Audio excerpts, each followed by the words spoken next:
Yeah. Mr. Chair, the room is ready. All right, thank you.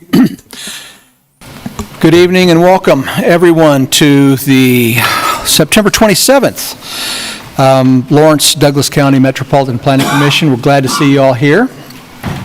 This is a hybrid meeting. Ellie, could I ask you to go through the rules of the hybrid meeting format, please? Yeah. Ellie Mullins, planner. I will be helping to facilitate the Zoom video portion of the meeting. I will work alongside the chair to facilitate the meeting proceedings. I have a few housekeeping items for this hybrid meeting. This meeting is being recorded and broadcast on the city's YouTube channel and cable channel 25. Please remember to mute yourself during the meeting when you are not speaking. The chat function for this public meeting is disabled. All chats will go directly to me. Unless you are participating during the meeting, please turn your video off. This allows the active meeting participants to be seen on screen. You will still be able to hear the meeting. When you are participating, please turn your video on. If you have any trouble, you can send a chat to me. The city reserves the right to mute people or turn individual videos off to minimize distractions during the meeting. And now I'll turn the meeting back over to Chair Rexford. Thank you, Ellie. First item up, receive, amend, or approve the minutes from last month's meeting. Is there a motion to approve? Motion to approve. Yes, Commissioner Doover. Second, Commissioner Elders. Thank you very much. Any discussion? Vote by raising hand, say aye, please. All those in favor, aye. Aye. Opposed, same sign. Carries unanimously. Thank you very much. On to committee reports. Three committee reports. Lawrence Douglas County Metropolitan Planning Organization Policy Board, the MPO. Any updates, Mr. Carter? No, we had no meeting this month. All right, thank you very much. Land Development Code Update Steering Committee, also no meeting. Is there anything from staff that you guys want to add on anything? Jeff or Becky? No real updates at this point in time. Just the meeting in the box. The public input process is closing out, so we're hopefully get some information from the consultants for that for the steering committee coming up as their next meeting is scheduled. But right now we're looking forward to getting that next round of engagement and meeting scheduled for probably mid to late October, I think, if my calendar's right. All right, thank you very much. I like to say that you can't complain if you don't participate. And I know that's not true. You can, but this is an opportunity to participate. It's a very real opportunity to give your thoughts, feedback into the shape of Land Development Code as it's updated. The last item on committee reports is the wind regulations ad hoc. Super happy to report that the ad hoc team has made it through the completion of draft 2. That draft has been published now. It's out there on the WindRegs website, lawrencecas.org/windregs, I think. Got it? Nailed that. And it's there for everybody. I would encourage everyone, 37 pages, I would encourage everyone to download that. If you don't have access to a computer and you can't get to it, let us know and we'll get you a hard copy of it. Encourage everyone that has an interest in this to pull that down and read that thing front to back. There's a tremendous amount of work that's gone into it, a tremendous amount of research that's gone into this. And we're looking forward to the next phase, which is public review. We're going to be setting up meetings in 4 different areas around Douglas County with the idea of inviting all townships to an area so that we have everyone properly, everyone has a proper opportunity to participate. We'll review the process, what's coming up, give everybody an opportunity to look at the regulations, and probably be around to engage with questions and that type of thing as we go through. This will come back. The regulations are locked for right now through this review process. We will bring this, we believe, on the October 23rd Planning Commission meeting. I think that's where we're headed, assuming we can pull that off. Nothing changes between now and then. And that'll be the opportunity, another opportunity for the public to come, give feedback, and the Planning Commission then will take that on. And with any luck at all, we'll find our way through to any unanswered questions that are there and be able to submit a recommendation to the Board of County Commissioners for some month in the future. I think that's it on that item. There's no more committee reports. On to communications. Jeff, to receive any written communications from the public? All that we received was included as part of your packet. All right, how about communications from staff, planning commissioners, or other commissioners? None this evening. Receive any action of any waiver request determination made by the city engineer? Also none this evening. All right, it's now our opportunity for the planning commissioners to reveal any ex parte, share any ex parte communications they may have had that aren't a part of the package. Not any items tonight. Mr. Carter. Yes, I spoke with Dave and Connie Schufeld about item 1.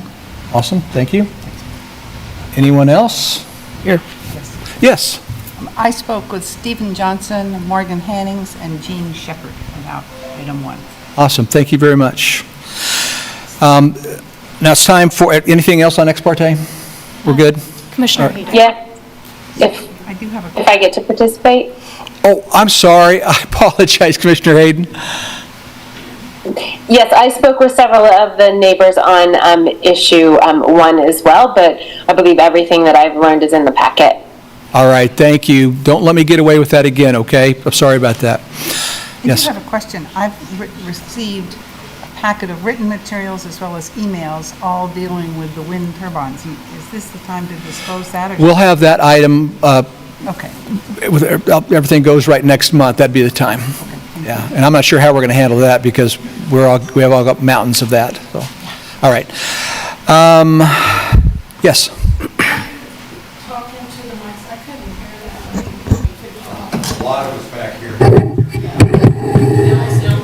Thanks for that. I'm guessing that's not the last time tonight, but thanks for your patience and thanks for letting us know. All right. We've talked about ex parte. Are there any declarations of abstention tonight? The commissioners need to abstain from any item. All right. Now we come to general public comment. General public comment is a time that's designed to hear from the public on items that are not on tonight's agenda. So if you're here to speak on any of the 3 items on tonight's regular agenda, I'd ask to please wait until that time before you give comment. But if there is anyone that is here to speak on something else, please come up to the podium. Feel free to queue up if you'd like to. Come up to the podium. If you would, please share your name. You have 3 minutes. We'll keep an eye on the clock over there, and I'd ask you to please try to limit yourself to that. Hi, Marcia. I just wanted to read you guys, I'll try to get close. I just wanted to read you guys, I got a testimonial from someone in Tomahaw County. They have the 55 decibel at the home on the sound, and it's a 1,750-foot setback. I live across the road from a line of 100-plus turbines that I can see from 4 miles one way and 6 miles the other within the Soldier Creek project. They are nonstop 24 hours a day with noise, and if that doesn't get under the skin, no peace. Just wait until night falls. The blinking red lights take the place of anything I want to look at in the sky. There will never be another clear sky as long as I live without looking at some big noisy turbine or constantly blinking lights, red lights, which should be only on a runway next to an airport. If anyone tries to tell you these things don't make noise, they are lying to you. They are lying to you. They actually make noise depending on the weather, the different noises.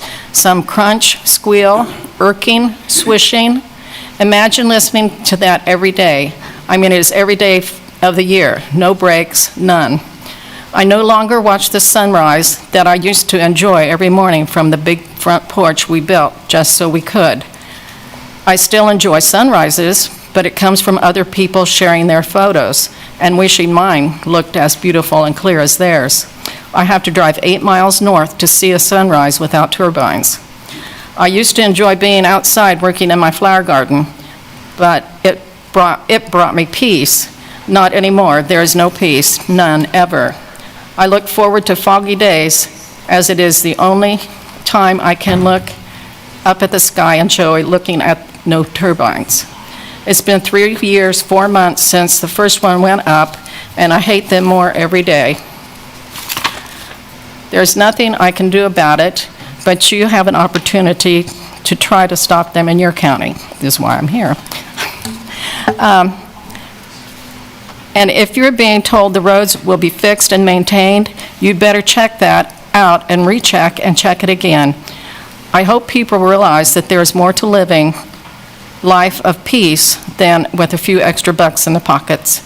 The size, you are correct, they are enormous. Think about your local water tower, and now double or triple that height, and you might get a better idea of how tall these things are. Think about all the things, including everything in the original post that I had, and your family will have to live around these. Is this the life you want for your children to grow up with and your grandkids and their kids? It's a long-time commitment, and never having these things you've been taking for granted. Anyway, CA, that was the lady. If you want to know who it is, I can tell you, but I told her I wouldn't unless I have to. Thank you, Marcia. Thank you. Could any of you actually hear her? Because we could not hear anything she said. Audio is terrible. Could you hear? Could anybody? No one could hear that. And I kept waving and going, and people were looking at me, and no one seemed to care. So, could any of you tell me anything she said? Marcia, would you be able to share that, Okay. please? I don't mean verbally now, but would you share it with the person who's asked for It it? needs to be heard. We need to make sure the 1 microphone minute, is working. I'll condense it, Mike. Okay. Sorry. I'm sorry, Gary. Okay, 1 minute. Okay, basically, this was from a Nemaha County resident who said, let me try this again. Maybe the microphone needs to be pulled. I don't know. Is it even on? Well, it's green light. It's green light? I mean, you can hear me? I don't think it's on. It is. We can hear you. Well, I'll let somebody else come up and see if they can hear them. Maybe. Yes, please, Marcia, let's stop and go ahead, take a seat for right now. Kurt, is there anything, or Jeff, anything we can do about the volume in the room?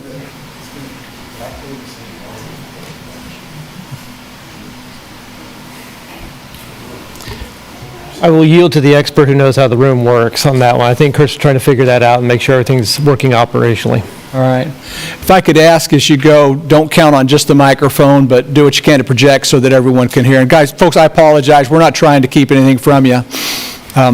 Thank you. Yeah. I'll try to project. Thank you. Appreciate that. I was going to speak, first of all, of what a bad idea it is to put a wind turbine complex in the path of the growth of Lawrence, but instead I want to call your attention to Section 12-206, 44.03.07, which is the very last page of the regulations. It states that upon abandonment, the CWECS shall be removed from the property and the property restored, but it doesn't say who is responsible for doing it. In subparagraph B, it says, if the operator or participating landowner fail to remove and reclaim the site, the Board of County Commissioners may remove or cause the removal and reclamation.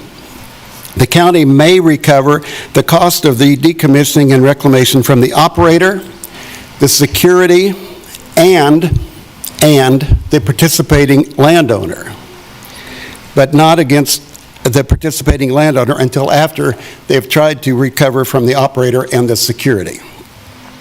Does this refer only to the participating landowner as defined on page 2 of the regulations as the property owner who entered into the lease originally?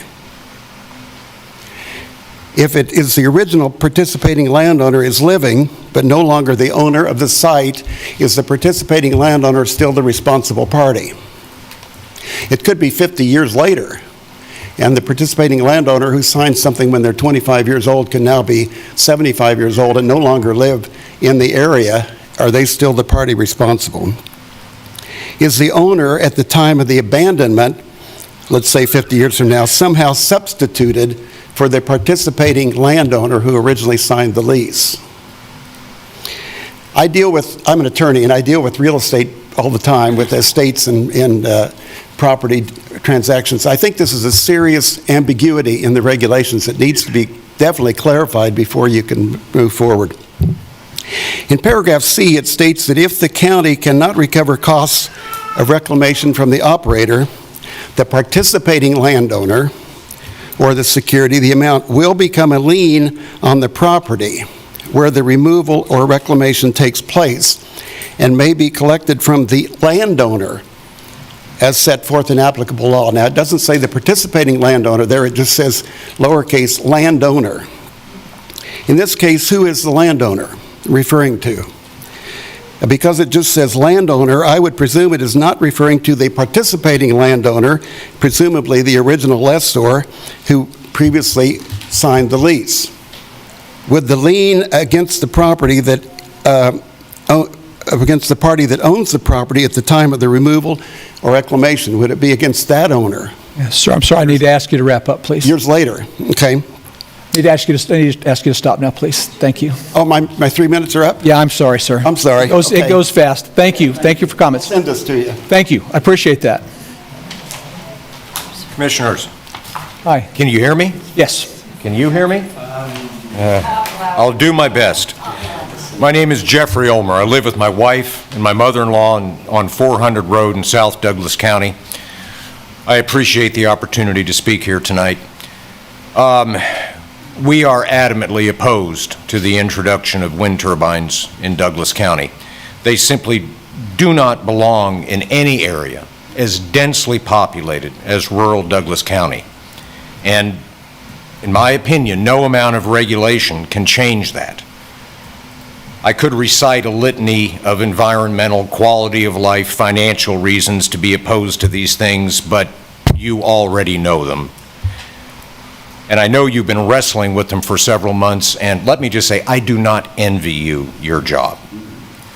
But if regulations must be written, then let's at least make certain that those regulations heavily favor the residents and landowners of rural Douglas County and not an out-of-state, multi-billion-dollar corporation like NextEra who's going to build them and operate them ultimately at our expense. I would ask you to consider 3 things. First, setbacks should be a minimum of 1/2 mile from the nearest non-participating property owner.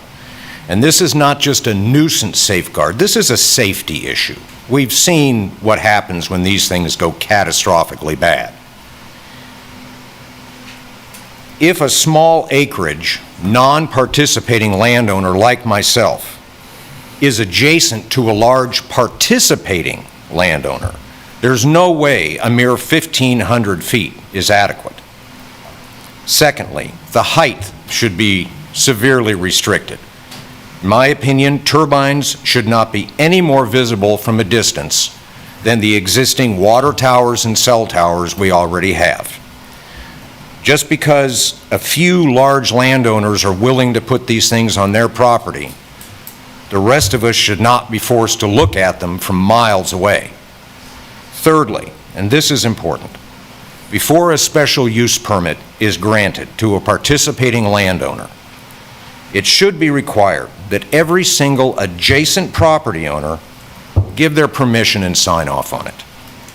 My neighbor should not be allowed to build something so huge and obtrusive that it has a permanent adverse effect on my property. And if I decide to get fed up and move away, is going to prevent me from selling my property without taking a severe financial loss. Now, these requirements would be a challenge to meet, I understand that, but they would go a long way to keeping the peace in Douglas County. And if they can't be met, then perhaps it's time to admit they just don't belong here. Thank you, sir. Thank you.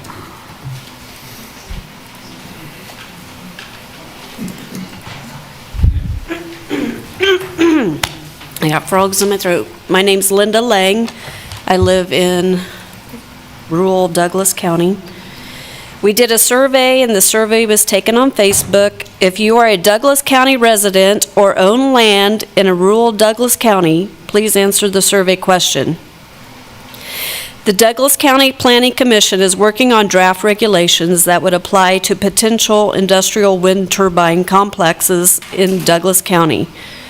If industrial wind turbines were to be placed in rural Douglas County and these were your options to choose from, what setback distance for industrial wind turbines would you want from a non-participant landowner's property line? 51% said 5,280 feet, which is equal to 1 mile.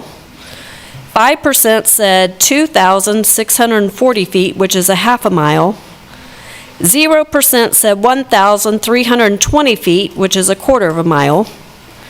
28% said 5 miles minimum. 16% said none in Douglas County.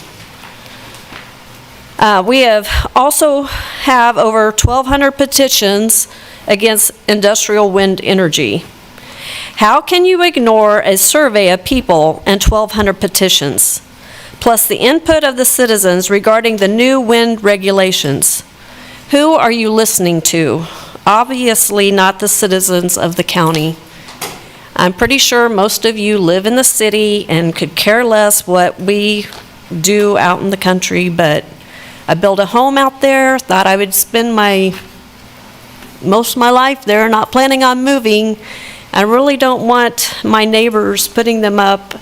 I agree with everybody that spoke so far against these turbines. Anyway, that's all I have to say. Thank you.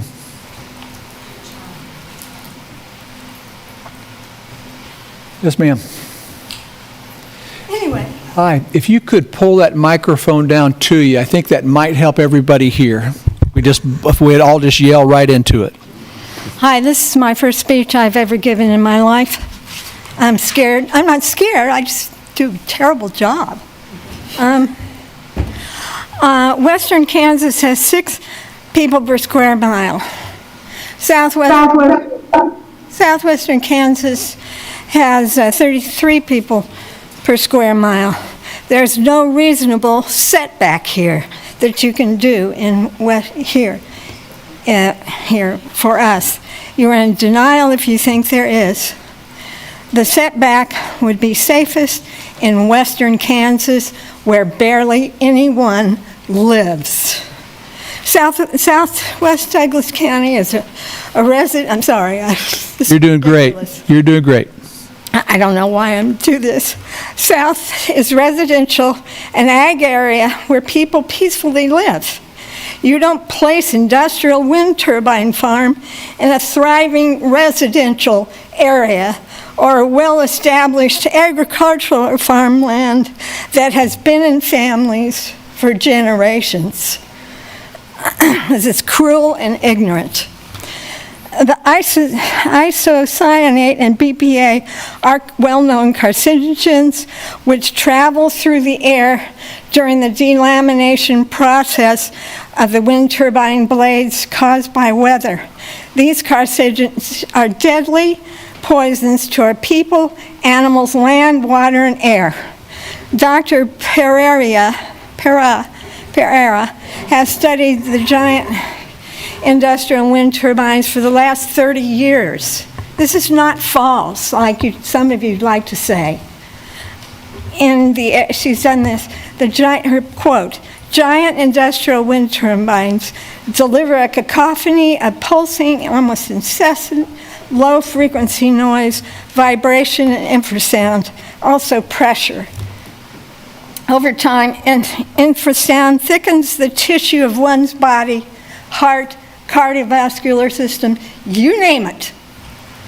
I have multiple, I'm sorry, I'm not a crier. I have multiple chemical sensitivities. I was poisoned by trimethylbenzene, which is diesel.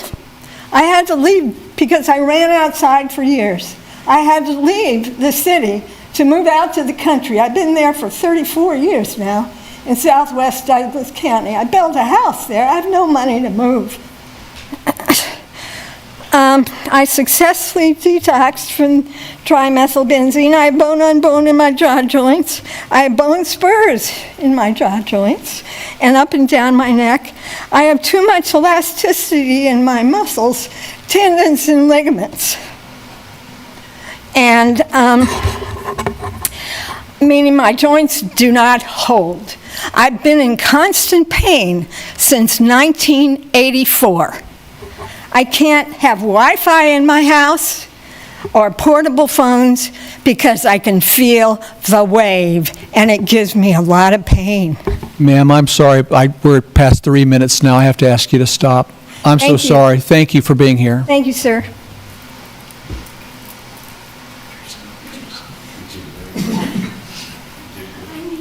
Did great.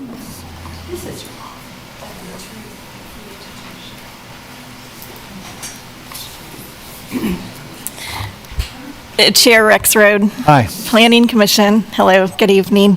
I am 100% adamantly opposed to industrial wind turbines.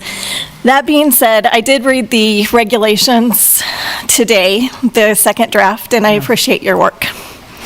But I did notice some omissions of some things that we've been telling the committee, that I believe we've been telling the committee that I would like for you to hear. First of all, zoning exists to protect Douglas County residents. And I doubt that any city person would appreciate a factory coming at any time into their neighborhood, sitting right next to it, 24/7 noise, manufacturing processes, whatever. That is what we're being asked to live with. The potential of, at any time, wind turbines, industrial, coming in, industrial scale. This is a business. This is not a wind farm. It's not any little significant matter. It's big, like some people were saying. And, you know, the enjoyment of sitting on my front porch looking at the sunset sunrises will be impacted greatly by the shadow flicker, which happens at sunrise, sunset, and the sounds and everything that you've tried to prevent. I do not see hours of operation addressed in these regulations. I see definitions of daytime and nighttime, but I don't see at any time where they're to be shut off. I see some noise parameters and some light parameters, but can we just get them shut off? We are owed that. Disposal of used blades. I see decommissioning of the whole turbine, which is great. I see several places where that's mentioned.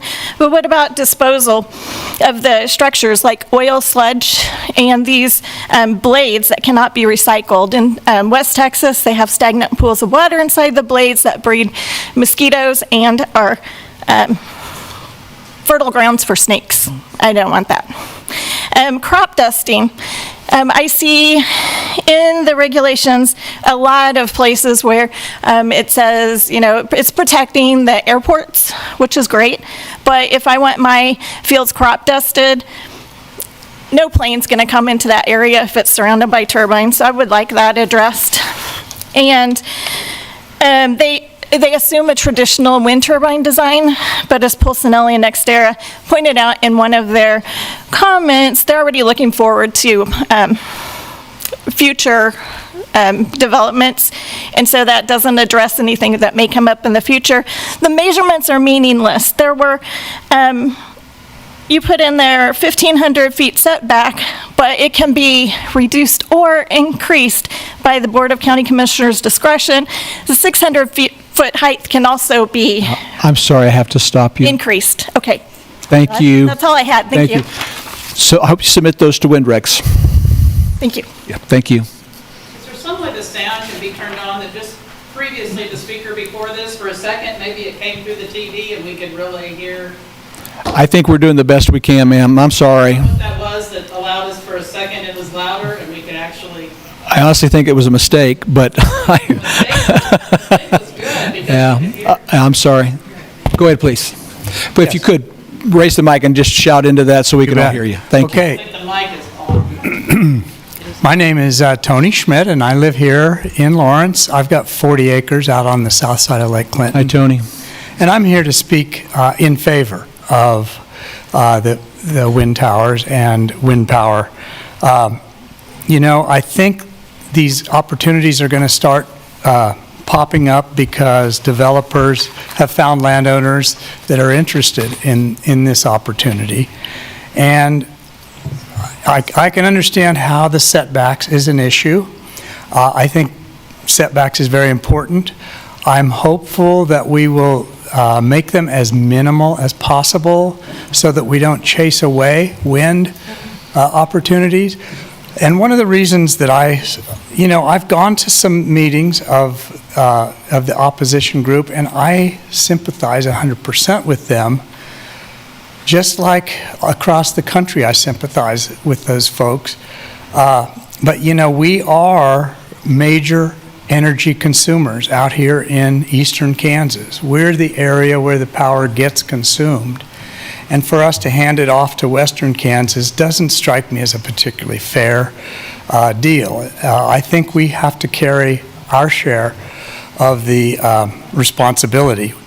And I think we have a beautiful county and that we should do everything we can to protect our county in every way we can, but we live in the 21st century and we need some new energy sources badly. We're in an El Nino right now. It was El Nino when it should have been cooler, but it was hot during the El Nino the last few years. And now we're moving into El Nino and it's going to be hotter. And that's what we better get used to. And the only way we're going to overcome that is solar and wind, and not natural gas. And I appreciate you giving me the opportunity to speak. You bet. Thank you for being here. Thank you.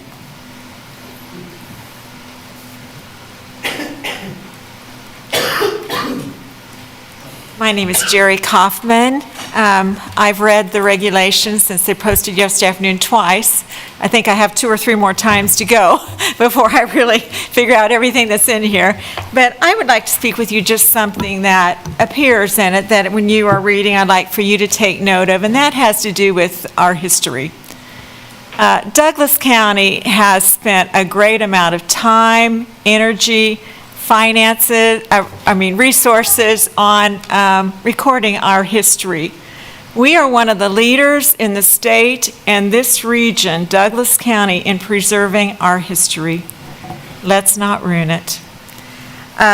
When I was reading the document, I read the part of the requirements of an applicant, and it talks about recording the historical, cultural, and archaeological aspects of our county as part of the applicant.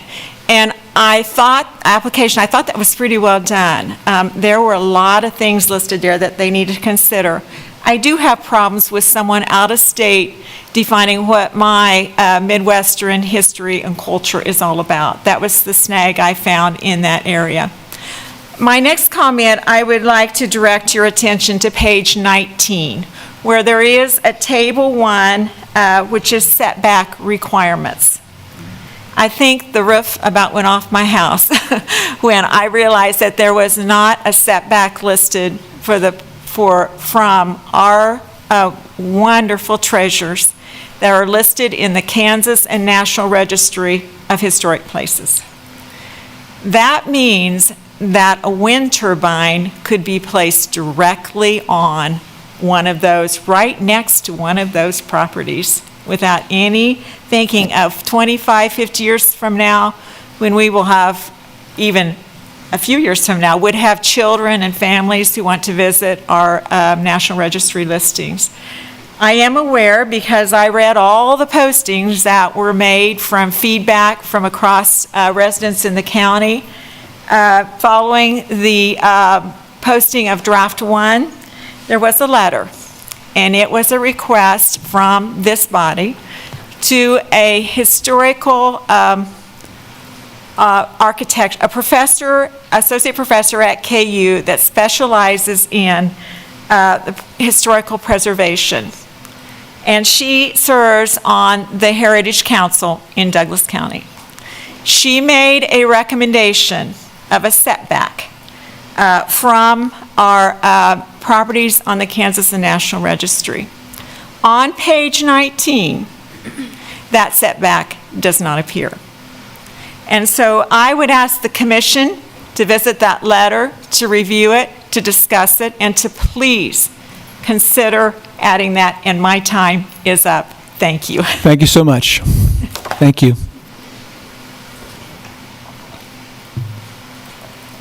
Good evening, everybody. Thanks for listening to us. I came here tonight, and at first, when I started reading the draft, I was disappointed.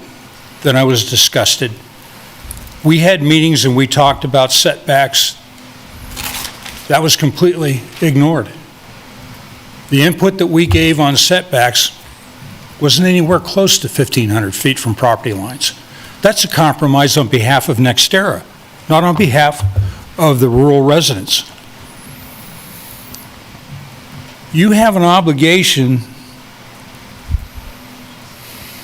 to listen to the people of this county. There are duty of care laws in the state of Kansas that have to be followed. There are private nuisance laws in the state of Kansas that have to be followed. If you are not creating setbacks, these become a nuisance to the landowners that are out there. Our community in rural Douglas County is becoming a bedroom community. People working outside the home or have a job where they're working in the home. We're not all farmers. The bedroom community members outnumber the farmers probably 10 to 20 to 1. Small landowners, 10, 20 acres.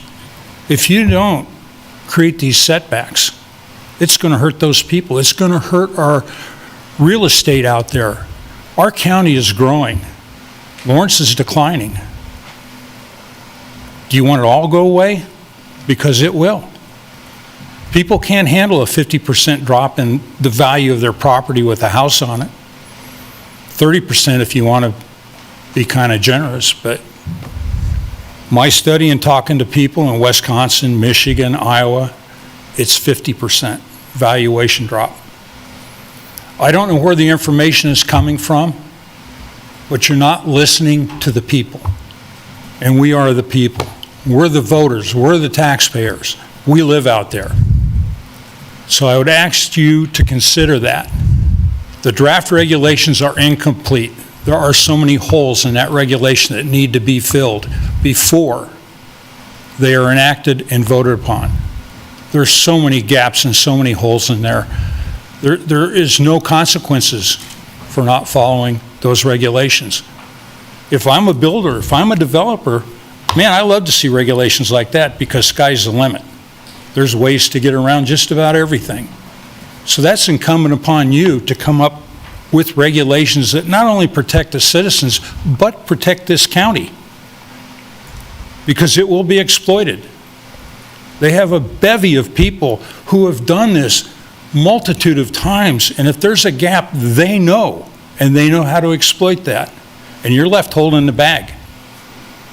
Sorry, I have to ask you to... One of the questions that came up... I have to ask you to stop. Thank you. I'll stop. That's a good place. 3 minutes goes fast.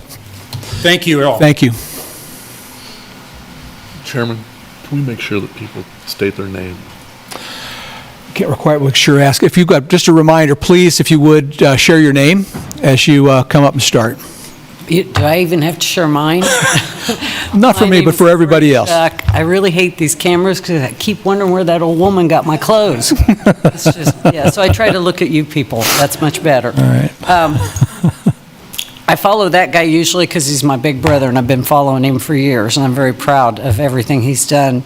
Remember the name, though, please. And I appreciate everything you folks You share your name, please? Oh, sorry, Lori Shuck. Thank you, Lori. I live in the southwest corner of Douglas County, right ground zero. Yes. So, I've had a couple different things. I won't get to all of them. One of the things is I really think we deserved an environmental impact study before you change our whole lives. I think that would have been prudent. I know it's been through the House, and it got stopped and got the appropriations, but it got stopped at the Senate. But I think our county owes us that. This is an awful big change for most of us. My house will set 60 foot from the proposed and marked transmission lines, because I live in an 1877 house, and they like to see the road. I don't care for it too much, but we found on our fence post, because there's no utility poles down there, these lovely magnetized markers, or survey markers. I got a hold of Evergy, and the rep came right to my house. He said, took pictures of them, went back to the company, said, these aren't Evergy's. They belong to a energy company, but not Evergy. So wink, wink. That's what he said. These were on my fence post. That's my private property. They don't have any reason to be on my private property. They were real low, grass, just right down grass level, and mine didn't have any pink markers. The guy across the road, he had pink markers on his, but I guess they didn't want me to see them. Anyway, there's a note there outlining this is private property now. So far, experts have been NextEra's experts. For instance, Dr. Olson has spoke to all of you. I feel like you need to bring in some outside guys, not Black & Veatch, not NextEra, and get the details from them maybe on what should be setbacks, what should be safe for wildlife and the environment. My daughter is a director out at Prairie Park Nature Center, and she said she would be glad to speak to any of you about the endangered wildlife involved in this end of the county. Anytime, she could do it by Zoom or anything else. She started off rattling a list, and I was just mortified of how long that was, and rattlesnakes are on it.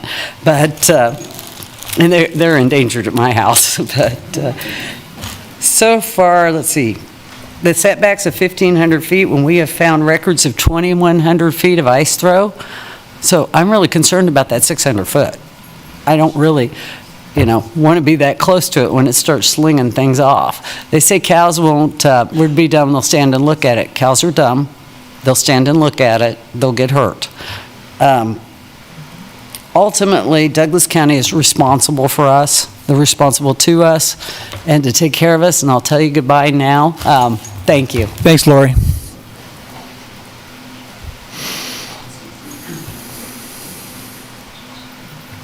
Hello, I'm Hi. Ian Campbell. Thank you all for your time and consideration. I'd like to make it known that if these turbines go in close to my property, like the proposed 1,500 feet, I won't in good conscience be able to build a homestead on land that has been in my family 4 generations, and I'm hoping 5. We'll see how it goes.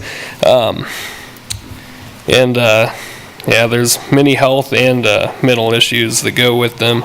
So according to the College of Family Physicians of Canada, there have been many reports of rural patients living by these industrial wind turbines complaining about decreased quality of life, annoyance, stress, sleep disturbance, headaches, anxiety, depression, and decreased cognitive function. The suggested causes are turbine noise and infrasound, which are sounds below 20 hertz, which most people can't hear, and also shadow flicker. So a 2010 study of 2 industrial wind farms in Maine concluded that noise emissions disturbed sleep, cause daytime sleepiness, if you're not sleeping at night, and also wreaked havoc on the mental health of residents living within 0.87 miles or 4,593 feet of industrial wind turbines. And it's no secret that mental and physical health are on the decline in today's society, which is why I don't think it'd be right to have them here. And I fear that having them will make matters worse for the residents here, especially in the southwest corner of the county.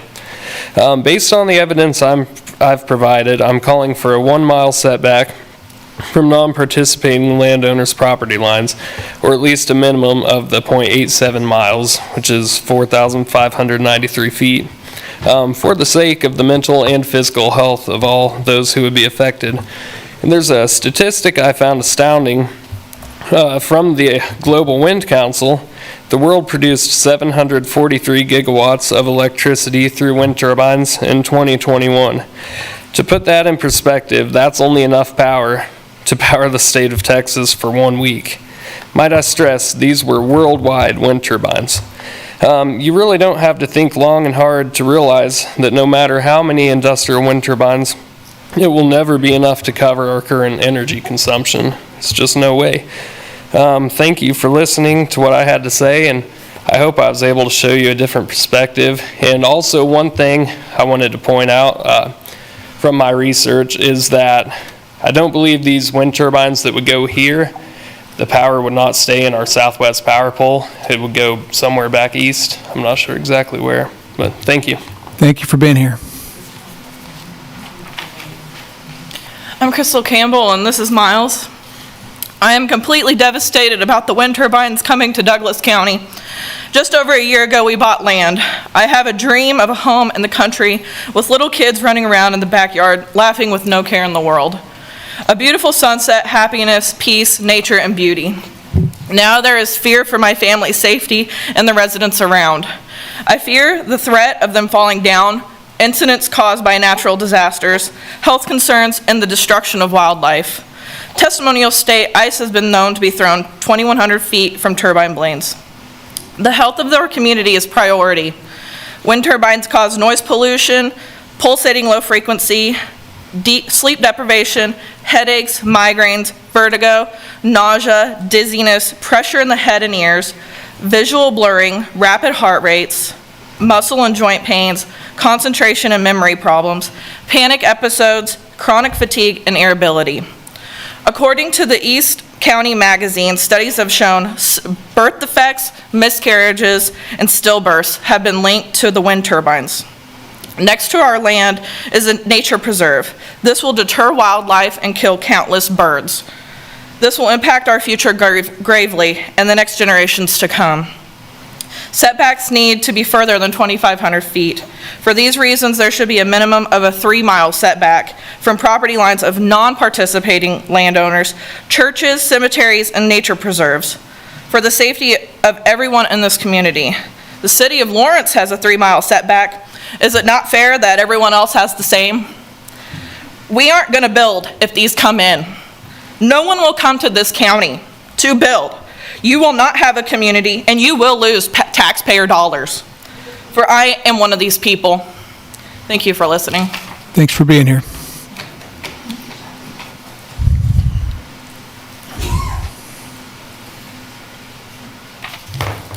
My name is Charlotte Breithaupt. Yesterday, I had an interesting experience. I sat in the dream home built by a couple who live right inside the Osage County line, very close to the Douglas-Osage Road.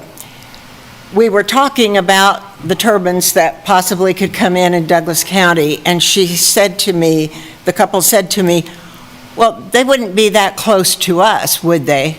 As they sit right inside the county line in Osage. And I said, well, it's possible they could be as close as 1,500 feet from your property line, at which time I thought I was going to have to pick her up off of her chair.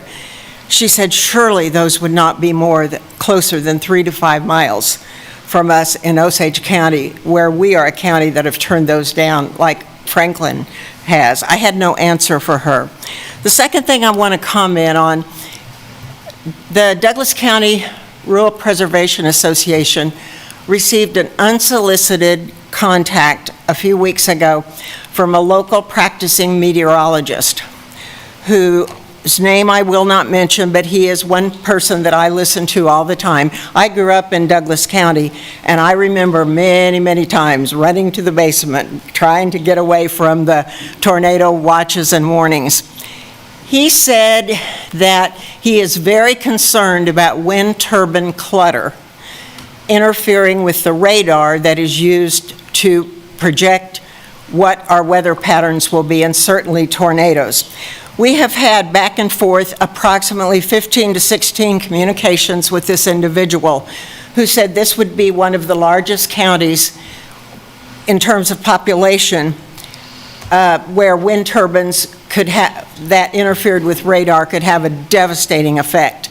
And as I know that you do care a lot about public safety, I would just like to bring that to your attention. As I perused very quickly today the regulations, I could not find anything in there on what meteorology things had been there.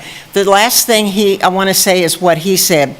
He says the National Weather Service does not believe we have missed a tornado in this area yet. If these go in, it is not a matter of if, it is a matter of when. Thank you. Thank you for being here.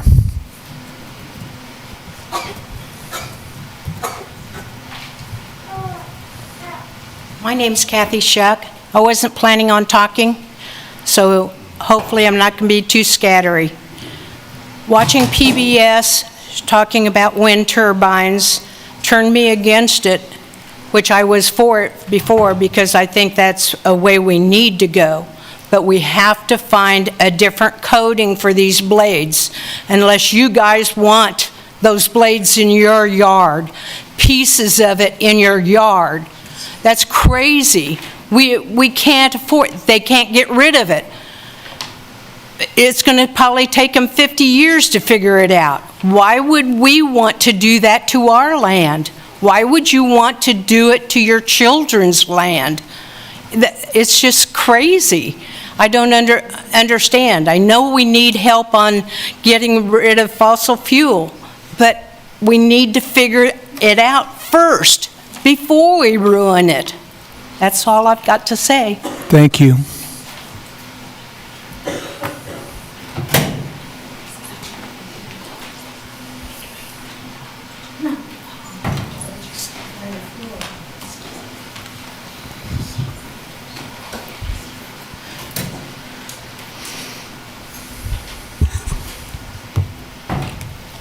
Wind turbines are not green. How many animals and endangered species do you plan on killing? We already hear the beeping from the sodar. Birds of many kinds and species will die from the wind turbine. We moved from the city for peace and quiet, not a huge turbine that will affect our life and the lives of our animals.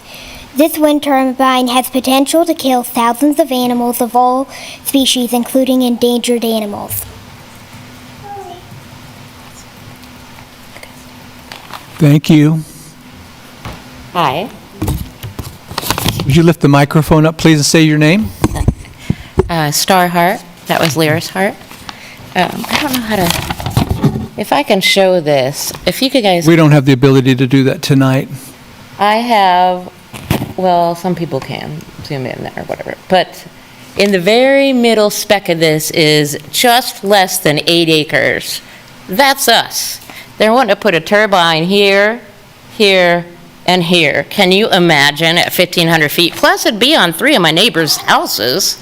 So I feel like this is just, it's so frustrating that we are even here. This is way too populated to be in this county, at least there. And, you know, people want their turbines. That other guy that was up here, that's fine. I guess he really likes giving all of his energy to Florida. But at no point is that coming to us. We know next year is all evil. We know about that. We put our life savings into this house. We didn't move here just to be kicked right back out, you know, and not be any resale value, which we have put a ton of work into our house that's 123 years old. And the Historical Society's also been out with us, too. But I don't understand how my neighbor can sell his soul to the devil and have it affect me. You know, I don't understand if Lawrence, you know, my friend in Lawrence gets 3 miles, why can't I get the same 3 miles? It doesn't make sense as to why their lives are more valuable than ours. When, I mean, honestly, out here, everybody's growing and contributing to the community in a multitude of ways. And you're going to destroy an entire society that's going to go. We can't. I mean, her and I both have autism. We didn't come here for this. And that beeping of the sodar, whoever told me they turned it down, it moved it, and needs to come back out and actually do what they said, because that's crap. That beeping is so loud already. They're already doing this stuff, and they haven't even started with the turbines, you know? And I just don't understand. I mean, how many, you know, how many endangered species do they have a license to terminate? You know, that's from my friend in the government who'd like to know that, you know. Or, I don't know. I'm super liberal, and I wish my liberal friends would get on board and understand that green doesn't mean just green. You know, maybe a little research needs to be done to understand that, you know, I definitely want green, but this is not green. So we need to figure out a different way out before we just sign our souls away to some, you know, country from, or some other, you know, company that's coming from another country that has none of our interests in mind, you know, whatsoever. Thank you. I need to ask you to stop there. Thank you. Thank you.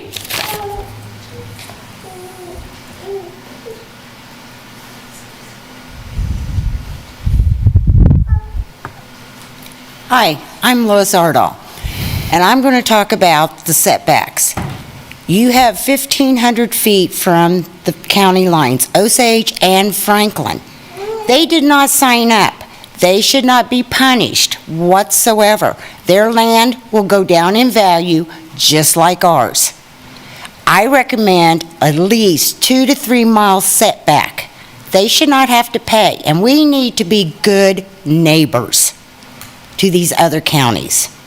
And my other thing is, okay, out in the county, there is people with 1 acre to 10 acres. How are you going to protect us? I've got 5 acres. I counted within a mile of me, there is like 9 people that are on small acreage. And then people, we met with a girl that lived on Franklin County and Osage, right at the corner. I asked her, how many acres you got here? She said, 1 acre. That's it. And she's going to be surrounded by them. There's no protection for her. Her whole yard. So I recommend, just like Mr. Olson said, for our safety and the noise and everything, that is next year's expert. He said 1 mile setback from non-participating landowners.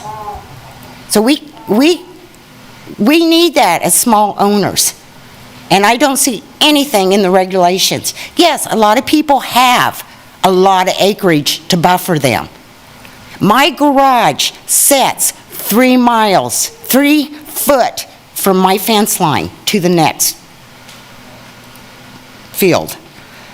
So my property, my building is right there. So I recommend 1 mile setback, just like Mr. Olson said. And I don't get why we're going with 1,500 feet. Because you're listening to everything else their experts have said. You have not brought in anybody else. And this is one thing you have not listened for. You want 1,500 feet. That is not right whatsoever. And you will be seeing a lot of people with small acreage move out of Douglas County, if we can. And what about our inheritance to our kids? It will be totally destroyed. And I worked all my life for this. And you're going to take it away. Thank you. Thank you for being here.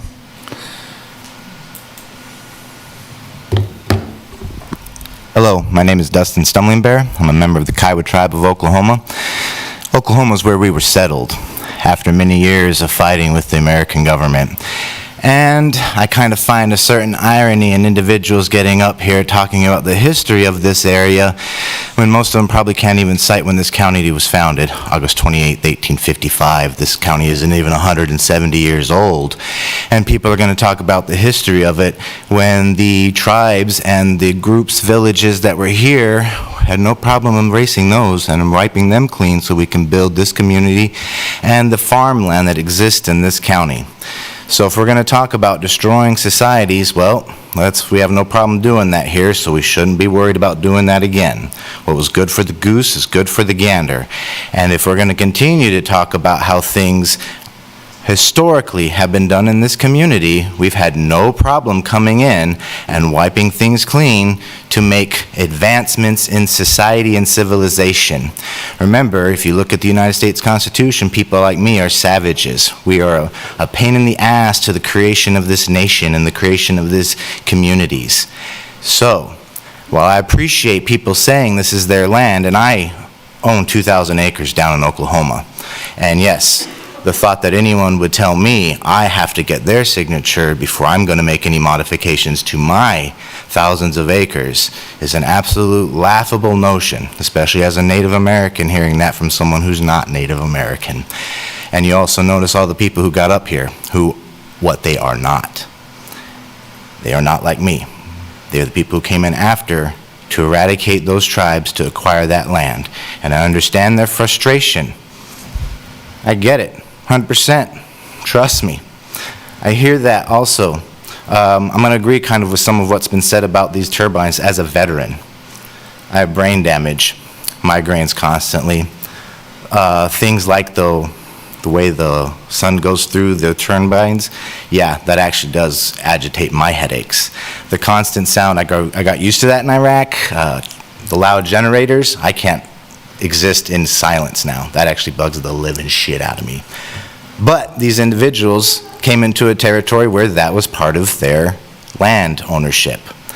So it should be considered and should be respected when they have those smaller level properties. And contrary to the threat of them moving out, that just means someone larger with larger land is going to buy it and make these turbine farms much larger. So maybe they shouldn't threaten to move out because it's not the threat that they might think it is. So I said a lot there, but you guys got a lot on your table. Hey. Thank you. Ellie, as you come up, Ellie, I just want to make sure that we understand if there's anybody that's online that's here to speak as well. If there is, please raise your hand, digitally or otherwise, and so we can recognize you. Please come on up. And yes, please. Thank you. Thank you very much. My name is Wayne Kaufman, and it's been said several times that there are ambiguities and holes in what the regulations that you have the second draft of. And I'd like to address a few of those, simply a few because they only became available to me about 6 p.m. last night, and I haven't gone through all of them, but I'd like to address just a few, if you would. Definitions of a qualified professional. I feel like that leaves a big hole and entirely up to the zoning and codes director. I think you should add to that something to the effect, a qualified professional is one who certifies no financial connection to the applicant or operator, a participating landowner, or a non-participating landowner, to act as an independent third party and to ensure unbiased assessment of the relevant subject, and who has no proclivity to favor the position of any of the aforementioned individuals or entities. The applicant shall be responsible for all costs of the qualified professional. Parts of that have come from previous or successive parts of this regulation combined into the definition so that you can use that and understand the qualified professional.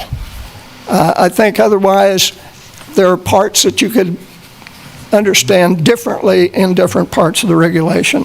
Page 9, what is the definition of project boundary? That's a very important thing. Is project boundary 1,500 feet when you're talking about setbacks from the center of the tower, or is it 1,500 feet back from the leased land boundaries which separate the participating and non-participating landowner? I may not make it through all of these, and I have some more reading to do, and if I may, I'd like to get that to you, Gary. Please do, yes. Okay. There's distance from the proposed project on page 11, D.3, close parentheses. Distance from the proposed project should be changed to distance from proposed project boundary. Minor thing, but a hole, an ambiguity. Significant sites should include the Santa Fe Trail, page 11. Page 11, D.4 duplicates page 11, D.1.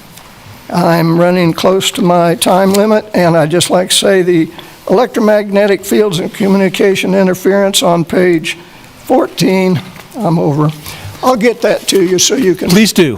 Please do. Thank you. Thank you very much. Thanks for paying so much attention to that. Ellie, anybody online? Oh, there's 3 hands here. If it's okay with you, I'm going to go to some folks online. Can you just stand by for just a minute? Who do we have out there on Zoom? Ellie? Dawn Huddleston. Dawn, are you with us? Yes, I am. Hi, I'm Dawn Huddleston. I live in Southwest Douglas County.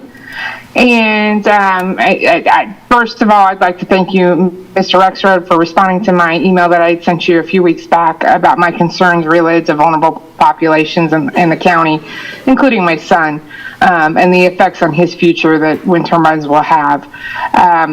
I have, in effort to make this a short monologue, I've actually posted in the chat at least 15 different case precedences regarding gross negligence due to breach of duty of care, and talking about how there are so many federal laws that require, and actually there's a violation of certain acts if you don't require an environmental impact assessment before proceeding with any of these projects.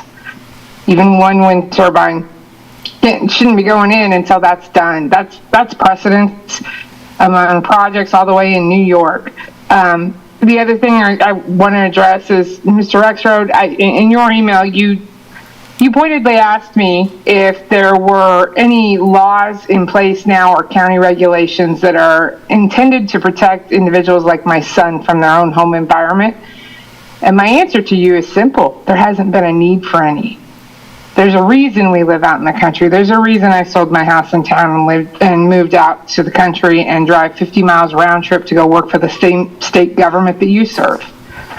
I haven't had to worry about that kind of thing, and it really saddens me that that's even something I have to defend. And as far as protecting vulnerable populations, every time you pull up to a stoplight and hear a beeping signal for a blind individual that has to cross the street, or you see a handicap spot, or any other kind of accommodation that exists, IEPs, 504 plans in schools, these are all things that our communities and our society have created to accommodate and protect individuals that are vulnerable populations. And now we're talking about doing something that impacts their ability to even be in their homes. And I am incredibly saddened that we've came to this point. And quite frankly, I don't know if I will continue to be a sixth-generation Douglas County taxpayer if this continues. And to the gentleman from Oklahoma and the other gentleman that came to speak out, my questions to you are, how did you know about this meeting? Who paid you to come here to speak? I think we're seeing the worst of private industry masquerading as our friend in this county. They don't offer us as residents anything. They only bring pain. And with that, that's all I have to say. Dawn, thank you. Martha Kaufman?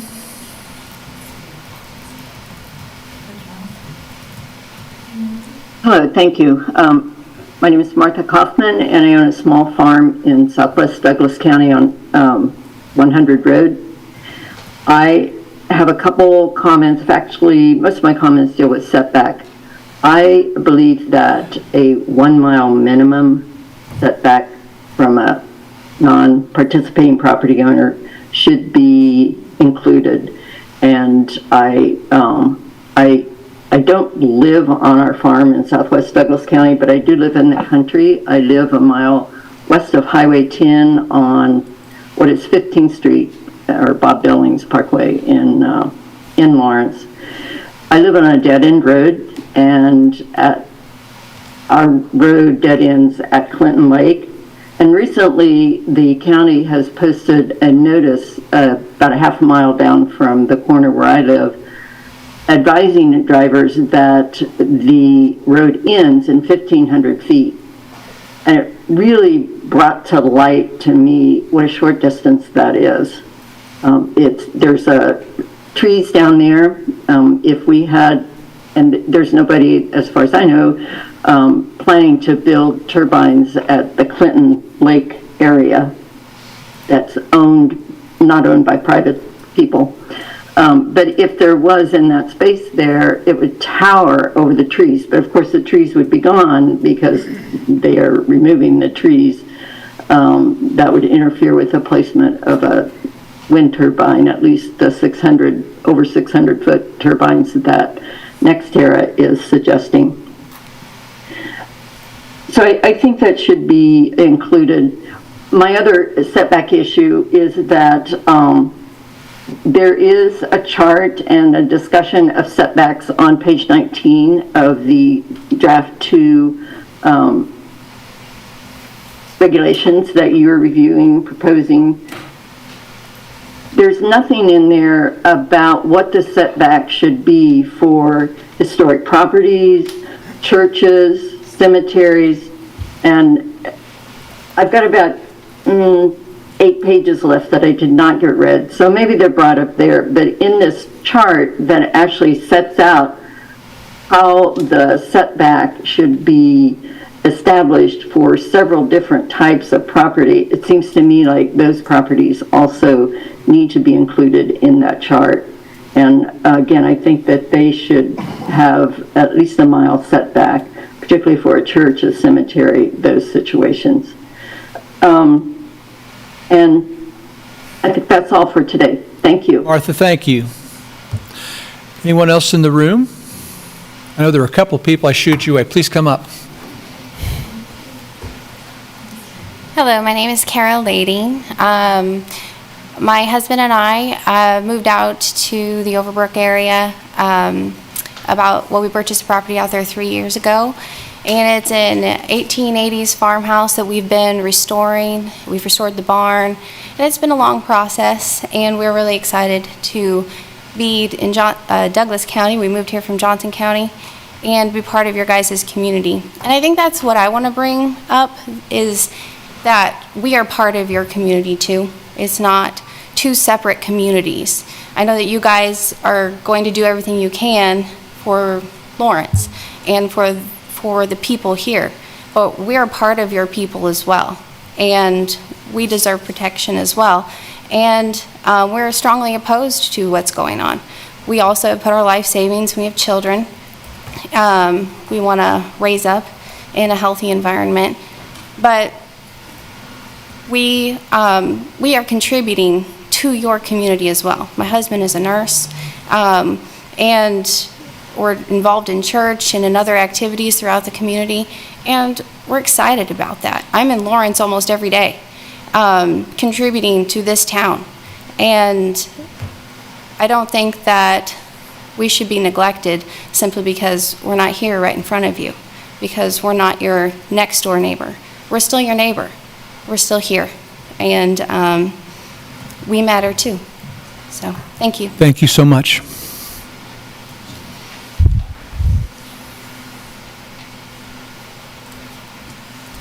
I'm Janelle Kaufman. I live in rural Baldwin. I feel the need to say a few things about this disgusting subject that keeps haunting our lives. In 2015, our family had several visits from NextEra wanting us to sign a contract to install wind turbines on our farm. With much thought for ourselves and our neighbors, we said no, and finally the visits ceased. Now I cannot believe how much time this county, Douglas County, is wasting writing regulations, visiting about the pros and cons day after day, week after week, month after month, and even years. Why can this county not put their foot down and tell NextEra or any other wind energy company to buzz off? Just get out of our county. We don't need their help. Just this morning on my cell phone, a notice came through offering a bumper sticker. No farms, no food. Think about this. Think what we are doing. If we allow NextEra to come in with those wind turbines, think what we are doing, wasting our beautiful farmland. Oh yes, our generation will possibly have enough to eat, but what will our future generations eat? Will those poor people starve just because of our poor judgment in wasting our land that produces our food? We're told that the land can be used again. Really? With those tremendously big hunks of concrete in the ground? And do you realize how many years this company is wanting control of our farms? 99 years, a perpetual lease. Please. We've heard from many who have the experience of these things in their counties, how they tear up neighborhoods with their big equipment. We have heard that these wind turbines cause so many health problems. Why do we knowingly want to destroy our health and the health of others? Our family experienced in 2015 that NextEra did not pay us when we had a SODAR unit on our farm. They paid the first couple years, and the third year, they had no interest in paying us until we reminded them several times. We have heard that the proper care and maintenance of the turbines is not always there. We have heard that there is really no way to dispose of these monstrosities after they cease working. Again, I say, why does this county not find the words to say, no, we do not want NextEra or any other wind farm projects in our midst? Thank you.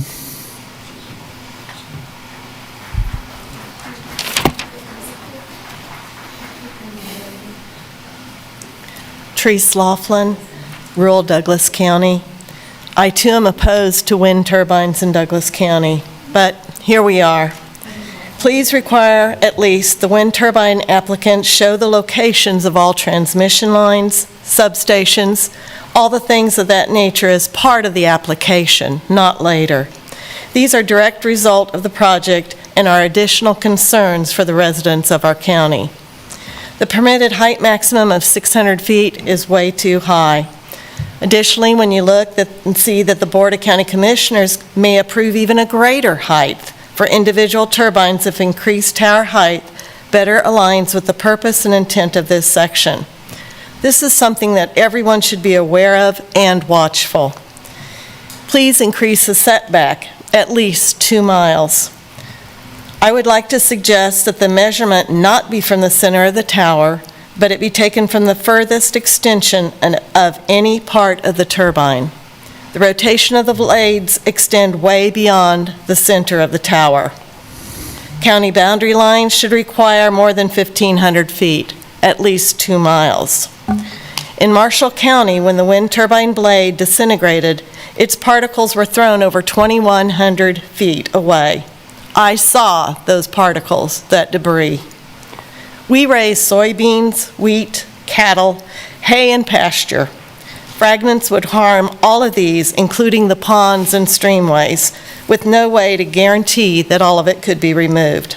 Livestock could easily ingest the fragments, resulting in significant loss and distress.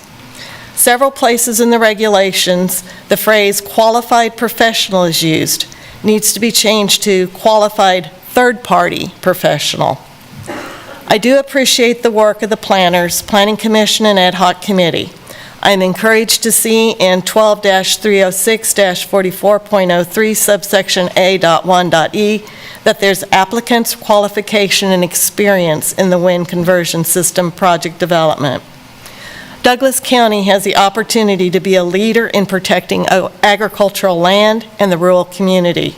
Yes, we are a community, and we deserve as much protection as city residents get. Please help protect our health, safety, avoid creating nuisances, protect agricultural land and the rural character. Thank you. Thank you. I'm going to look online. Michael Hart. Are you there, Michael? Yes, can you hear me? Yes, you're up. Okay. Hi, my name is Michael Hart. I've lived on 150 Road, about 1,263 feet from one of the SODAR units. I last spoke to the Planning Committee back when you guys were looking at the proposed regulations for putting in the SODAR units. At that time, we were told that we wouldn't be able to hear them. Your tech guy even pulled up a little map and did different plots. That we shouldn't be able to hear the thing, and it's all we can hear. My wife and daughter spoke earlier. They both have autism.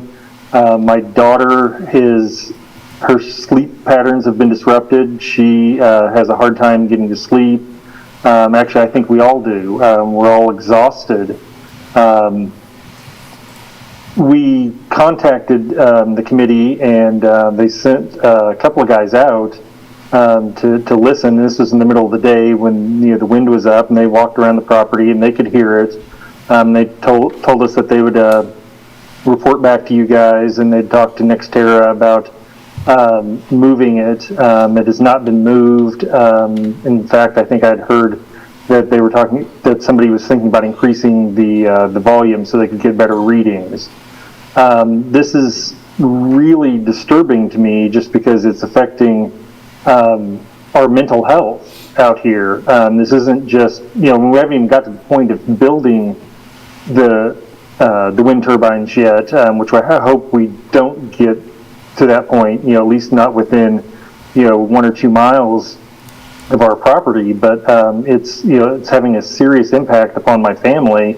Just the noise from the device that was supposed to be gathering information to determine if it was even a suitable spot. I think at the time that I spoke to you guys last time, I said that it was going to be sound bombardment for our family, and that's what it's turned out to be. And if we're already having these kinds of issues where we're told one thing and the actuality ends up being something else, and then we contact people to try to come out and look into it, and told that something will happen, that it'll get fixed or it'll get better, and then nothing happens, and then I'm hearing that the opposite might happen. It's really shaken my faith in the leadership in Douglas County. At this point, I would invite all of the committee members, anytime that you would like to come out to our property and just hear this beeping that's going on all the time. I would love to have you out, and you can see just kind of how this is already starting to ruin our lives. Michael, thank you. I need to stop there. Thank you. Anyone else online? Anyone else on the Zoom call? Ellie, you see anybody out there? I don't see anyone online. Anyone else in the room? Out in the foyer?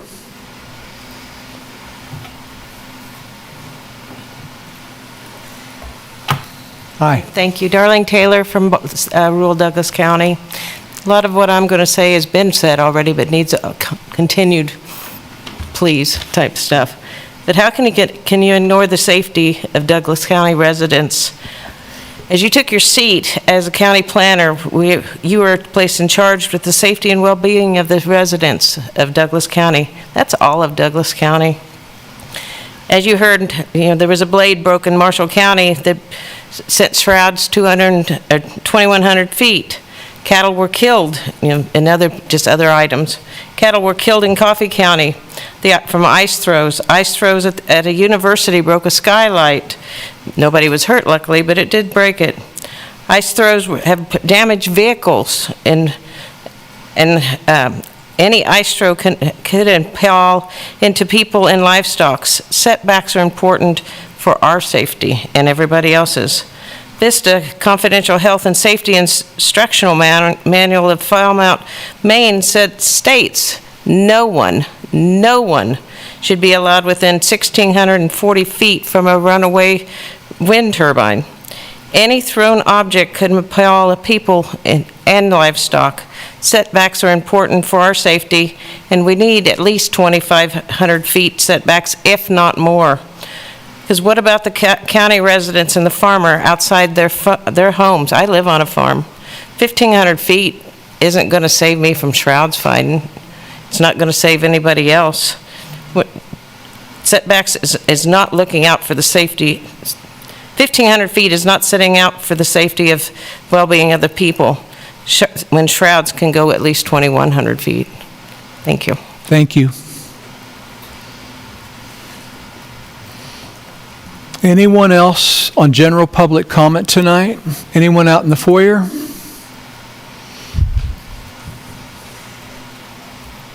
My name is John Ems. I don't live out in the outskirts. I live in town here, but listen to all my neighbors in the county. It's very concerning what's going on. I think it's been adequately described about the environmental impacts and the impact on the citizens. I did want to go back to something that was brought up very early in this conversation, which is about abandonment.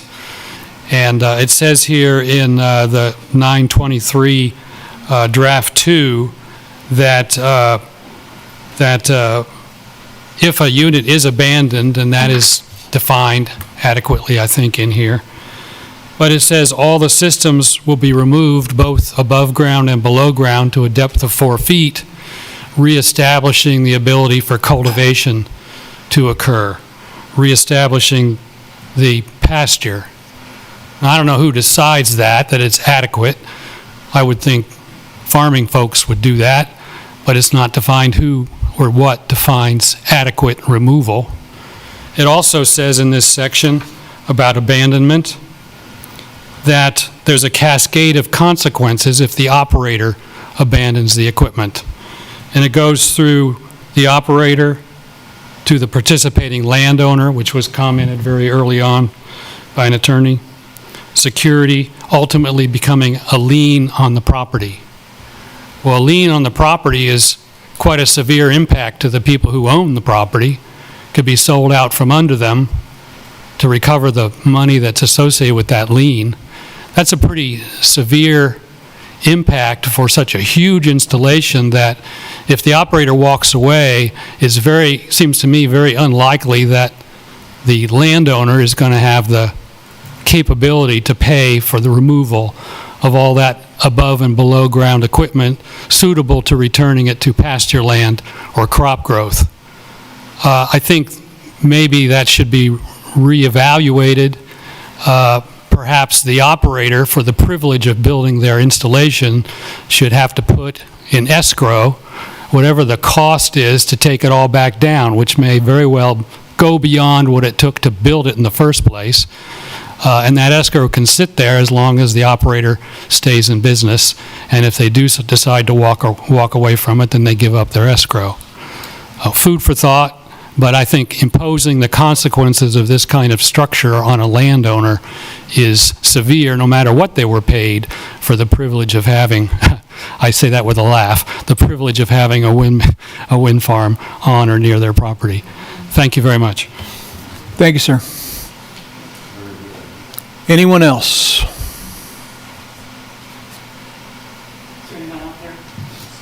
You're up.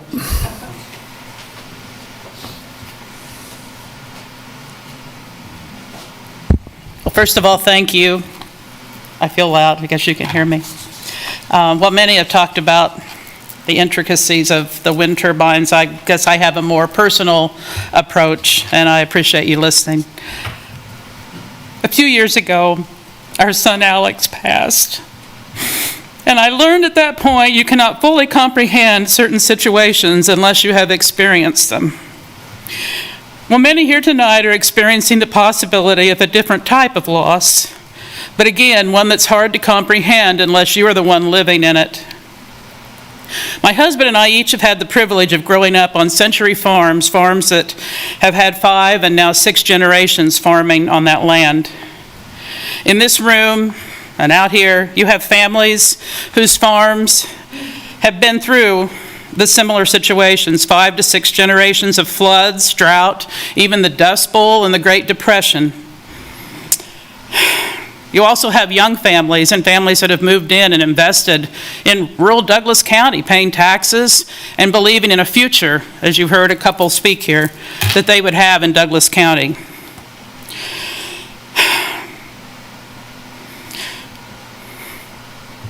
These people are fighting to save their heritage, their livelihood, and their way of life from being overtaken. Sadly, the farm and the pasture ground at stake can never be restored or replaced if taken over by wind and solar.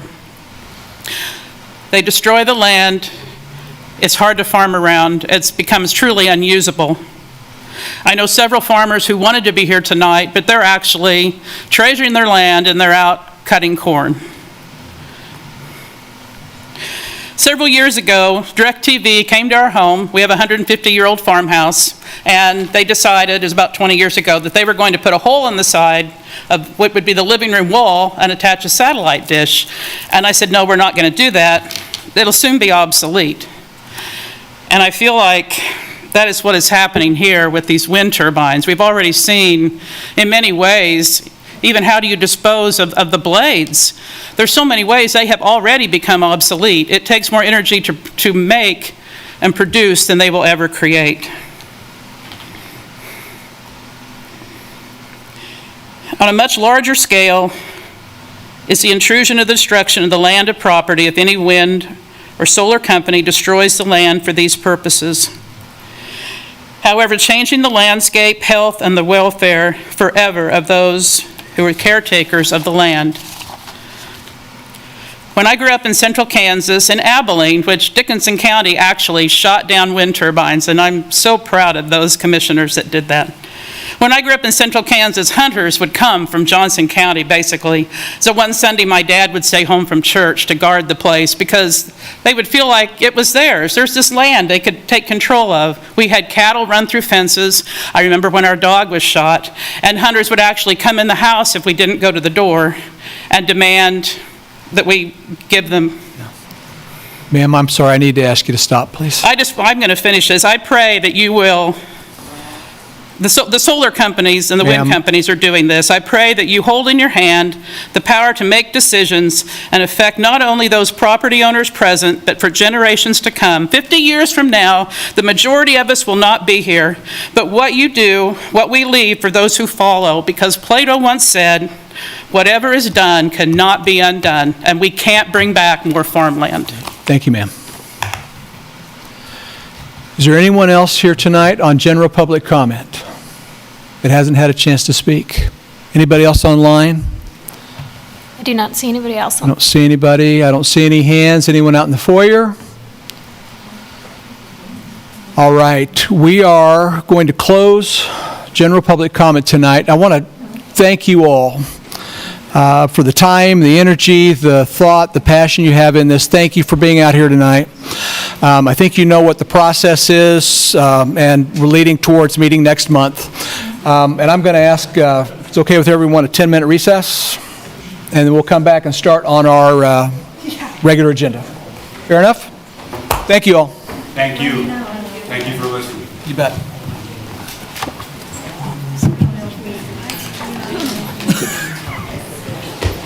Yeah.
All righty.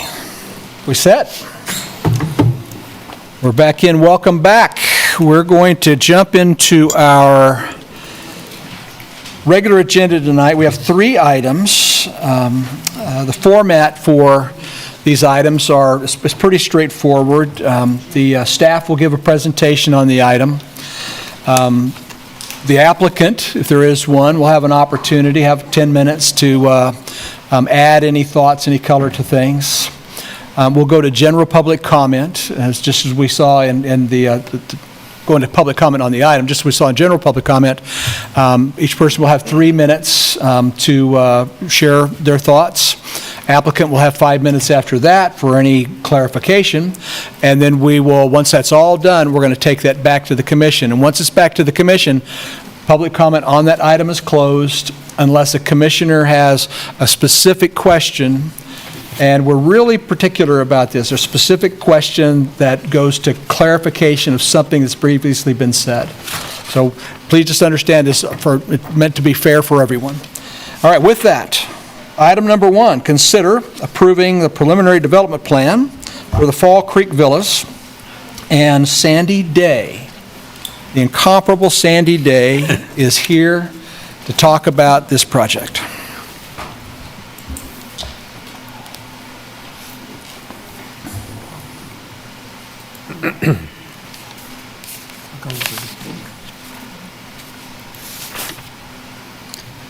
Good evening, Commissioners. Sandy Day. Before I get started, very quickly, Kurt, do I need to start video? Are you doing something? You are doing something. Okay. While we're getting kind of quickly set up, I'm going to apologize in advance. I do have a lot of slides. I try not to do that to you. We've got a lot of things to cover. This is a project where we are overlapping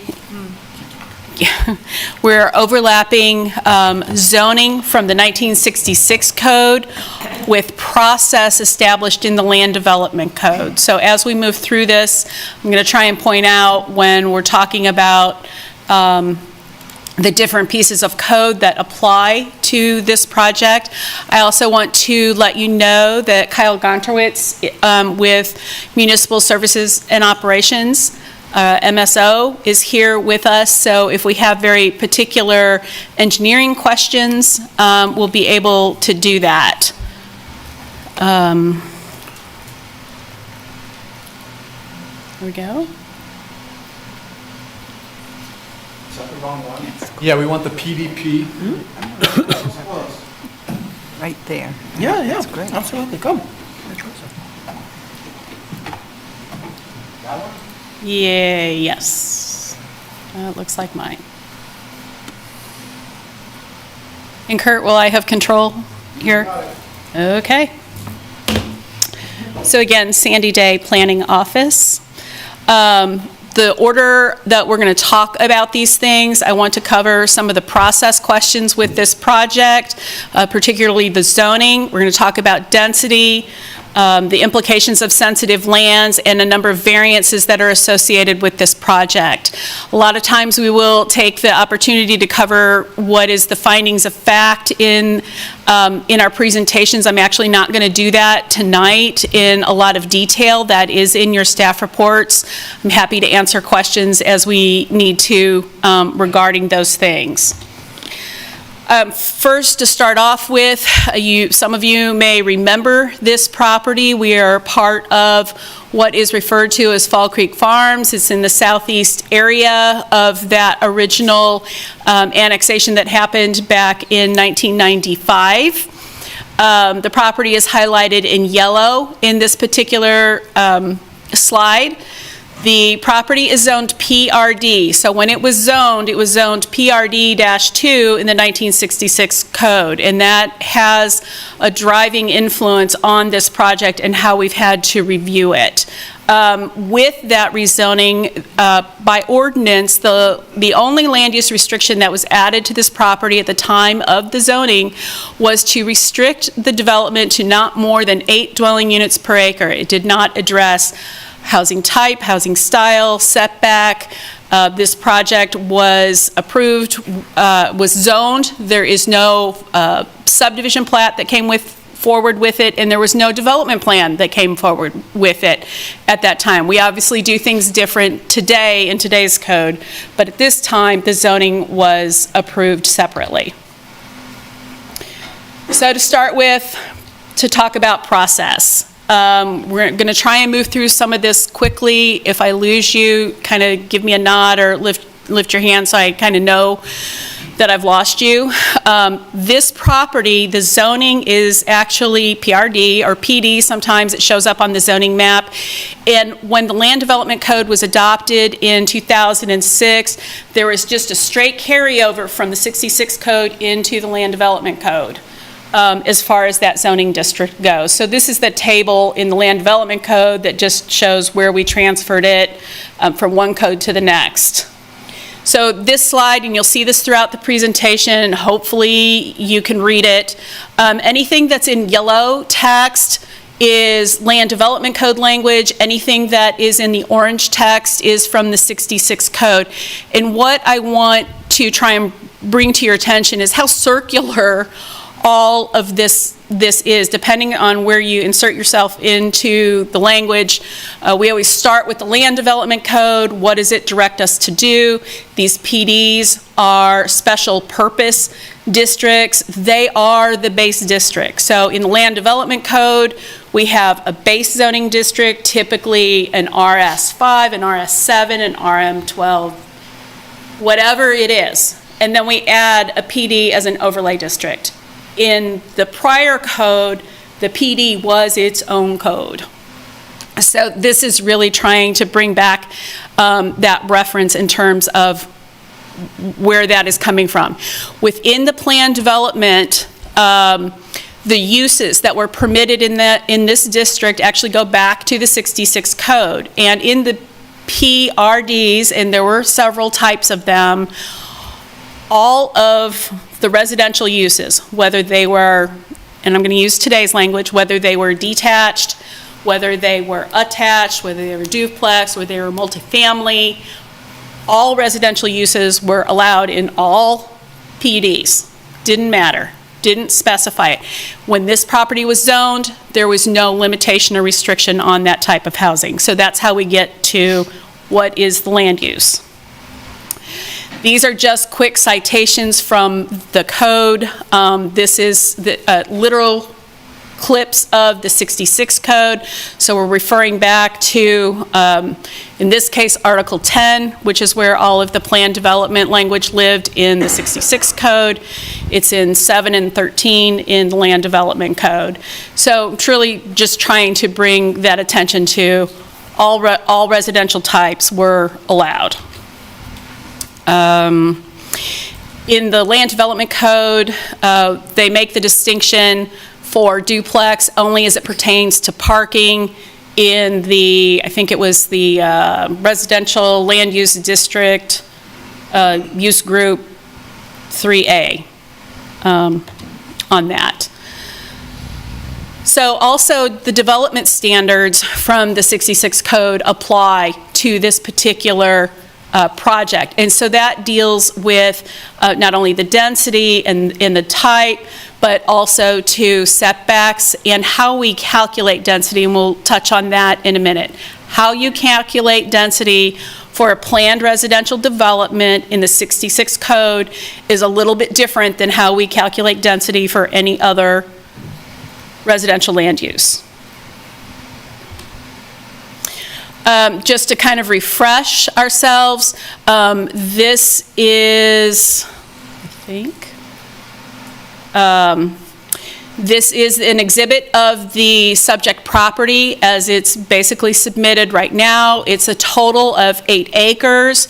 It's divided out into lots and tracts with a private street. The project includes 14 total lots that extend all the way to the property lines, and if you can follow the mouse, I don't know if you can see it, on what I'm going to refer to as the eastern property line. These lots extend all the way to that property line. There is a private street. There is there are 3 tracks. There's a tract up here in kind of the north corner, a tract in kind of the northeast corner toward Kasold, and then there is a portion of the exclusive Evergy utility easement that is also a tract. So we have to remember that even though Evergy has an easement across this property, there are still some bundle of land rights that go with that property for the property owner and how they can use that within their project. This is a copy of the plan that you saw in 22 last year, where the project had the street, the private street that you see in this exhibit is a little bit further to the east, and that pushes the development a little bit further to the east toward the creek. The revised project still the utility easement, same number of lots, same number of dwelling units, moves the central portion of the development closer to the actual transmission lines, protecting more of the existing natural areas that cross this property. We call this a phase. This is not a phased development. There's only one phase.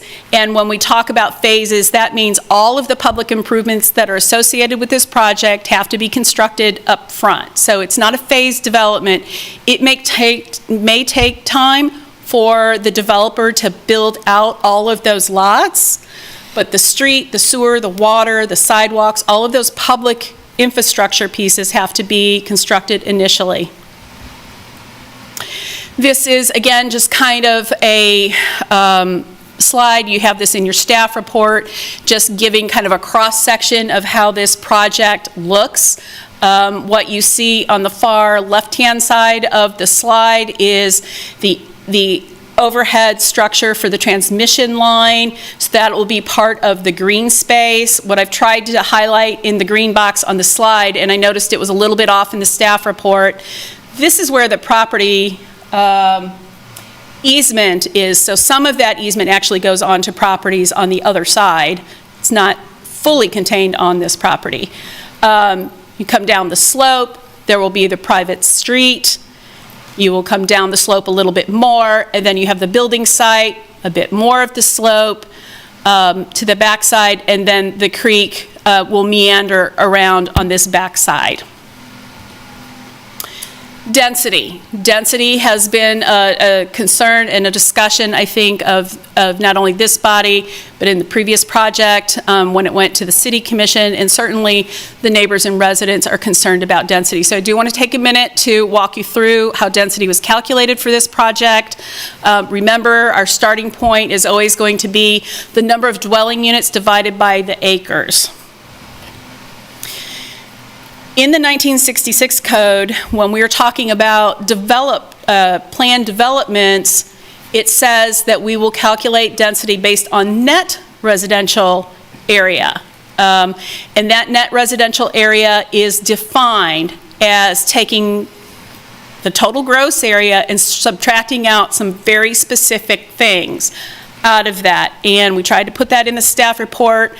This is supposed to look like a math problem. I don't know that it quite does. But here, what I'm showing you is that this is the gross acreage, less the first item, which is the commercial land area. There is no commercial land area for this project, so there's no deduction. Less a public street. There is no public street dedication in this project, so again, that is no deduction. Less parks or schools. There are no parks or schools within this development, so that is not a deduction. For just a moment, if you would consider the developed area on the east side of Kasold, that is, Deerfield.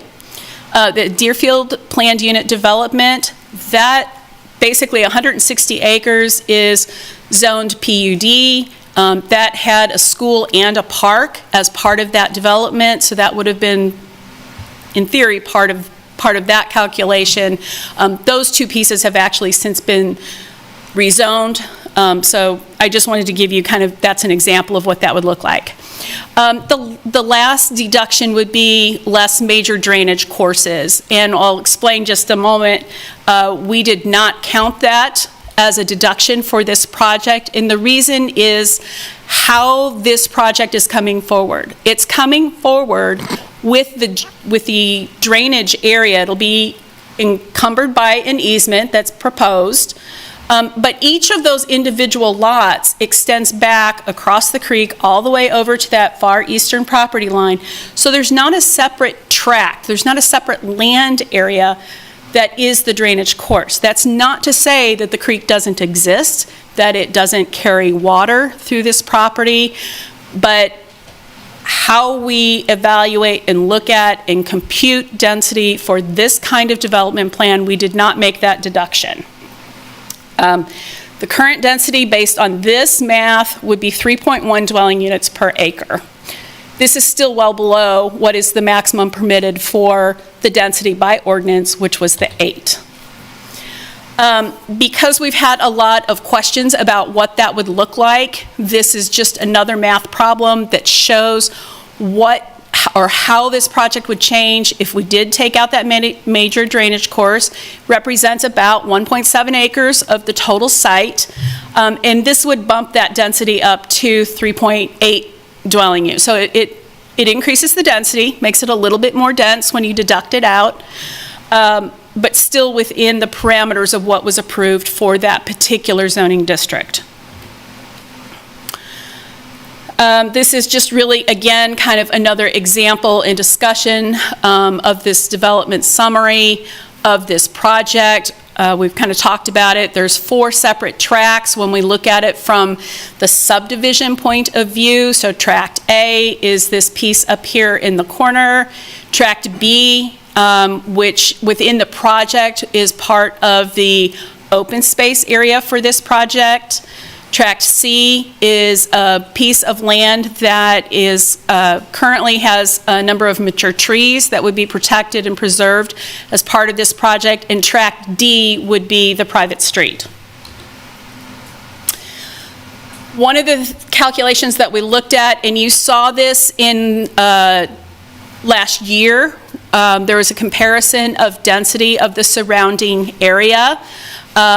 I did ask our GIS staff to help me recalculate so that I was calculating it in a more similar manner to the way we've done it with the project. So the previous numbers would be a little bit different because those numbers would have excluded the public street. Because we included the private street in the proposed project, I wanted to see what that looked like so that it was more of a comparison of apples to apples. As you can see, the subject property, whether we use the 3.1 or the 3.8 number, in all instances, it is higher than the surrounding areas. That's not a debatable fact. That is the reality of the project. And depending on where you're looking at, is quite substantially higher than the surrounding area, particularly this area to the north, the original subdivisions of the Fall Creek Farms area, because those tend to be very large lots, and there are multiple opportunities where we see a parcel that has, somebody owns like a double lot within some of those. Density and dimensional standards, so we've talked about land use, we've talked about density, let's talk about setback a little bit. Setback, again, this goes back to the 66 code. We have front, side, rear, and also peripheral setbacks. There are no issues with the peripheral setback with this project, which is 35 feet all the way around, and that prohibits the development of structures within that 35 feet. It's not an issue. We don't need to have a discussion about it. Front setback is measured either from the curb line or from a sidewalk depending on which one you have. So planned development allows residences, structures to be closer to the street than our conventional zoning districts allow. Side and rear setbacks are all 10 feet. We'll spend just a minute here with the side setback. The 66 code talks about, I think I've jumped ahead a little bit, talks about having structures 10 feet apart, okay? Structure, 10 feet. When you have a lot line, the structures are still meeting the 10 feet, but now we measure the setback from the lot line. So we now have a 20-foot setback. And we'll come back to that in just a minute. But again, that's coming from the 66 code. Let's talk about sensitive lands just a little bit. This property, as we've seen from the aerials, is very densely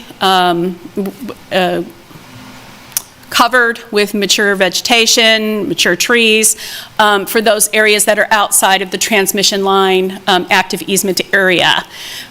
This slide is taken from the applicant's documentation that's really kind of showing the drainage district. This is Deer Creek, I believe, coming through this. So it's going from kind of the southwest to the northeast, and then it comes through the property in an open channel until it gets to Kasold. And then this shows where this project is located within that overall drainage area. So it's basically at the downstream end of that overall drainage. Just another slide of that. We wanted to show you a little bit of the development pattern of the area. This project is, by definition, infill residential development. The aerials, just a few quick images. This starts with the 86 image of aerial. You can see a lot of the development from the Deerfield planned unit development, and then you can see a lot of the conventional residential development happening around the south side of the project. This is 95. This is when this property was generally annexed and zoned. 2000, you start to see more of the areas start to be developed within the Fall Creek area.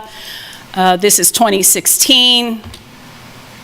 2022. So you can see where that development pattern has moved from the east to the west.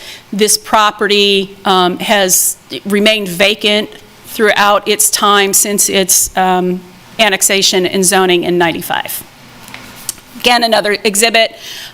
We included it in the PowerPoint. It may be necessary for some questions, so we just wanted to introduce it here now.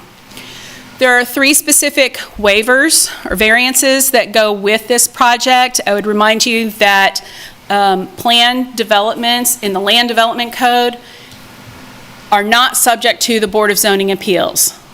And within the Land Development Code, there are only very specific things that can be waived or varied by the City Commission, not necessarily by this body, although you may provide a recommendation if you choose. There are components of the variance that are in the hands of the purview of the planning director. That is specific to the street trees. Planning Commission can weigh in on the waiver about the sidewalk. That is, again, a subdivision component.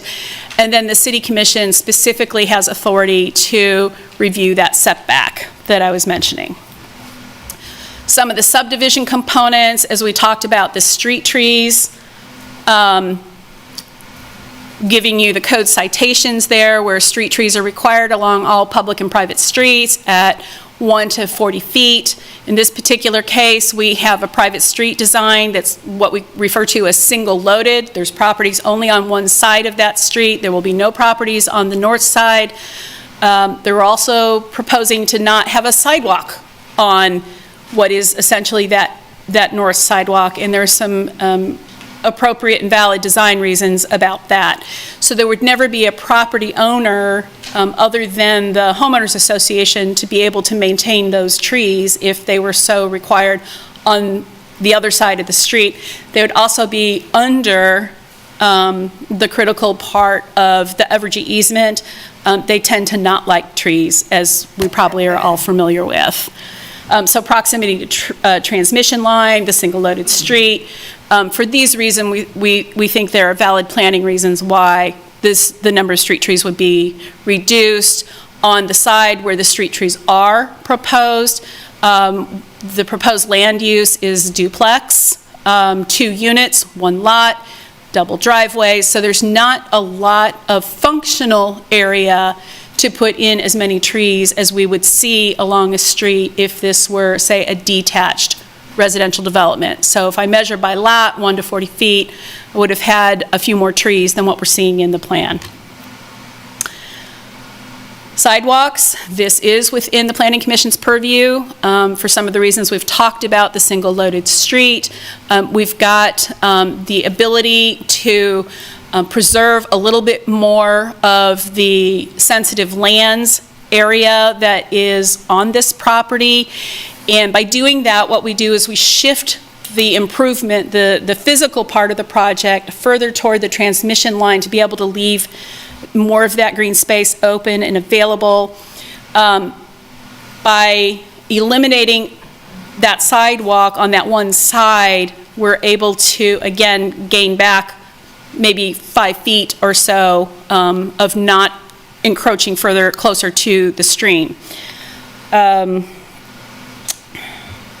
This particular sidewalk actually does not connect to anything else. It is only serving the 14 lots within this development and where it connects into, I think, Tomahawk Drive. So there's no ability from the cul-de-sac to connect across to other properties because that would be going across private property that's not part of the project and is not subject to any development request at this time. Setbacks, I started to talk to you about. So this text is in orange, so we're still talking about 1966 code, at 10 feet between structures, which this project actually meets. What it does not meet is that setback if we measure that setback from the property line. It is within the purview of the City Commission under the Land Development Code, so that's why that text is yellow in this slide. Just another quick graphic, and I think we had something similar in your packets, just giving you some reference to, so you can see lots 9 and 10. Those 2 projects generally meet that setback of 10 feet from the property line, but if I look at the lots either side of that, the structures are meeting the 10 foot, but it's 5 feet either side of that property line. Again, for comparison purposes, we wanted to give you some references to what some of those setbacks are in the code. I have heard that there may be some other restrictive covenants about setbacks. Restrictive covenants are not something that is code language, and it's not something that is enforceable by staff. If somebody came forward with a building permit and said, I want to do this, and there's no encumbrance and there's no easement, and the application met all of the other parameters of a building permit, staff would approve that building permit with that closer setback. It would be up to the homeowners association to enforce a bigger setback than what is required by code. Just a little bit more discussion about side yards. These are the findings of fact, or the criteria that are in the staff report, comprehensive plan, the standards and consistency with the development plan, nature of common open space. All of these components are discussed in your staff report. One of the things that I would point out for you that you are being asked to weigh in on based on some of the comment that you saw in your packet is there are set within the comprehensive plan, so Plan 2040, the residential development policies, and really some of those natural resource protection policies, and you're really kind of being asked to balance those things. Staff's analysis of this project is that it meets the technical requirements, subject to the conditions we list in the staff report. The issues of infill development, increased density, those kinds of land values that are prevalent throughout the comprehensive plan, I think weighed in staff's mind a little bit more heavily than the natural resources. It's not to say that they're not important. The plan has been revised to provide a better protection of those things. We believe that the conditions that were added, that the applicant's going to have to do a little bit of revision. There are some public improvement plans that would be required if this project gets approved. Staff has been working with the applicant's representative about some of those public improvements that could be maybe modified or tweaked to have a better impact on how certainly stormwater, any enclosed improvements interact with the creek there. Your staff's recommendation is for approval and requesting that you make a recommendation for approval to the City Commission. There are a number of conditions in the staff report. I've kind of collapsed them down to four big things. One is the City Commission's action on the setback variance. If the commission were to deny the setback variance, the applicant could still move forward with the project. They would have to revise the footprint of the building that they're showing on the plan. So they could still build, they just have to build a smaller footprint. There are some technical revisions to the plan that are needed regarding easements and some notation. That's probably the longest list. We've requested that the applicant revise the sanitary sewer study, and that's so that we've got a record copy that everything matches between the plan and the study. We've done a number of revisions at the staff level, really kind of up to the last minute as we were preparing the staff report and trying to get things published. And then a revised drainage study to show compliance with stormwater management criteria. This also may mean some tweaking the applicant would have to do to the plan to be able to show or demonstrate compliance with that. And that, again, that was one of those components that was kind of very end of the review process, trying to complete the review, stay for the September meeting, frankly, for a purely selfish reason, because I didn't want to try and do this item in October. The decision-making criteria are on this slide. I can leave it up for you. I'm here if you have questions. Kyle is here if you have questions. And then the applicant can address some specific things about the project if you have those questions. Right. Thank you. Sandy, thank you. And nothing else from staff right this minute, is that right? Right. All right, applicant. CL, are you here for tonight? This is not CL. Oh, I'm sorry. Hi, Commission. Corby Rust, Land Plan Engineering. Hi there. I just want to reiterate and add to some things that Sandy said. She's so much smarter than I am, and she reminds me every week. This is an infill project. Plan 2040 relies on residential infill. And what we find is no infill project seems easy. We deal with constraints such as easements, steep grade, waterways, sensitive land, and modern city ordinances, and this project had all of these. And I believe we've submitted an excellent design that properly uses this land within these constraints. There were some design changes. We benefited from this being the second submittal of Fall Creek. I appreciate that the city planning treated this second submittal as if it were a first submittal, and we were required to completely rethink what was previously submitted. You'll hear several concerns from neighbors tonight. I've heard them before, this being the second submittal, and I've addressed them to the best of my ability with city planning's help. Made some changes, and here's some things that were addressed that I think made this design a lot better. 6 acres of this property is currently tree covered.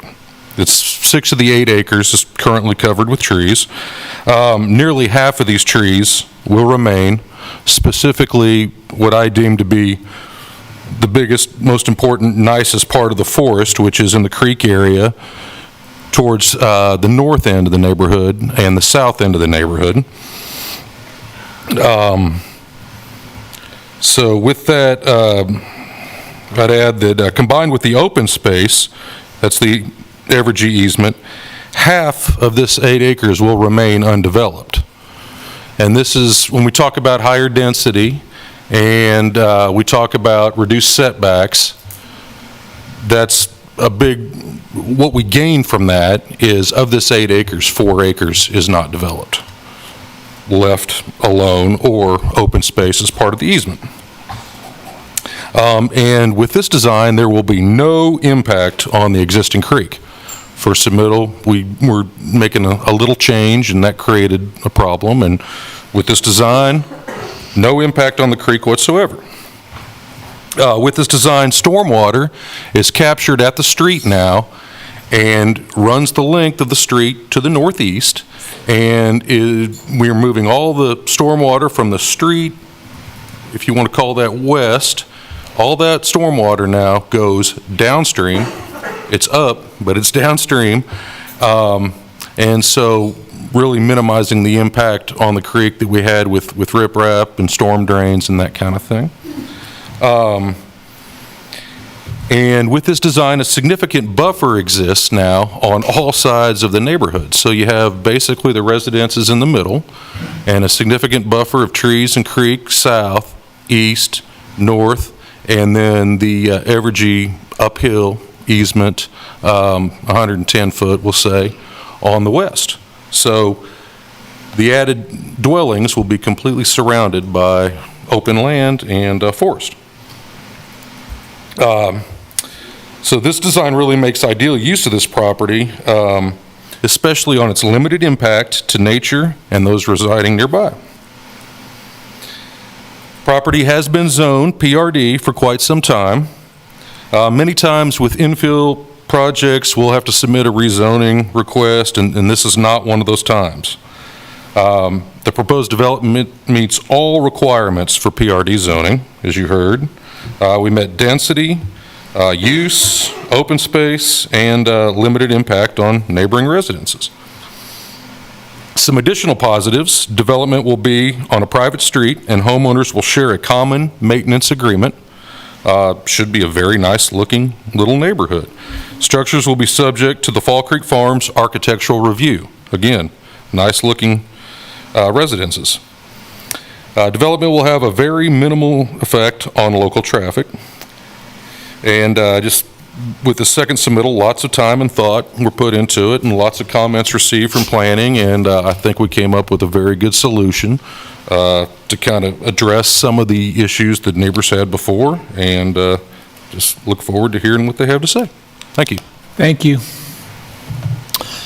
All right, we're going to move to public comment. If there's anyone here tonight to speak on this issue, please come up to the podium. If you would, please give your name. And you have 3 minutes.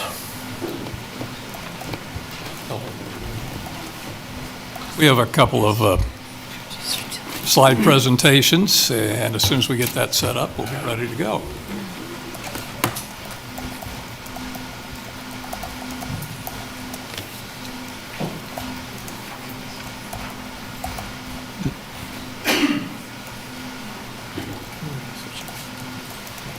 So we can see the slides.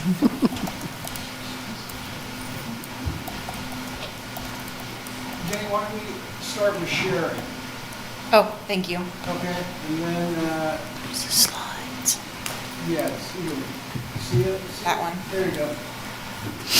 Awesome.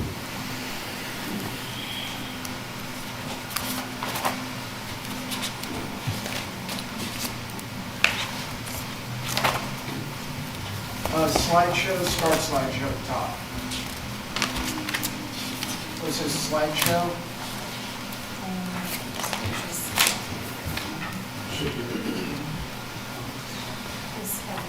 Sorry, Kurt, you're... Slideshow right there.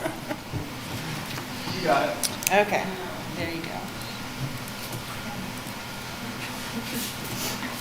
Ready? Good evening.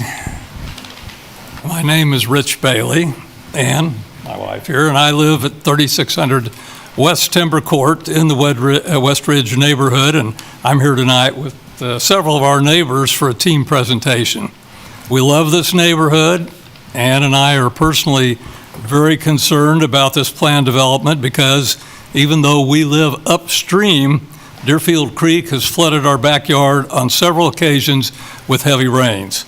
Further, we also would be devastated to lose one of the last remaining wildlife corridors in the entire city of Lawrence due to this potential development.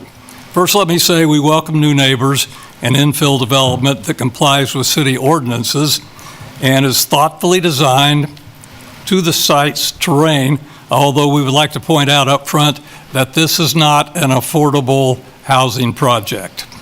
You've likely heard from the developer, the landowner, and the real estate agency multiple times. That's expected. Talking to you is their responsibility. They don't have to squeeze this work in their daily workload. It's simply part of their job. We have entirely different full-time jobs. To gather and organize this information tonight for you, the Planning Commission, we spent our nights and weekends poring over regulations, researching codes, and calculating dwelling units and acreage. We called, emailed, met with various city representatives. If we weren't able to connect with you until now, we apologize. We simply ran out of time. We sincerely thank you, the Planning Commission, for taking this time this evening to listen carefully to our research and findings.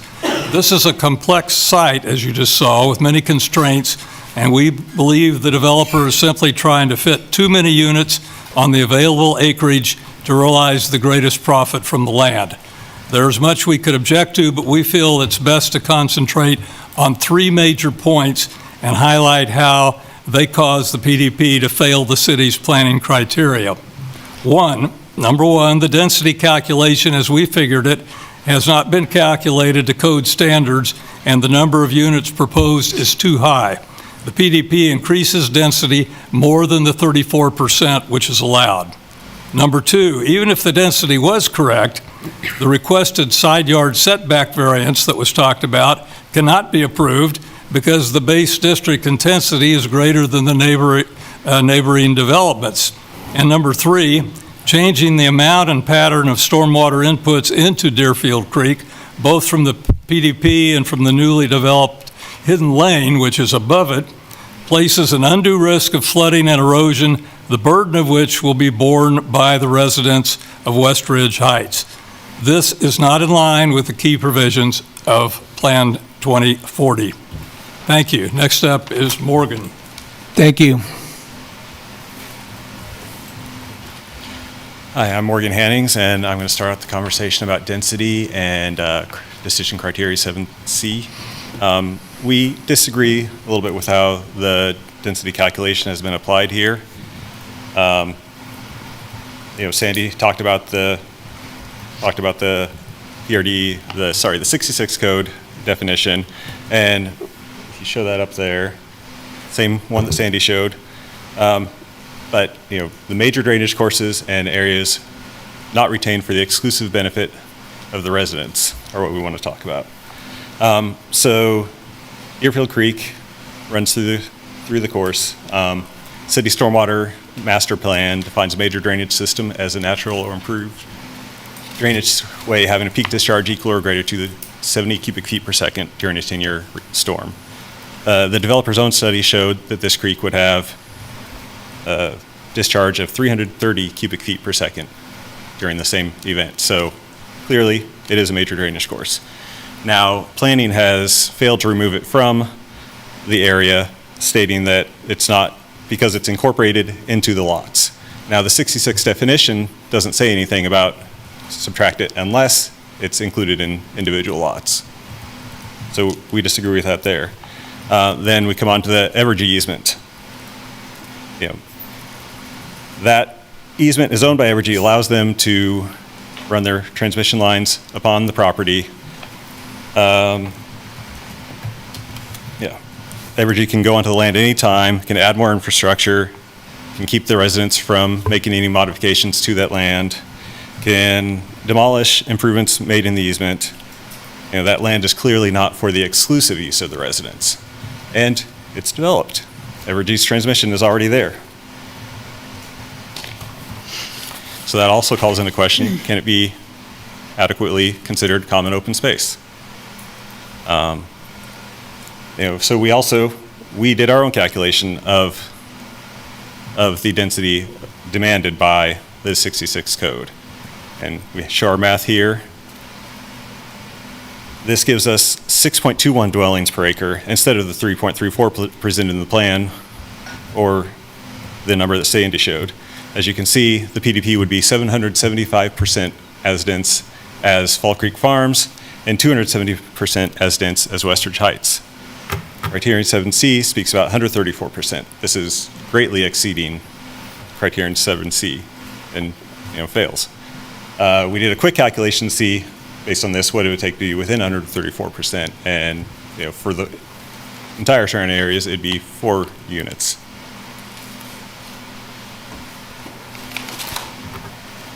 Thank you.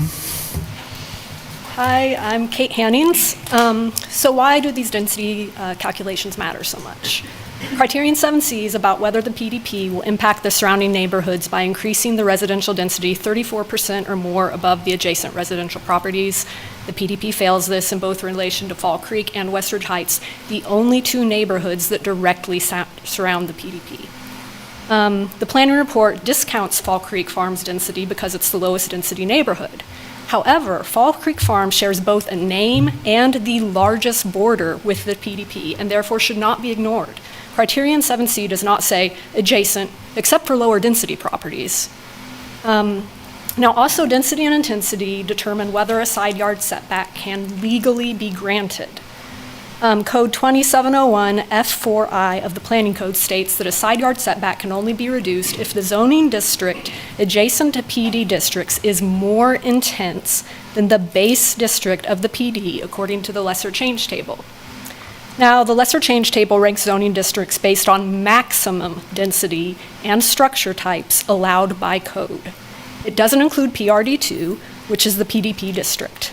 Luckily, in the planning report, it identifies RM12D as the most similar current district, and that is included on the lesser change table.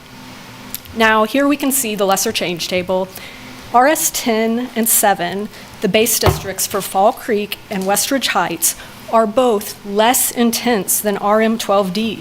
The base district, that according to the planning report, is equivalent to the PDP. This means that the side yard setback cannot legally be granted. The planning report, instead of using the lesser change table as required by code, uses the incorrect calculated proposed density of the PDP and compares that to the maximum allowable density of neighboring districts, even though they're not even built to that density. This is comparing apples to oranges. You can either compare the actual densities of all the districts in question or the maximum allowable densities of the districts. Otherwise, it's just cherry-picking data to try to get a specific result. Here we compare the maximum allowable density of each district, which again clearly shows that the PDP will be more dense than all neighboring districts. This lines up with the lesser change table and common sense that duplexes built on a thin strip of land is a more dense and intense development method than single-family homes. So even using this method of comparing district intensities, the side yard setback variance cannot be legally granted. Thank you. Thank you. Hello, can you hear me okay? Yes. My name's Stephen Johnson, and I'm going to present our concerns about the impact of the proposed development on Deerfield Creek and surrounding properties, and how that relates to the planning criteria and Plan 2040. The city's development code and Plan 2040 designate stream corridors as environmentally sensitive lands that should be protected, but this proposal would develop land within a defined stream corridor buffer, that is 50 feet from the stream center line, particularly units 6 through 12. The conversion of pervious surfaces to impervious ones will increase the rate and amount of runoff, and so the proposal fails to mitigate development impacts on the watershed. The proposal will not preserve and protect natural surface streams because it would destroy the natural stream networks in the existing woods that collect water and convey it to Deerfield Creek, and so it fails to meet that goal. In this detail from the proposal, you can see just how close some of the proposed homes will be to the creek. Unit 9 is less than 20 feet from the centerline of the stream, and Unit 10 is not much further at about 27 feet. Some of our properties already suffer from flooding and erosion of Deerfield Creek. The developer claims that the more rapid drainage of water from the site is a feature, not a detriment, because it will remove water from the area before water from upstream in the watershed arrives. This is only true if rain is no longer falling on the area covered by the development when the upstream water arrives. In any case, this does not take into account the changed amount and pattern of water input and the effect on erosion. The long-term trend is for Kansas to remain rather dry overall, but these data from the National Oceanic and Atmospheric Administration show that Douglas County, Kansas is getting wetter at a rate of 0.3 inches per decade. This may not sound like much, but when combined with data from the next slide, it's certainly a reason to be concerned.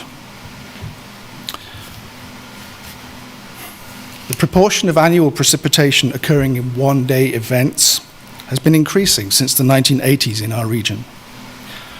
From 1910 to 1990, less than 10% of annual precipitation fell in intense bursts of 1 day or less. Since 1990, the trend has been upward, with some years reaching more than 25%. This combination of increasing precipitation with increasing intensity of precipitation events will put more and more pressure on a stormwater drainage system that's already showing its age. The addition of this densely packed development can only exacerbate that problem. Thank you. Thank you.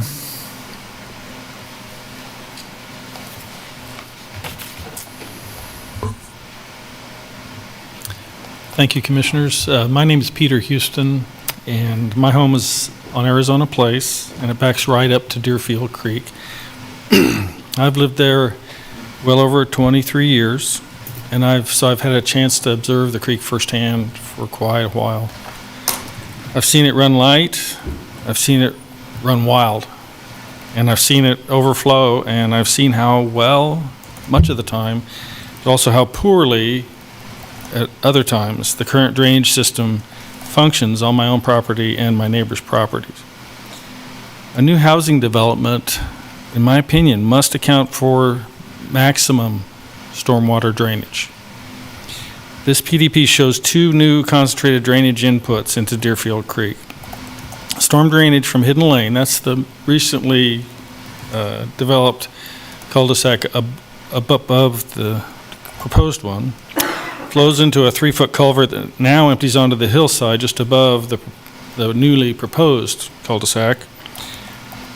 This drainage culvert is planned to be routed down past the new development and empty into the creek, dumping high-velocity stormwater directly at my property.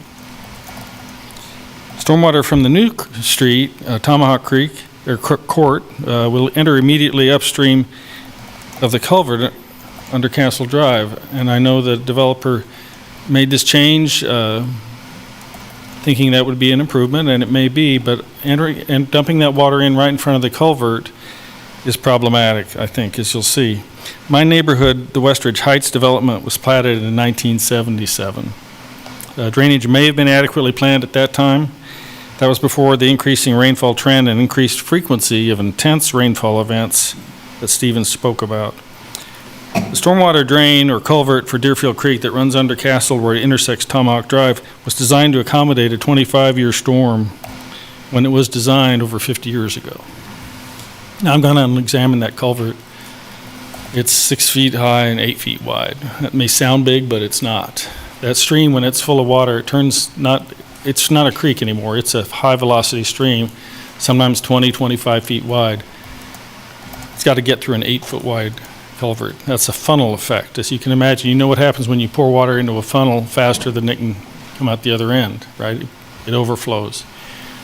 The city tells me that if the culvert overflows, no worries, it'll go over Kasold, but there's another 2 feet it has to go up before it starts to work its way over Kasold. During that time, water is backing up and flooding our properties. So I really have concerns about this. I would like Next, I would like to turn this over to David Schufelt, whose home also backs up to Deerfield Creek, so he can provide further evidence of the effects of property owners, to property owners, of an undersized stormwater infrastructure. Thank you.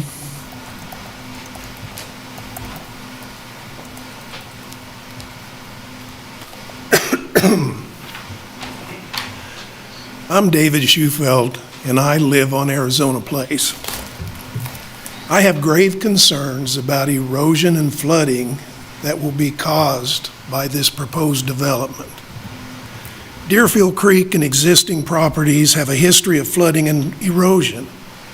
Building in the stream corridor buffer on a steep slope while removing most of the tree cover will only increase these issues, perhaps with catastrophic results and consequences for our neighborhood. There's a stormwater drainage pipe that runs between my neighbor's house and ours and empties into Deerfield Creek behind our homes. During every storm, there is so much water that it blows the manhole cover off and sends water under our deck, eroding the ground under it, and then moving into the creek. This has been happening for years. On September 12th, the representative of the city came out and said they're going to have to do major work, not just on the disconnected broken pipe at the outlet to the stream, but all the way back up to the street to completely replace the pipe since it's too small to handle the volume of water going through it. So we've already got more water coming down towards us than the city expected or the infrastructure can handle. The proposed buildings 9 and 10, which are closest to both the creek, our home, which is Lot 5, and where we've had flooding, will be built on steeply sloping land where the ground is already eroding. Trees are already being lost to erosion at the site where they're wanting to put buildings 9 and 10, which are both within the stream corridor buffer. As the land continues to erode at an even faster pace, since all the trees and bushes have to be torn out on that side of the creek, what happens to those buildings? Any attempt to bolster that side of the creek will only force that water towards my home. Here, as you can see, the water coming up out of the creek into my backyard during just a 5-year flood event. Proposed buildings 9 and 10 will be 20 feet from the middle of that water. Here's a picture of Deerfield Creek flooding at a yard at West Timber Court, which is at the southwest and slightly uphill end of the proposed development. Houses in the Westridge Heights neighborhood all along the length of the proposed development have had water overflowing the creek bank already. Lastly, this picture shows what the force of the water is capable of doing. This boulder used to be in the yard of this home at the north end of the creek. Thank you.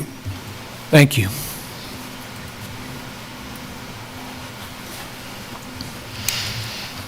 Thank you. My name is Teresa MacDonald.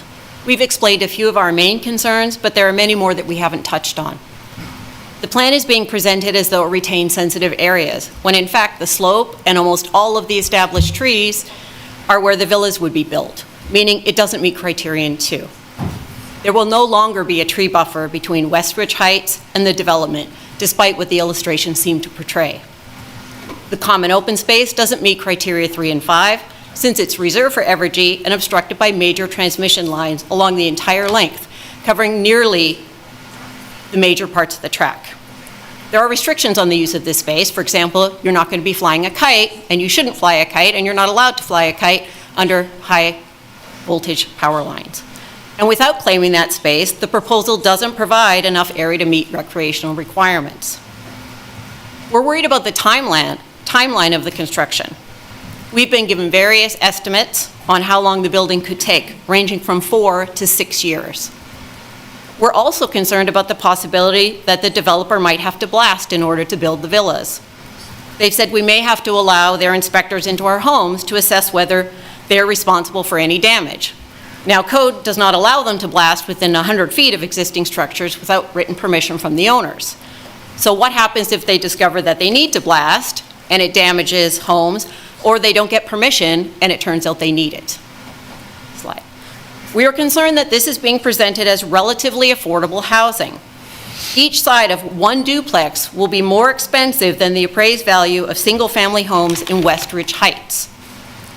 There will also be an expensive homeowners association that will have to fund the clearing and maintenance of the utility easement and the clearing and repair of the private road that will have to be built to serve these villas. So none of this meets the metric of affordable housing, and in previous commission meetings, the developers have acknowledged that.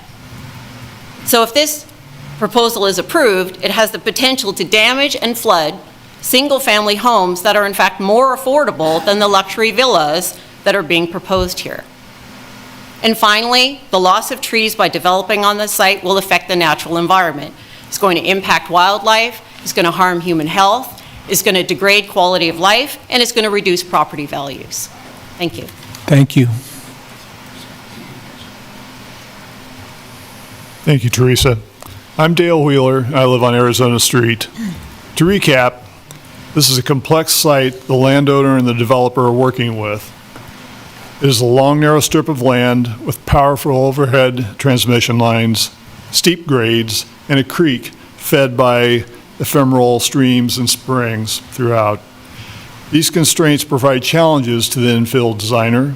We believe the developer is simply trying to fit too many units on the available acreage in order to maximize profits from this land. These three key points highlight how the proposal fails to meet the city planning criteria. First, this developer's density calculation has not been calculated to code standards, and the number of dwelling units proposed is too high. The PDF increases density by more than 34% allowed. We've used code guidelines to calculate and show an appropriate number of dwellings units on slide 11 that complies with the 134% rule. Secondly, the requested side yard setback variance cannot be approved because the base district intensity is greater than the two closest current neighborhoods. And third, changing the amount and pattern of stormwater inputs into Deerfield Creek creates undue risk of flooding and erosion, the burden of which will be borne by the Westridge Heights neighbors, my neighbors.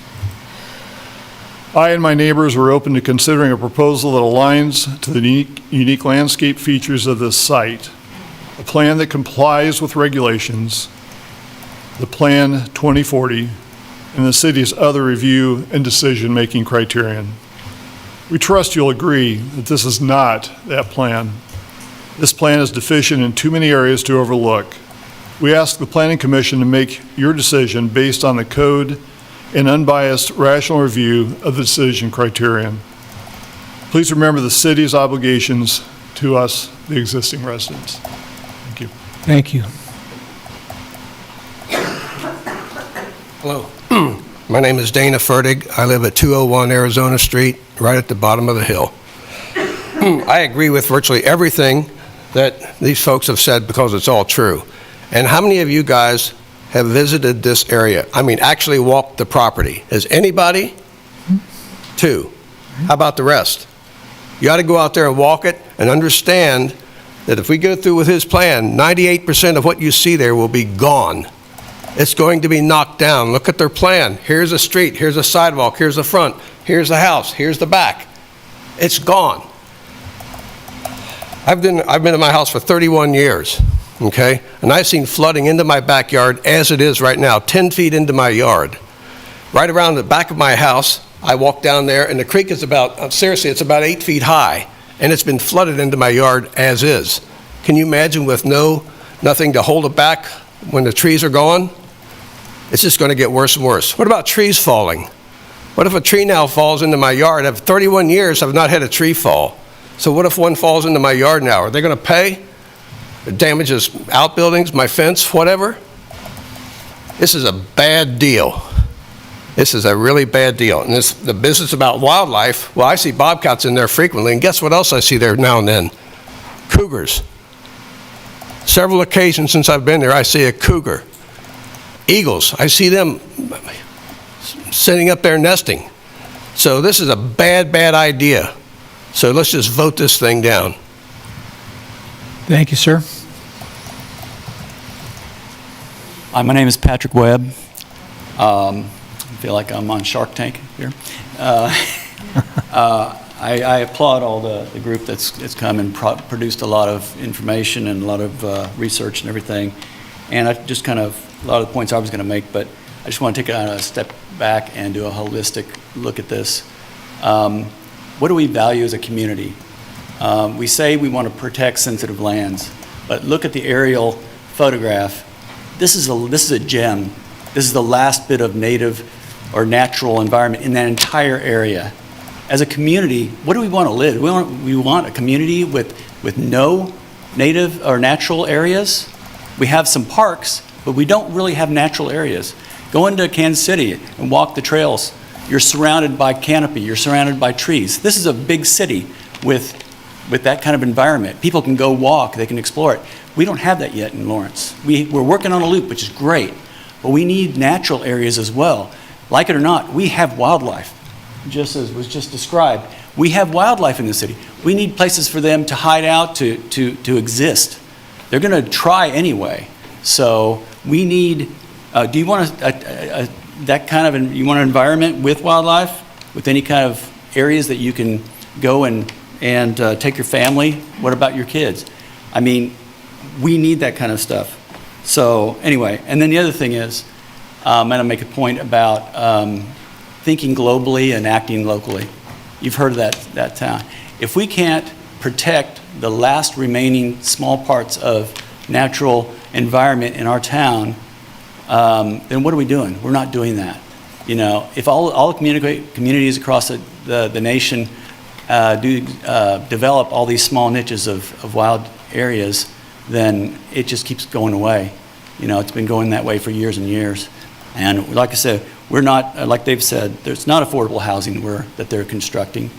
It doesn't really add that much residential areas considering the amount of wild areas that they're going to destroy. And it's all going to be gone. I mean, you saw the pictures, you saw the design. It's going to be gone. So anyway, thanks for listening to us. Thank you, sir.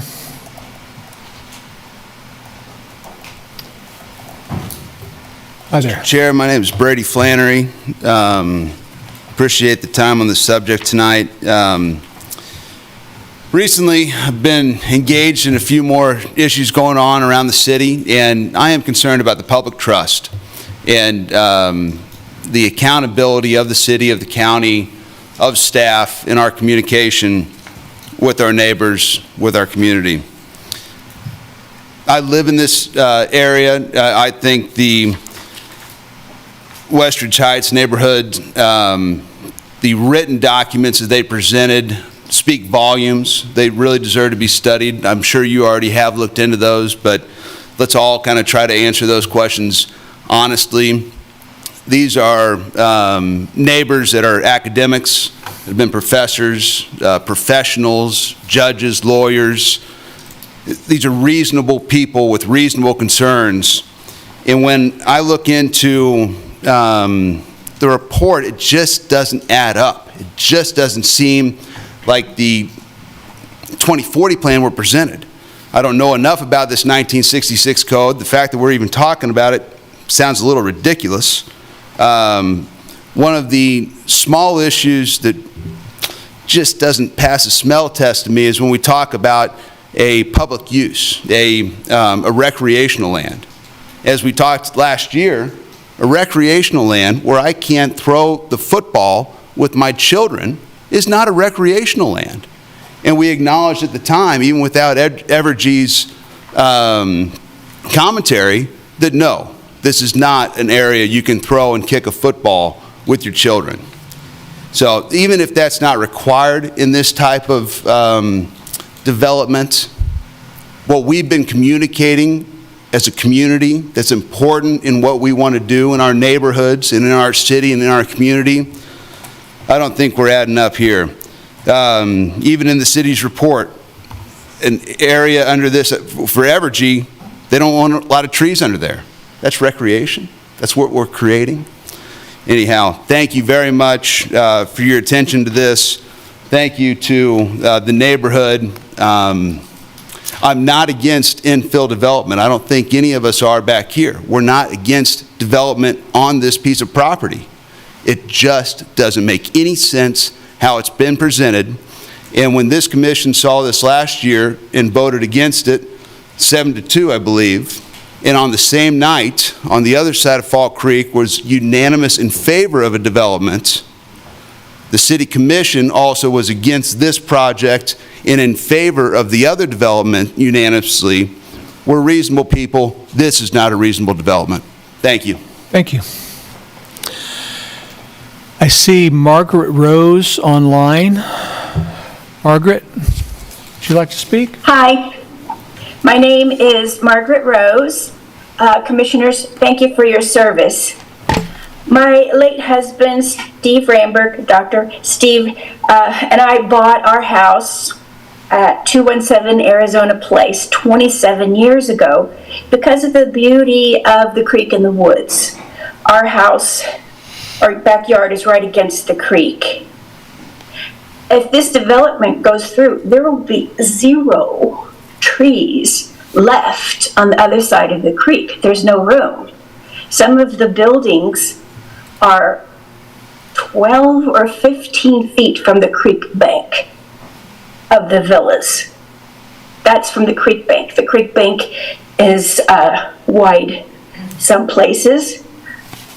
We've already had major erosion problems. For instance, behind our house, and I have a marker that proves this, the creek bank has eroded 10 feet in 10 years, and that's on the opposite side.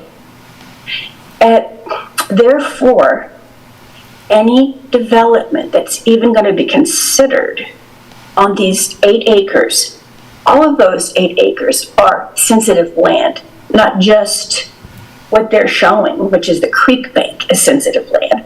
All of those acres are.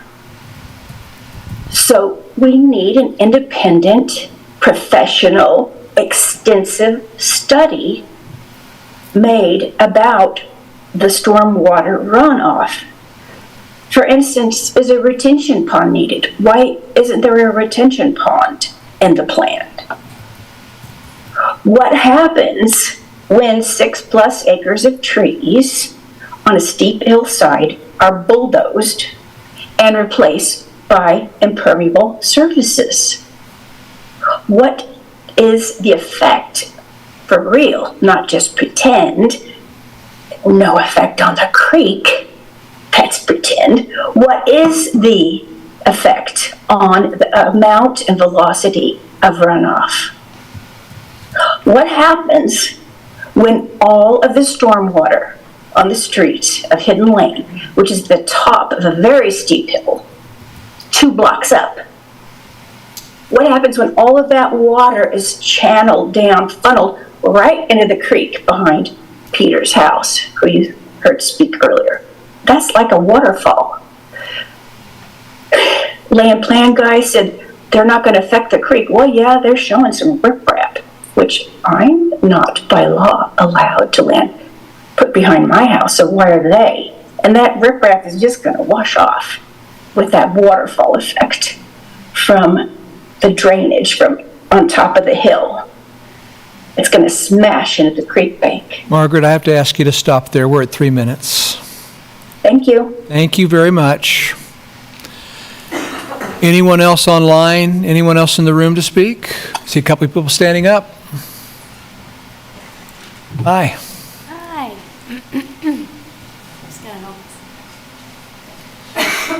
While you're doing that, is there anyone else online?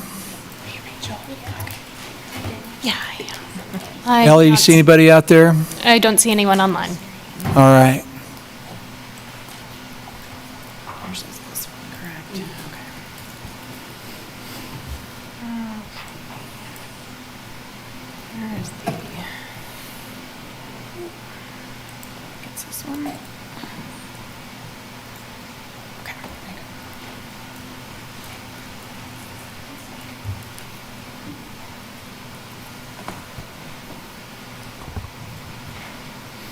Hi.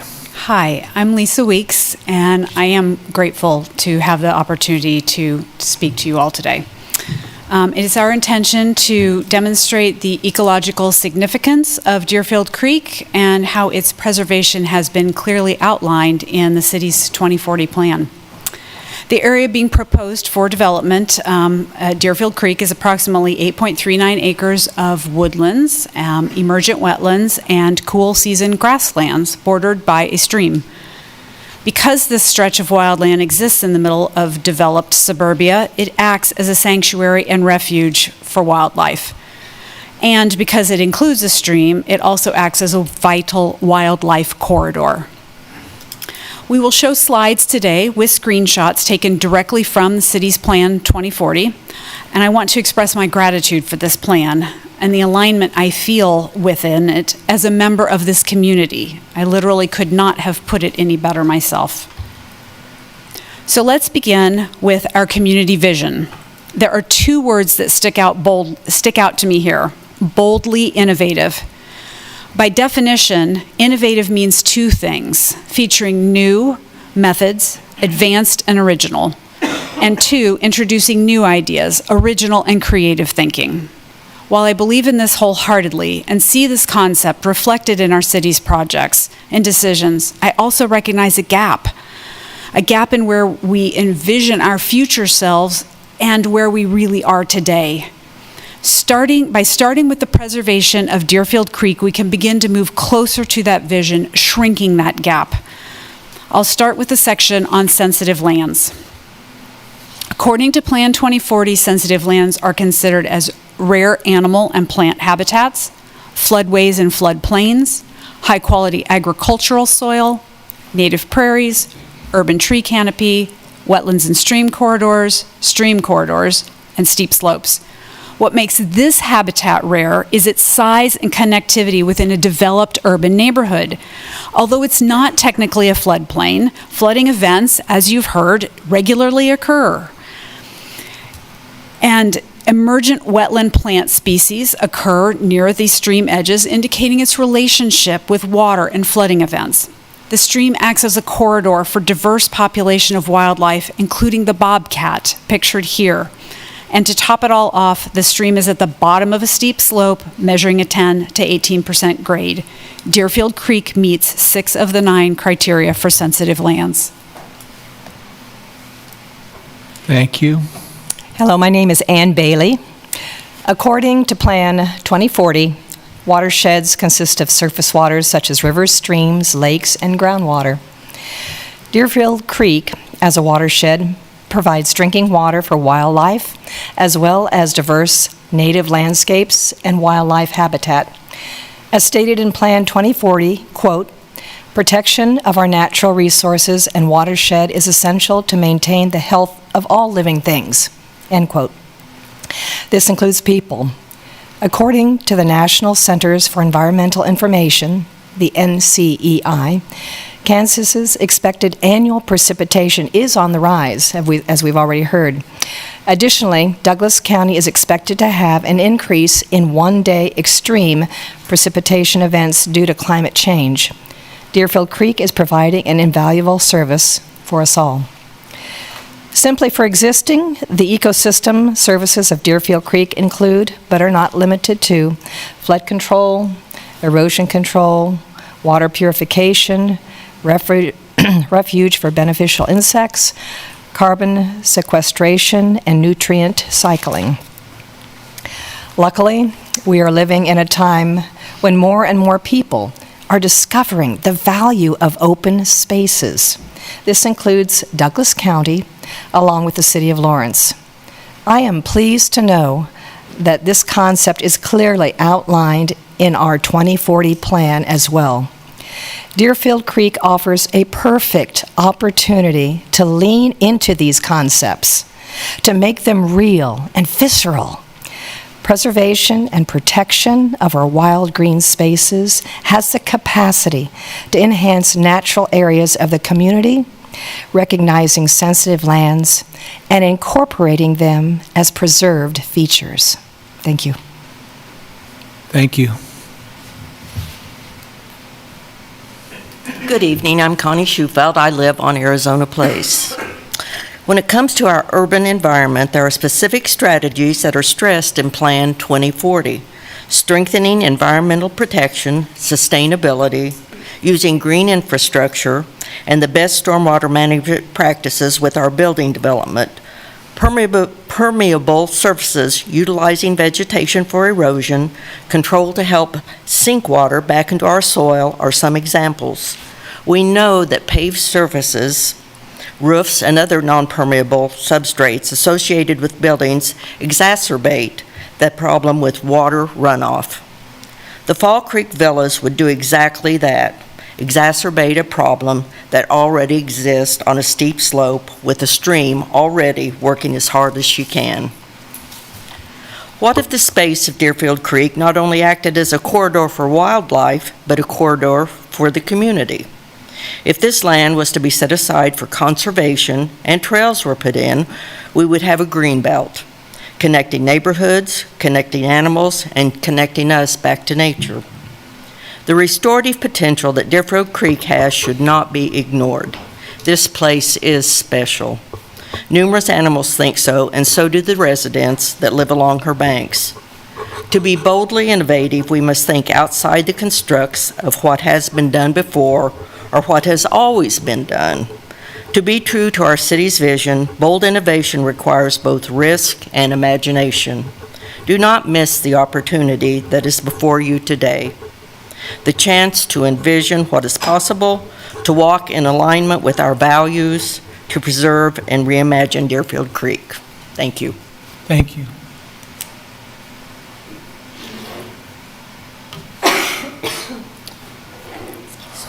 Is there any, oh, go ahead, please. Yeah. I wrote some notes down. Okay. Hi, my name is Rachel Eli, and I have my degree in wildlife biology, and I've spent over a decade building bridges for wildlife in Costa Rica. Building bridges for wildlife in Kansas is a little bit different. We can't just throw ropes up in trees for animals to cross because we have to have habitat.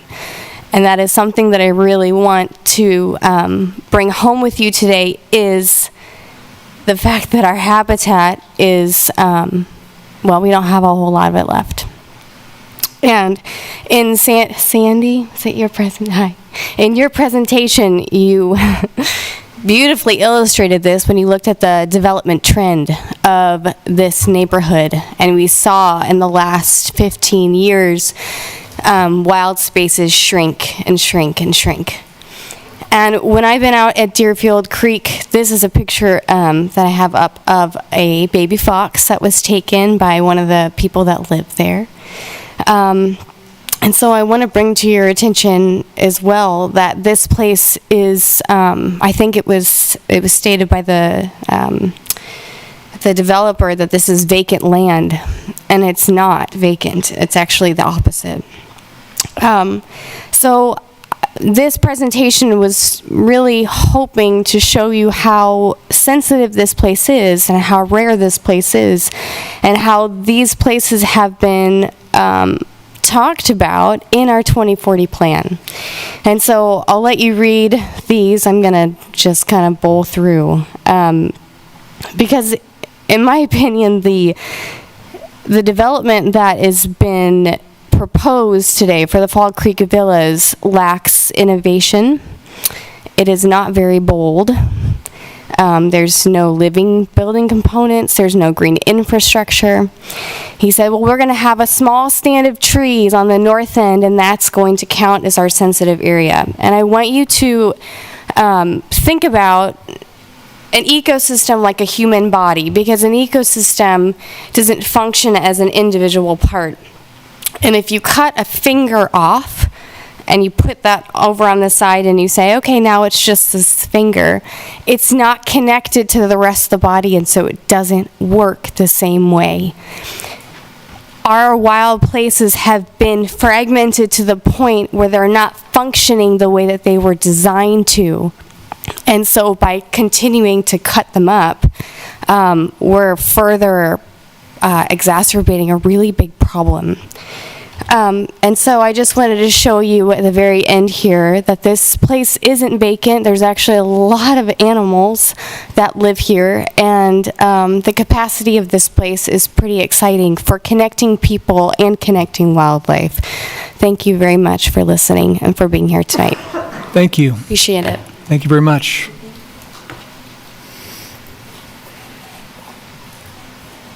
Hi, Hi. I'm Jamie Joseph, and I actually live up on Hidden Lane in the cul-de-sac where they did put more impervious material. And I've watched J.D. Johnson come back in and try to revamp and fix that road many times, and they still don't have it right. So I bring that up because I think we've all gone through remodels, new builds, all that, and there hasn't been a single time that something has gone well. There has always been snags. This isn't going to be a snag. I went to stay with my father-in-law for 2 weeks to help take care of him. His house was built 7 years ago. I looked at his house, I'm like, this is built out of cardboard. We'll be damn lucky if it's still standing in 25 years. I want you to know, we've got tree canopies, we've got rock, they want to blast it out, they want to take all the trees out and all the vegetation, and they're sitting here telling us that the flooding that's going on now isn't going to get worse.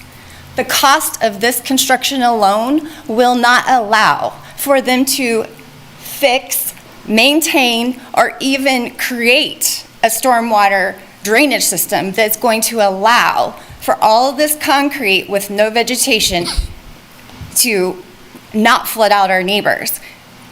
This is just, I don't even know why we're here again.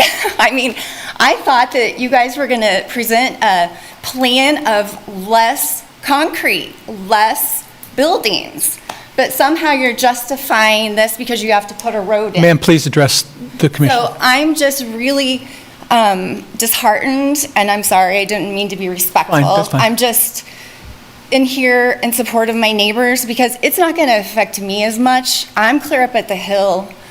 I'm not going to be overheated in the summer because there's no trees left. I'm not going to look out at skyscrapers. This is a quality of life issue. This is not about not in my backyard. This is totally irrelevant. This is cost shifting. This is taking the burden off of the developers and the city, and you're putting it onto the taxpayers and the homeowners. Every time I see somebody build on the east or west coast, I'm sitting there going, who is allowed to make this decision? Really? Yeah. Because we're all going to pay for this decision. It's a bad decision. Tonight is not an infill vote. This is not. This is a cost-shifting vote. And I do hope that the city takes note of this and the public, because when taxes have to be raised because all my neighbors are being flooded out and these townhomes can't even last 50 years because the cost of building is so high, the trees and the fox and the rock and everything need to remain. And I wanted an opportunity to buy that land. I didn't even know it was for sale. It's really sad. We need to protect this, and I want the opportunity to buy it. Please vote no. Thank you. Thank you. Anyone else? Public comment? I see Wells Unruh. Yeah. You guys hear me okay? Yes. Hey, thanks for taking the time to listen to my concerns. My 9-year-old, who was pictured earlier in the presentation with the box turtle, I told him I was listening to this call, and he said, "You got to do something, Dad. You got to do something." So that's why I'm taking the opportunity to speak with you tonight to address my concerns. I'd like to echo many of those that my neighbors have elegantly put this evening. Those around the loss of green space, which my son obviously is very concerned with, as am I and my neighbors, because we have so much wildlife back there. It's phenomenal. I've never seen anything like it. I've been to a part of 3 other cities, and this one here I've been grown to love due to the green space, and that's what drew my attention to the area. And then the environmental impact, I want to echo that. The flooding risks, I see so much flooding as it is with these 5-year floods turning into 1-year floods. It's something that we definitely need to take a little hard stance on, just because it is a genuine risk, and I've seen a lot of neighbors having to already make adjustments in their backyard due to the problems that are already occurring. So I can only imagine what this will do to the backyards for those neighbors. And I sit on the bottom of the hill, but I don't sit right next to the river. But I see it where I'm sitting, so I can only see that they can have a major concern with what's going on here. So, and then, the community concerns are growing amongst us all, and the anxiety, of course, is also growing. So I hate seeing our neighbors having to go through a lot of the pain and the depression this might bring, because this green space does bring joy to many of our lives. And just to have this discussion again, thinking that we've already went through one vote of this and having to come to it again has really kind of broken my heart. But, I know business is business, but here we are again, and we're going to fight for what we think is right. And I appreciate your time tonight and listening to our concerns. Thank you. Thanks for being here. Anyone else in the room to make a comment? I think everyone has. Is there anybody else online? I do not see anybody else online. All right. We're going to close public comment, and the applicant, you guys have 5 minutes if you'd like to respond to anything.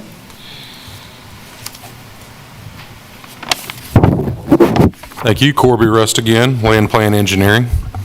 And I agree, these are reasonable people with reasonable concerns.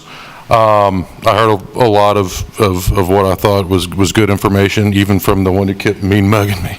But I want to say that I, as a designer, I'm a reasonable person with reasonable concerns and designed accordingly. Our engineers are reasonable people with very reasonable concerns for floodwaters and that kind of thing. And we submit to reasonable people with very reasonable concerns about the community and about stormwater, and we work through the process. And just in general terms, we have 8 acres. We want to develop 4 acres of it with some houses that's similar to the rest of the neighborhood, leave a wildlife corridor. I know there's wildlife there because I live right in the center of town by campus, and I see the fox, the baby foxes, foxen, however you say that. I see those. I see the coyotes, I see the raccoons, the possums, the skunks on my walks every night. So I know it exists, and I think we did a good job of providing enough room for them to continue to exist. I think it's a well thought out design, and I think planning and MSO agreed that we met the requirements in regards to all the concerns that were brought up, and that's all I have to say. Thanks. Thank you. All right, we're going to bring it back to the commission, and I'd like to start with a question for Sandy. If you would give us your perspective on the comments that were raised regards the questions on code compliance. And there are points 1 and 2. One was around the overall density calculations being different, wildly so, than what the 66 code allows. And the second was around how the setback created density that was by code not allowed for the surrounding areas. Could you talk about those two things, please? Yes, thank you. Because we're hybrid Sandy Day planning. The two pieces, this is absolutely an example that we have multiple properties in the city today that we will continue to struggle with because they carry this old zoning in the land development code. So we automatically have some conflicts on how we look at that. How we calculate density. We laid out how staff did it. We did not include the detention area because of the way it's designed in the project. If the project had been designed so that it was all one lot and you have multiple structures on that lot and there was a tract, I would concur that we would have deducted it in there. So we looked at that. Absolutely concur that the overall density of this project is higher than the surrounding area. This really brings me to the findings of fact, if you will, in your staff report in 7. It's talking about whether or not the plan will measurably and adversely impact development or conservation of a neighborhood area by, and then it has A, B, and C. And it asks us to evaluate the traffic, the housing type, building height, building massing, and then increasing residential density of 24% or more above the density of the adjacent residential area. Where that 34% came from in the land development code, I have no ability to tell you where that came from. That is a subset of a larger finding. So how the commission wants to weight that is up to the commission. As far as the setback goes, whether or not you can look at a reduction of the setback, actually it would be the city commissions, that has to do with when we look at the intensity of surrounding base zoning district. Well, the difficulty of this property is I don't have a base zoning district to compare it to. It's its own district. And the lesser change table gives me no real guidance because it's not applicable. So we've tried to use some judgment call in both of these assessments. If the commission believes that it should be done differently, we're absolutely willing to take that direction. We just need you to direct us that. That will mean also that the applicant is going to have to reconsider their project. Just saying that the setback itself can't be considered a different way may not necessarily address what the neighborhood is looking for. Because in this particular design, we still have 14 lots, we still have a housing type of duplex compared to much of the surrounding area, which is detached detached housing, that the applicant could revise their plan with a different residential footprint, a smaller structure on those lots, still being duplex, still being 14 lots, being compliant with an interpretation of the setback that is 10 feet from the property line, and we haven't really affected density because we still have the same number of units here. So staff is very willing to hear what the commission's direction is. This is the second time you've kind of seen a development proposal on a property that has been annexed, that has been zoned for residential development. I do not disagree at all the importance of the natural areas that affect this property, which also goes into that density calculation. As far as the sensitive lands piece, there is a lot of language in the comprehensive plan. When we take that and we apply the actual development code, the regulations, planned developments are actually exempt in the land development code from the requirements of sensitive lands. So again, we have this issue of old code, land development code that we are constantly trying to balance. And I think this project, even this revised version of the project, represents an opportunity for the commission to provide some guidance if you believe that it should be done differently. I don't know if that helps. That's putting a burden back on your shoulders. We've kind of taken our stab at it, tried to lay it out for you how we did it, tried to be transparent about how we've done that. I don't know if the applicant has any more to add to that, but that's, I think, staff's piece. I don't know, Jeff, if you want to add anything to that. Okay. Thank you, Sandy. Sure. Yes. Sure. I'll start with, I have a whole bunch of questions, but I'll just start with some stormwater ones and then leave the floor to other people. I was wondering, I have a question for the applicant. If you could show us on a map, you mentioned the stormwater from the development being collected in the street and then being put back into the stream corridor at the eastern end. If you could show on a map how that's being done and where the stormwater will come out. Oh, boy.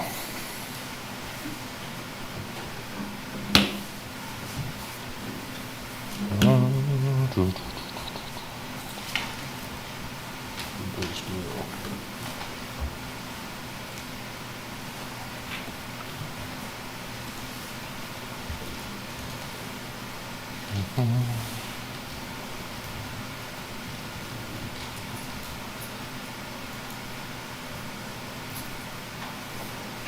don't know how to get back to that map. I see some magic going on the screen right here. Yeah, get that original presentation up.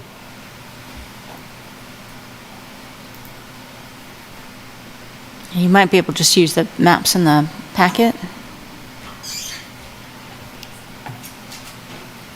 Yeah, so essentially on the,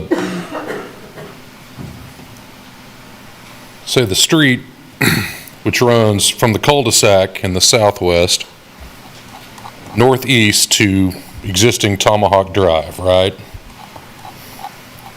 Between the entrance to our street, off of Tomahawk Drive and Kasold Drive on the north part of the property, there's an underground culvert that runs diagonal northeast and empties out on the other side of Kasold, and that's where that current creek continues on from our property. So if our street that runs right down more or less the middle of the property, it's really farther west, but that street captures all the water that's coming downhill from Fall Creek Farms, and it runs it in the northeast direction. It's picked up along the way by inlets, curb inlets, and there's curb inlets at the entrance on the northeast part of the property, where our street runs into Tomahawk Drive. And all that stormwater that hits those inlets keeps going northeast to the very top corner of our property and then dumps right at that culvert that then heads northeast. So upstream from everything south of that. Okay. Or downstream, I'm sorry, from everything south of that. Okay, thank you. So my next follow-up question is for staff in terms of the culvert size at that intersection. And if you could speak to that area's ability to handle future storm events. Okay, it's a 6x8 box culvert, and from downstream there, the Deerfield Creek remains in an enclosed system down to about Princeton Drive, which is about where it comes out, and that's about where the special flood hazard area, the FEMA flood hazard area begins at that point. There's also overland drainage, so that enclosed system was previously a open creek, I believe, before that enclosed system was put in. So there's also a provision for overland drainage in addition to the enclosed system right there. But that's the beginning of the enclosed system, is that 6x8 box culvert under Kasold. And I believe in the 100-year floodplain, I think this is all in the drainage study, in the 100-year flood, that culvert and Kasold Street would overtop by about 6 inch to a foot. So when the top of the culvert is reached with that stormwater rising, then the water would start to go into pressure flow through the enclosed system, rise up to the top of the embankment, and then in a 100-year flood over the top of Kasold Street.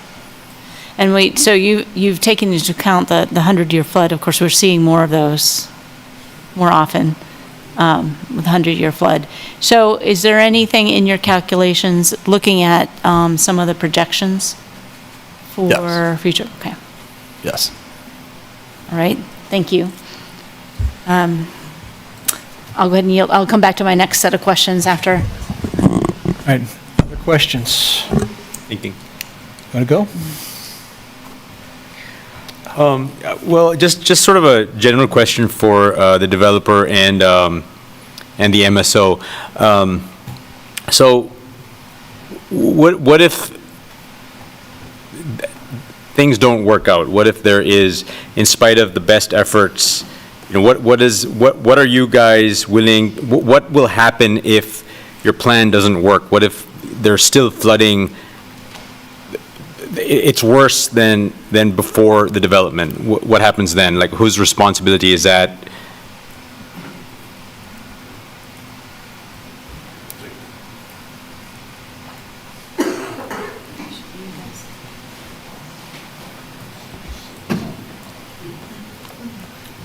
Phil Struble, Land Plan Engineering.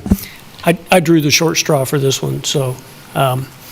So your question is, what are we going to do if what doesn't work out? Could you be a little bit more specific, like we get a 200-year flood? I mean, is that what you're thinking? Well, like, let's just say that there's flooding today, as the neighbors have indicated. Let's say the flooding increases because of the development, noticeably increases. And maybe the way you're directing the water it has to be changed or something like that. I just want to know, like, what recourse do the neighbors have if things don't go according to plan? Okay, so to start with, you saw the picture of the drainage basin, and we're the only piece left. So we're the last 2.5% of that drainage basin left undeveloped, other than a small piece of Fall Creek Farm but those lots are so big, and the houses, well, I guess they're so big as well. So our ability to influence the 100-year flood, now keep in mind, let me take you a little hydrology lesson here, if I can. We use standard intensity rates that are published for all different parts of the country when we design storm sewer, and that is, it's what, 6.08 inches per hour is the 100-year, or the rate. It's the old, I'm not even sure what the rate is now, but we have set rates. Those rates have slowly gone up to account for a lot of the concerns they have. And so that's when Kyle said yes to the question, those rates have just increased over time. So our industry as designers have taken into account the climate change, right? And so it's not like we've disregarded anything happening. The pipe under Kasold was probably originally designed for a 25-year storm, okay? That rate has now gone up. So it probably doesn't carry a 25-year storm anymore. It's going to be something less than that. So that's already inherent in the whole thing. So this scenario where something is going to happen is built into the whole system. We are such a small percentage of that we're picking up our water and we're trying to take as much of that downstream as we can. What happens then is that water gets out of our system and is on its way downstream before the main flow happens. So, yes, they've got flooding now. The city has acknowledged that they've got a problem with that system, and hopefully at some future capital improvements plan, they're going to address that. Are we contributing to that problem or not? Our point is, and we're trying to present, is that we're not contributing to that problem. In fact, we're trying to solve part of it, but we're such a small part of the whole drainage basin to say that we came in, our 2% of the whole drainage basin, and we caused their flow to go up and them to flood. On its surface, that doesn't make any sense, because we can't have that level of influence, right? So, clearly I'm dancing around a question that there's really no good answer, because, are those properties going to flood again? Yes, they've got pictures of them flooding in the past. It's going to happen again. Are we contributing to it? I think the argument can be made that we're not. I think the argument can be made, is it going to happen more frequently in the future? I don't know. Is climate change going to continue to add more water, or at some point are we going to start having less? I can't answer any of those questions. We follow all the standard design criteria that our industry has set before us on how we design this. We took it one step further, and that we're taking all that water, to pipe all that water for the whole length of that cul-de-sac is not something we normally would ever consider. We'd normally just put a couple inlets and dump the water into the creek. No, we want to try to help as much as we can. So we're going to pipe all that water the whole length of the cul-de-sac. We're intercepting water that normally gets to the creek that will never get there. So, I don't have an answer to your question. I danced it around as good as I could, but. I appreciate that. Thank you. Thanks. Yes, please. Well, unless Ms. somebody Trasher. else. So, speaking to, I have to concur with the gentleman who just spoke that this wouldn't measure the problem with the flow in that creek right there lies upstream where there is no buffer. If you look upstream, the Deer Creek corridor, the properties that are there, it's lawn all the way up to Riprap and Stone. So the problem with the water lies upstream, not with this property. And this property will have more buffer with it than any of the other properties that lie upstream. But my question about the buffer, though, is the change, so from the project we first saw to the project we see now before us, how much more tree cover, what's the difference in the tree cover between the first project we saw and this project, in terms of how much have you moved the houses out of the woods? It's just, on average. On average, I would guess about 30 feet. For the whole way. Okay, you have to come up, sorry. We can all hear you, but. Yeah, probably 30 feet. So by making that a private road, which means we can't have right-of-way under that Evergy easement was an issue. So that's a private road, and so we could push it farther west into that easement, and about 30 feet the length of that road. Okay, all right. So. All right, thank you. And so then my follow-up question for staff then is, I am looking at lots 9 and 10, and also 6 and 7, and I'm a little concerned about the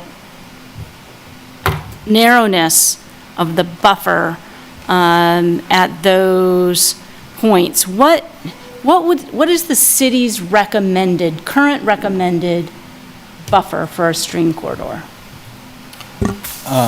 It is 60 feet, approximately centered on the stream corridor. So it's a buffer of 30 feet along from approximately the center of the channel. And I would define the channel as the overall flood stage channel, not necessarily the creek bed. Okay. For this purpose. So in those spots, it's narrower than the city generally recommends? It is, yes. Okay. I think that's where we have some conditional comments to review. Those two properties are very close. Okay. Those lots 9 and 10 you're talking 9 and about? 10, and 6, well, no, 6 and 7 I had another concern with, but not 9 and 10. But Sandy looked like she was going to. Yes, so in response to that concern, we drafted condition number 4 in your staff report, that there be a provision of a revised drainage study per the approval of the city stormwater engineer, so that's going to be Kyle Gonterwentz with MSO, to include the updated information to demonstrate compliance with that section. That may mean that the applicant's going to have to tweak this plan to show that they can meet that. Meet the buffer requirement or Yes. Yeah. Oh, okay. Because the study is going to have to show compliance with the standard. Okay. The plan's going to have to be in compliance with the plan. Okay. Also, there's a second provision, it's 30 feet from the center of the channel, or a distance from the 100-year floodplain that's calculated in the developer's model, whichever is greater, I believe. Okay.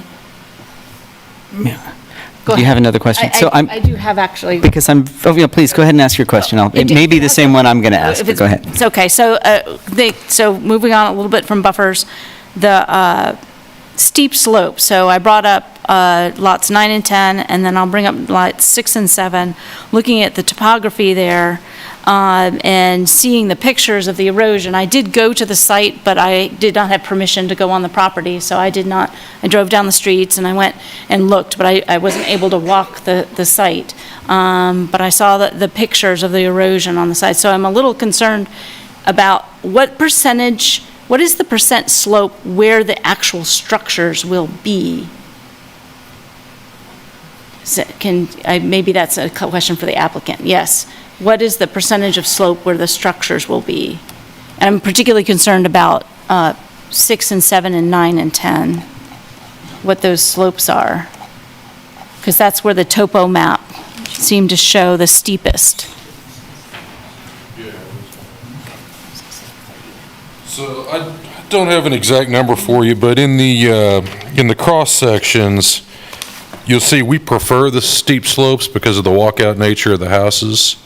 And so what we have is, in the one that was presented, you saw the going downhill, then the walkout again. This is a good thing because nobody's going to need to blast a house that's built up on, it's built with the terrain. So nobody's digging a basement per se. It's just building the house with the existing slope. And in the grading plan that we submitted, it works out for, I want to say, maybe with the two houses on the cul-de-sac and the first house in the neighborhood, I think almost every one of them is going to be a walkout basement. And you're not at all concerned about the erosion from the Well, flood? on any slope, yes, but, that's why, so, of course, during construction, the erosion control, and then after that, sod and everything that's necessary to keep things from just eroding. Now, we don't know. There may be events like there are now that come in and wash some things away and whatnot, but... Well, you mentioned sod, so I'll get one more question. You mentioned sod, so I read in the packet that there was some provision so that the homeowners who would eventually live there would not be able to take down, would not be able to encroach and replace trees with lawn, or what is the provision there? Because if you're trying to preserve as much buffer as possible, what's the provision that the homeowners won't be able to clear the area and Yeah, so certainly everything on the east side that lies within that drainage easement will not be able to be touched or built on, or no fences, sheds, any kind of alteration to the creek or any kind of... Any clearing? Clearing. I think clearing's a good thing at times. Well... Just debris. No, I meant clearing of the trees. No, absolutely not. No, it's listed as sensitive land and also in the drainage easement, so no. Thank you. Yeah. Thanks. And I can't imagine anybody would want to, because it's a creek, People, yeah. It's pretty. So I have a few questions as well, beginning since you're already standing there. Okay. So several people have talked about not just flooding, but erosion. Thank you, Commissioner Ashworth, for bringing that up. Can you talk a little bit about what kind of mitigation measures are you making to protect the properties against erosion from the stream?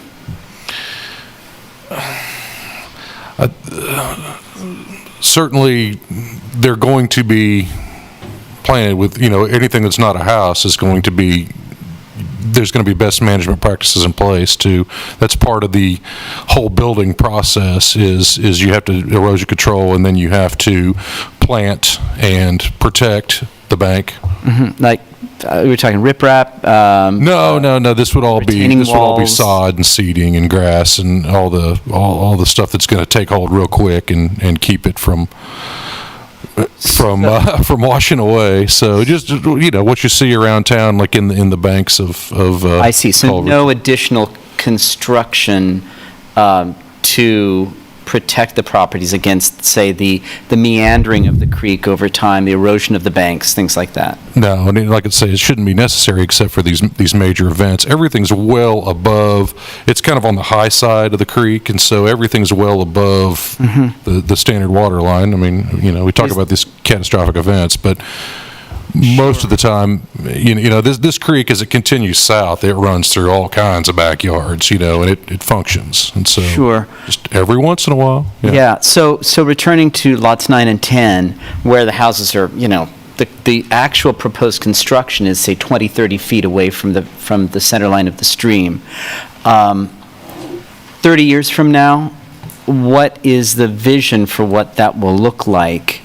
And actually, returning to Commissioner Duver's question about liability, not the neighbors, but the home buyers, who bears the responsibility for, and this is a general question perhaps, who bears the responsibility for any damage to the property from, erosion of the stream, erosion of the creek?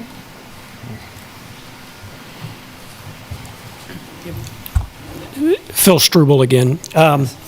So the way this is set up is that there's a homeowners association. The homeowners association is going to take care of everything external wall of the structures out. So first point would be we have a 10 to 15% slope where our house goes, which is perfect because that is, for the depth of the house, that is the slope that makes the difference between the garage and the walkout basement. So, it works absolutely perfect in there. Behind the house is going to be where the sewer line goes. So there's going to be an area in there that's going to get cleared, which will then act as the backyard. Very narrow as we can keep it. We'd like to keep it 20 feet or so. Then we're outside of the stream buffer, outside of the tree canopy that is where the creek is. The homeowners association and our client will be, the homeowners association will be taking care of all the land that's in the Evergy power line easement, will be taking care of the road right-of-way, will be taking care of everything behind the houses. They have to protect their own investment. That creek is entirely on our property. So it behooves them to go in to take care of any erosion because their investment in all these houses is going to be at risk for the homeowners association.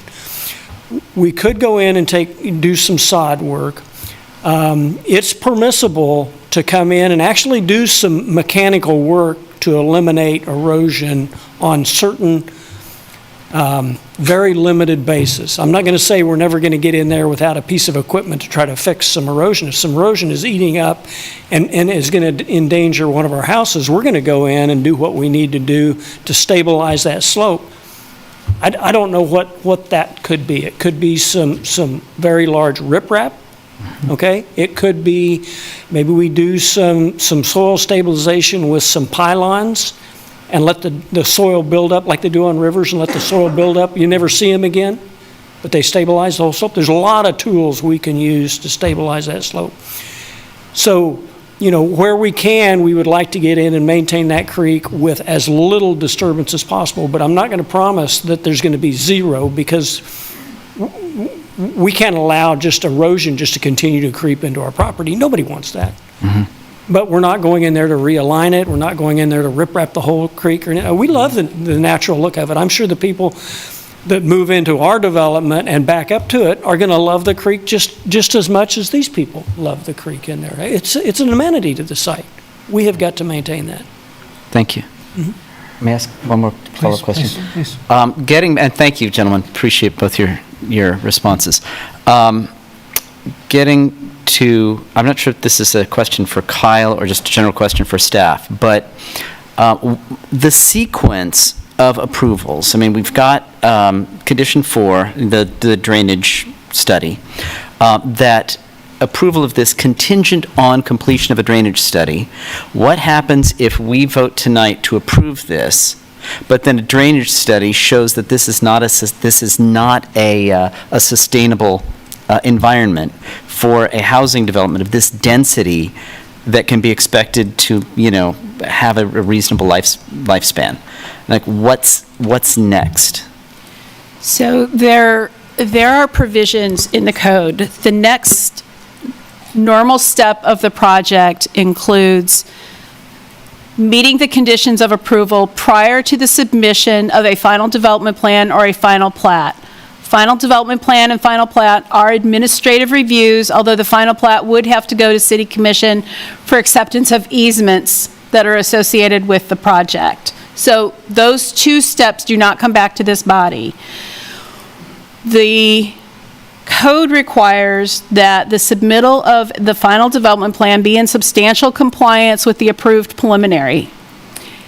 There are criteria to evaluate what is a substantial compliance. If that criteria is not met, it is possible that that revised plan would have to come back to this body as a revised preliminary before they could move on.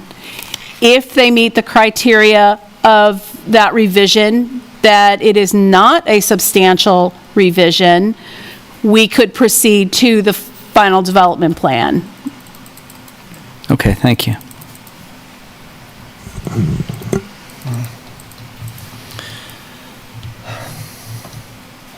Just a basic question. We've talked about this a bit. I just want to try to get straight at it from my simple brain. I think for Kyle, there's existing flooding today. Does that existing flooding, is that considered okay, normal, right? Is it operating the way it should today? I don't think the flooding is a good thing. No. I know it's not good.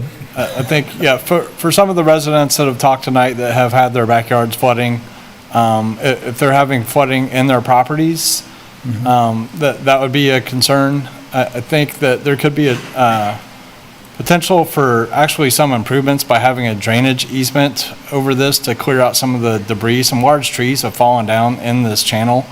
That results in higher Manning's numbers, like less efficient runoff, basically, and that can also lead to erosion and turbulence in the water. So I think there could be some benefits from a development like this to where the creek can be, the creek bank and the floodway can be cleared of some of the debris that exists today that really is on private property and is out of our jurisdiction to go in and clean that kind of thing up now. Right. So I think, yeah, when there's flooding, usually the people will call the city and we will go out and look at the situation and either advise the private landowners what they can do to improve their flooding situations on their properties, or if it's a bigger issue, we might look at improvements that the city could make, or even buyouts if there's a repetitive In this particular case, in this spot, does MSO consider floodwater, stormwater management to be by design appropriate where we would want it to be? Or is it in need of improvement? Based on some of the models I've seen and some of the discussions from the residents, like I don't know if they've had flooding in their houses. So I think we're really close in some of these situations with it, and it would kind of depend. You know, we model based on the 100-year flood, which is a statistical examination, and what is actually happening on the ground out there. You know, I like seeing the pictures, and I like to compare how that can, those pictures and the actual evidence to the models that we look at. I'd like to hear more from some of the residents that talked tonight about their flooding, if they have had some flooding in their residential properties, and what that situation is like, and perhaps what we could do about that. So from your professional perspective, I understand that this development represents, I think it was the number was 2.5% of the overall area that this stormwater management system is handling. Would the creation of impermeable surface, would that increase the problem in this one spot? So without any other stormwater management, yes, it would. But there's also some enclosed stormwater system that the developer's proposing. I think this is where we need to take a close look in the engineering and in the public improvements at those the stormwater improvements and the models that we're using to make these the basis of the 100-year for this judgment of the setbacks and everything. So I think, and the grading plan and everything, I think there's some potential to change some of the elevations, and get to the engineering aspect of it and try to minimize the impact of this development to the existing system. All right. I think that's what they're trying to do, and that's what we're trying to make sure they do with the stormwater management criteria. I think the question was asked, and I'm still just going to ask it again. So do we have, within the process following the should approval come forward, do we have without any doubt that should that stormwater study show anything close to an, where's the bar, I guess, on when you would say, no, you can't build? Where's the bar? As a planner, I'm going to interject myself into an engineering discussion. Okay. Part of the process that we didn't talk about is the public improvement plan. That is a technical design piece that will be prepared by the developer applicant representatives, reviewed by city staff against design criteria that must be met. What I think Kyle is saying to you is that there are opportunities throughout that public improvement plan process, that technical design, the engineering piece, to address some of these issues that exist today. So the project has to meet the minimum requirement of city code in the engineering design specifications, but then also have an opportunity to improve some of the situations that are there. I think it's something that clearly is going to have to be monitored and maintained, not only through this project, but a look at the overall system, both upstream and downstream, to look at what improvements, and that may result in a future capital improvement program. Is that helpful? It is helpful. I'm just trying to relate the potential of that larger scale view to this and the immediate impacts here. And what I hear is that there is a stormwater management component that's yet to be finalized that's meant to solve this. And that we have systems, we have process in place that if it does not meet the requirements to keep the same or improve what happens to the neighbors, that building does not happen. Yeah, I think Sandy said it. What I was going to say is that the bar is meeting the minimum code requirements. I think we're there. I think we just need to be ultimately as conservative as we can be about what those estimates are for what the flooding, statistical flooding events will be, and how we model those. All right. Yes. I have a few questions. Mr. Eldridge, yes. First, I want to say that I think this is one of the most complicated pieces of land I've ever looked at in terms of a zoning issue. And I think Ms. Day's report was excellent. I think she touched on all of the things that we need to balance. And I'm very grateful for that. It took me an enormous amount of time to go through it. I'm not sure that I still understand it all, but I do have some questions. And the first question I want to ask has to do with the open space, maintenance and conservation. There will be a homeowners association that is responsible for that. Mr. Struble, could you detail what that includes? How is this going to happen, and how does the Evergy easement affect that? To make sure I understand your question. Affect the open space, because the open space is included underneath that Evergy easement. So there will be limitations and restrictions by Evergy, as I understand it. So the easement agreement that the SOJAC has with Evergy, who is the current underlying landowner, from what I've seen, is the standard Evergy easement description. And it has some limitations of what we can do and some limitations of what we can't do.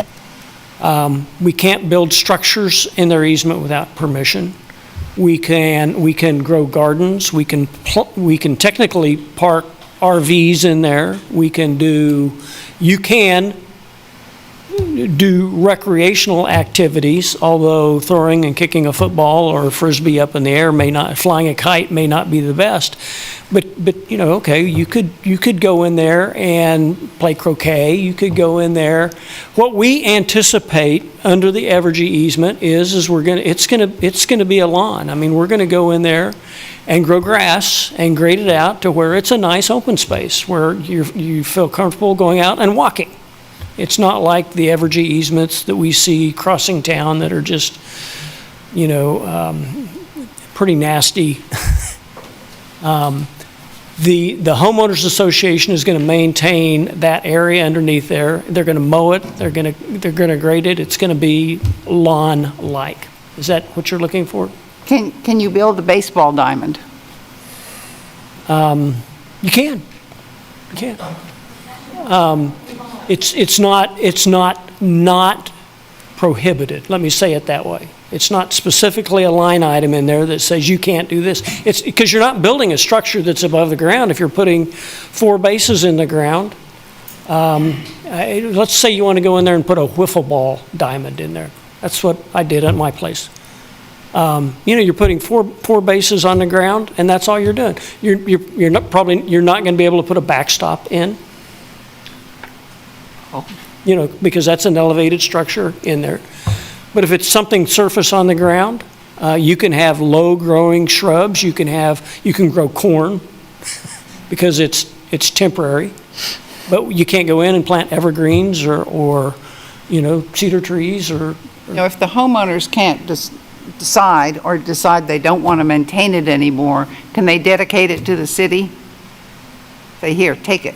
Well, you can always try, but that's the case. I mean, they could always try to do that, but I'm not so sure what impetus the city would have for taking it over, because I don't think they've taken over any other Evergy easements in town, so that would be. Does Evergy prohibit that?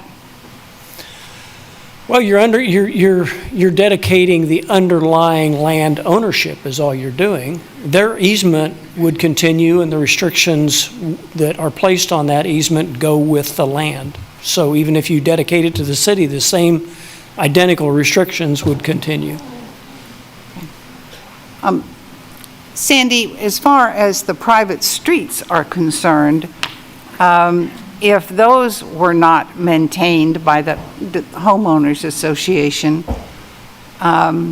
would the city accept those private streets? More than likely not.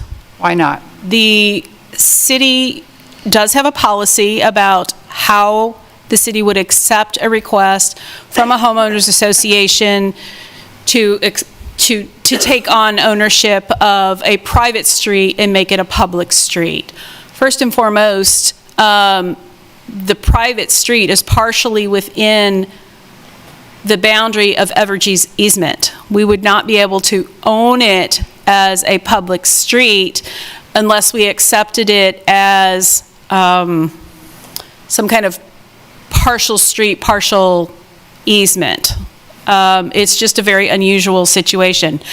In my time here, I can't even think of a time that the city has accepted a private street for public ownership, public street. It's an incredibly rare occurrence. So the developer and the property owners have to know that that's what they're buying into with the project. And is it unusual for property owners who have a private street to decide they're tired of maintaining it and they'd really like the city to take it over? I would say I probably field maybe 4 of those questions a year. Okay. And we take those questions and we address the property owners. In some instances, we've described for them what they have to do in order to make that happen. Typically, the first thing that I tell them is, here's the phone number for the city engineer. You need to start with him. They'll go out, they'll evaluate whether or not the street pavement meets city standard. Usually the property improvement has to be brought to city standard before the city will accept it. So that goes back to the property owners. That's why I don't think it happens. It is the burden of the property owners to solve that problem. They bought into it. That's how it was designed. That's what they have. Is it unusual for property owners to say, hey, we thought it was a public street like everybody else's street? We didn't know we were going to have to... I would say that there is enough documentation in the platting, in the development plan, in whatever kinds of deeds that get recorded. If somebody is buying a property and they don't know that it's a private street, they haven't done their due diligence. Does this private street meet all the requirements of a public street in terms of right-of-way and size? It has to meet the design standard for the pavement, so the space between, from curb line to curb line.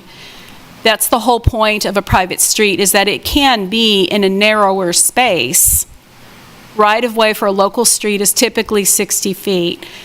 We see developers come forward with designs that are intended or mimic that 60-foot of right-of-way, and this project does something similar, that the tract for the easement is generally 60 feet wide. Part of it's in the Evergy easement, part of it's on the unencumbered property, and that gives them the space to do 27 feet, I think it is, from back of curb to back of curb. You usually have utilities outside of that. You have some green space. You have some sidewalks outside of that. So they've reserved the space in the tract to be able to make those improvements. So in most instances, is going to look and function very similar to a public street, but it is a private street. And it allows them to do the things that they're doing and shifting that development closer to the Evergy overhead lines and the structures that support those lines than you would with a public street. And that was part of the challenge with the project last year, was they weren't quite there in terms of that design and meeting the true full requirements of a public street for the project. And so they've come a lot closer with this? Yes, much closer. And does that then have an effect on your calculations for density that derive? Yes, and that was the math problem that I tried to walk you through early in the presentation, where how we calculate net density, because in this kind of a planned development, the purpose of that private street is specific to this development. It's not a public street that's connecting to another subdivision that other property owners are using. It's unique to this particular development. And so that's why it is not discounted. So that counts as some of the land in the gross area. Mm-hmm. But if it were a public street, then the calculation would derive greater density. Yes. Even if we took out the common open space and the public street, as you saw the neighborhood calculation, I think it was upwards of 6 dwelling units to the acre. In that's still considered low density development pattern. And it's still within the bounds of what the ordinance was approved for the development of this property by the zoning ordinance. And then with respect to the uses that are permitted in this development, in your report, and I don't know which page numbering is to use, it's either page 5 of 47 or page 19 of 96, or a different page number in the more updated, but whichever it is. Your discussion of the compliance with the 1966 zoning code, you quote the entire provision of Section 20-1004A. And I don't know if it's convenient to put that up on the screen, because that would be helpful, I think. Old or new code?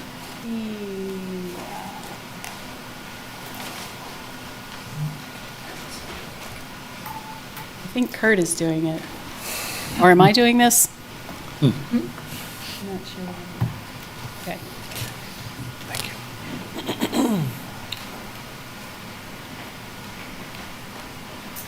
Kurt, would you tell me when I have control? Oh, sure. You got it. Okay, thank you.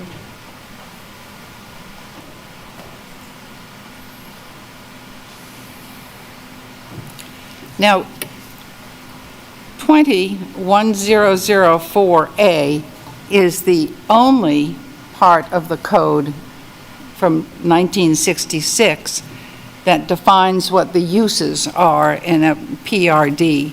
Is that correct? Yes, generally. So the only permitted uses in a PRD2 are residential dwelling units attached or detached, or a combination of both attached and detached units. Duplex is not a permitted use under Code Section 20-1004A. That's actually not correct. All right, why is that not correct? That is not correct because of the way the development code was designed in 66.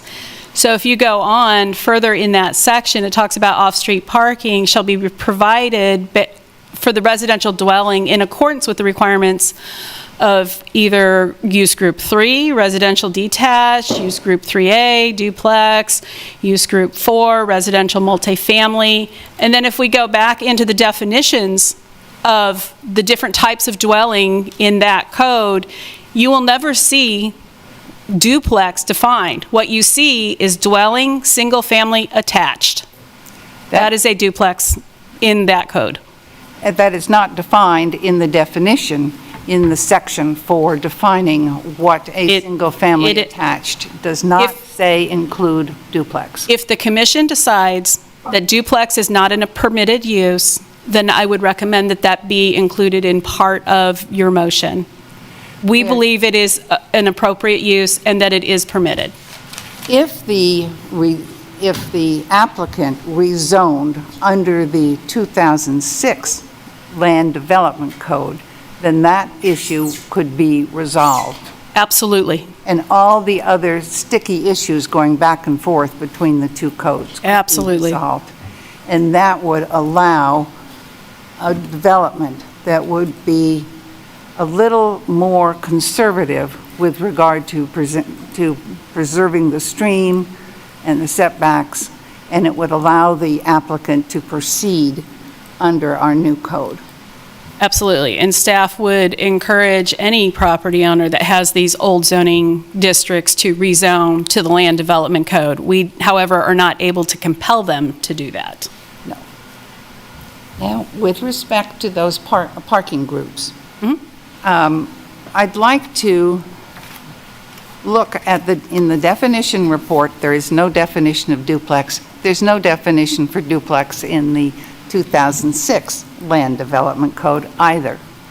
But the fact that we have these definitions for attached and detached single-family units would be totally consistent with why this is a PRD2 with a limitation on 8 dwelling units, because a PRD2 is normally a 15-unit allowance.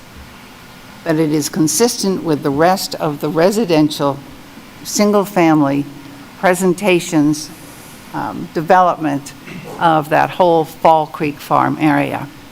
The fact that duplex doesn't appear is very important because in the definition itself, under 1004A, it says, but limited to. So it's only limited to attached dwelling and to detached dwelling, and those are defined, and they do not include duplex in their definition. This is Randy Larkin, Deputy City Attorney, if I may. Under the PRD, under the 1966 code for off-street parking, it talks about the residential uses that can be used in the PRD. It talks about single-family dwelling units. It talks about duplexes, and it talks about multiple families, which is multi-dwellings. All three of them were acceptable under PRDs. There is a definition of duplex in the 2006 code. There was no definition of duplex in the 1966 code. I just want to clarify all of that. Mr. Larkin, can you point to the section of the 1966 code that 20-1007 or 1007, there's off-street parking requirements, and it talks about in the PRD, the requirements for single-family dwelling units had certain parking things as was applicable.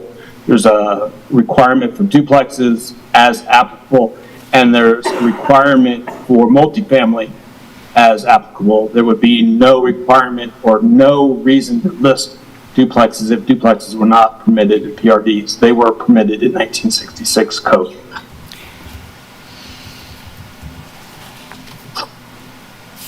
I'm going to have to pull up that code section again. It's 20-1007. Thank you very much. 1007. Why am I having such trouble with it? Okay.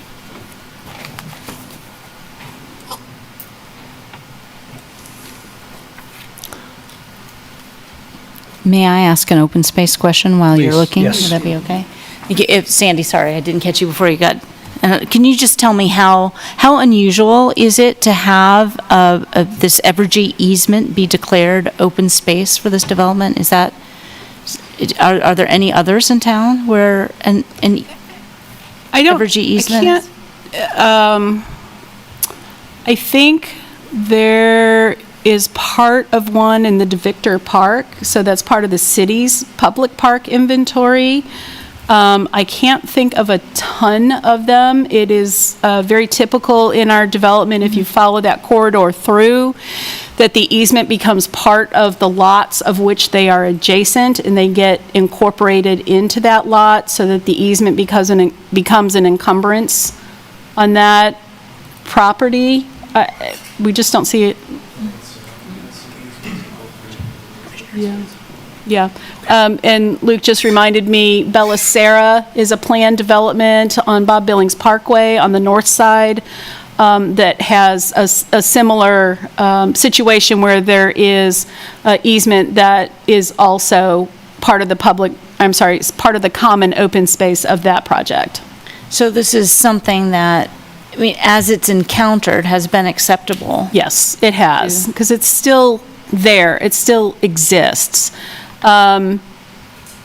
Open space doesn't necessarily have to be a specific publicly improved ball diamond, volleyball court, whatever. It can be a lot of different things. Gardens, places for walking, places for training your dog. I mean, open space can be a lot of different things as far as how you use those encumbered easement areas. Thank you. Thank you. Commissioner Hayden? Yes, I had a follow-up question to Commissioner Eldridge. So we were talking about they could rezone it. And my question is, if they were to seek rezoning, would the plan as proposed be admissible? It sounded like in that conversation that rezoning would take away some of the issues that we're having, and was just wondering if it were to be up for rezoning, was to get rezoned, could that then make it so that as proposed it would still fit within the current zoning code? That would be a question for Sandy. Sorry. I was going to ask. I think we're going to have to make a few assumptions to be able to answer that question.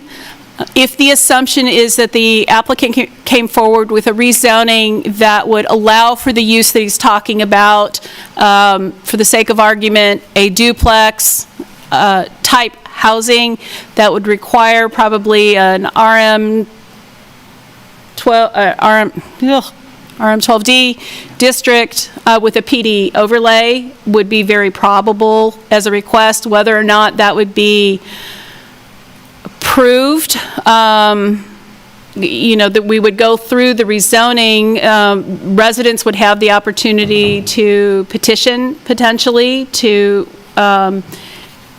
maybe have the discussion should duplex uses even be allowed. So should it be a different zoning district with the PD overlay? I did not review this project in terms of whether or not it would comply with all of the design standards in the Land Development Code. I think it would probably come very close. I don't know that it would meet all of them. Certainly, the requirements for sensitive lands would be then applicable to this property, and that would be one component that may require maybe more open space than is shown in the project. And that's a guess on my part.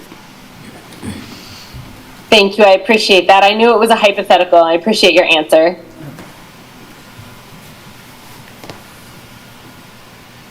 Did you have a follow-up? I would just like to follow up and say that the only definition regarding the uses that are permitted here is very clear in terms of, but limited to only the attached and the detached single family. The fact that the development standards that include the references to parking groups still refer to the residential single family detached and the residential duplex, but that's only if those are approved uses. And there hadn't been any other variation from the use as it was adopted, other than to reduce the amount of density. But I think that what's really important about it is that there is a way to accomplish this project in the current standards with some minor changes, and I appreciate the fact that Ms. Day's report suggested that the closest thing would be the RM12D, and that she's reported that again tonight. But the reference to some off-street parking does not make up the lack of a definition of use when the only use is there. And so you don't see residential attached? Residential attached and residential attached has a very different.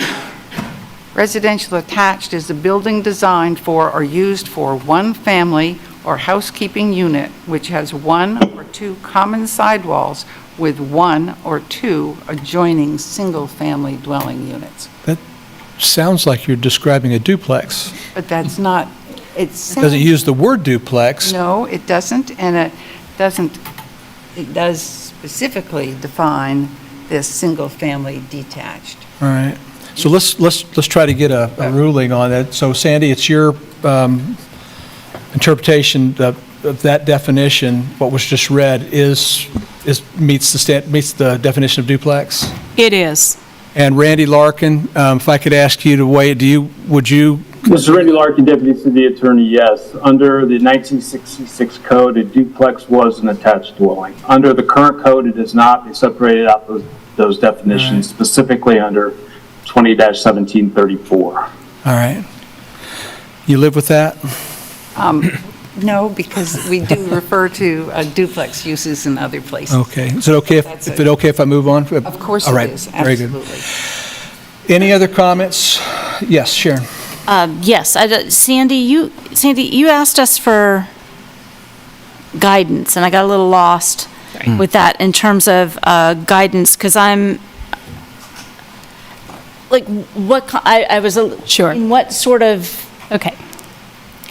Staff's recommendation is for approval of the project subject to the conditions. If the commission as a whole chooses to deviate from staff's recommendation, for instance, restricting land use to being just detached, housing, or to recalculate density in a different way. That's the direction I would be asking for. Because one of the things I continue to be concerned about is the buffer area, given that the current recommendation for streamside buffers is 30 feet. And I'm also concerned about some of these steep slopes, but I don't know if that's the kind of guidance you're looking for in terms of, I think those things are applicable in this situation, regardless, but they are not applicable to strictly to 1966 code. Absolutely. The commission may add to or modify the recommendation that staff has or add conditions. So you, for instance, could require the plan to be revised to add a certain buffer to the stream, and this is where I would defer to the engineering analysis of what that buffer should be, and that the applicant has to meet that condition before they can move forward. If that's helpful. I don't particularly know that I have a suggested language for addressing slope.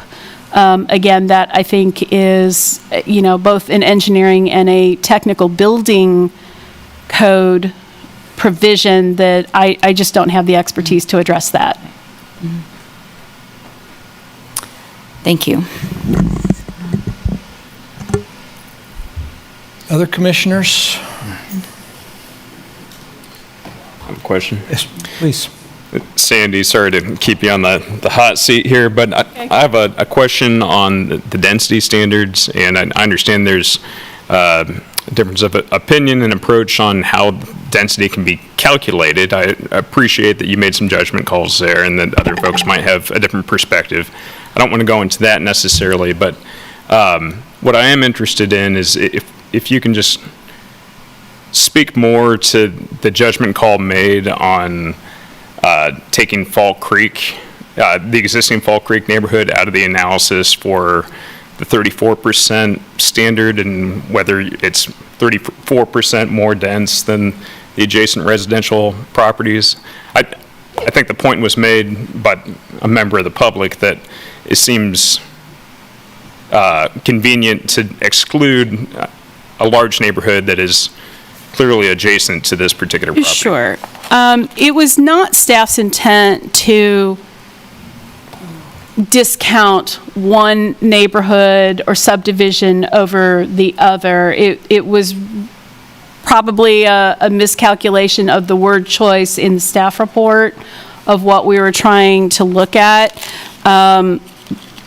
It's just a very unique situation, frankly, and that, again, plays into this idea that the Planning Commission has a little bit more leeway maybe in how you want to direct staff in how we're looking at this. When I look at the findings of fact, number 7, when we talk about how this project impacts the surrounding area in terms of its overall development, where do we weigh those things?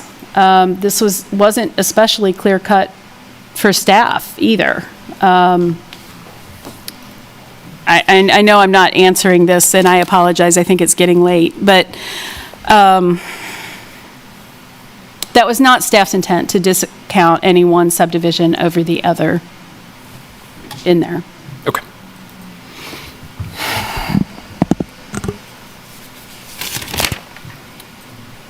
Other commissioners with thoughts or questions? Are we getting close to there's one thing we haven't talked about, and that's the variance on sidewalk. That'll be a part of a question we have tonight. Does anyone have a concern or want to discuss the idea that we grant a variance to have sidewalk on only one side of this private street? No concerns on that topic? All right. Yeah, I would just say, if I may, if I didn't have so many other concerns about this, The sidewalk would not bother me. The sidewalk variance would not bother me. All right, very good. Very good. So we've been at this for a bit, and I don't want to stop us if we have more material discussion to have, but I'd just like to check around the commissioners. Are we at a place where we know where we want to be in a vote on this? Well, I'll go ahead and say as it stands right now, I'm leaning towards a recommendation for me of denial, just because I want to incorporate, if not that, then I'd need to incorporate current recommendations for buffers on streams, and what would be a greater concern about the steep slopes if this project were to come back. So you can get at the buffer concern with an addition, but not the steep slope? I'm just trying. Possibly not. I don't know. So as it stands, I'm uncomfortable with a recommendation for approval given, and I'm trying to word this in terms of our decision criteria, and I'm kind of looking at the guidance part in terms of what I would want to see, and I would want to see this project adopt what would be a standard recommendation for a buffer. Yeah. And we don't see that on this property. And I'm also concerned about the steep slopes. I just wonder if that's really long-term, if those structures are long-term, have the viability long-term, given the erosion issues. Granted, this project is not going to appreciably contribute to the erosion problem that exists. They've fixed that with their stormwater plan. So that's not my concern. That's an upstream problem, that the development upstream should be looking at that. But my concern is the steep slopes and the buffer. Mr. Kelso, any thoughts? Are you where you need to be?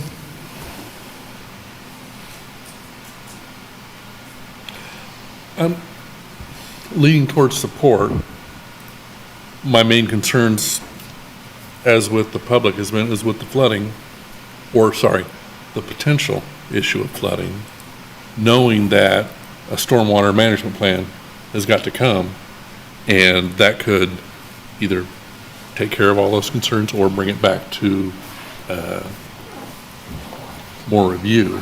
So that's why I'm leaning towards approval. I'm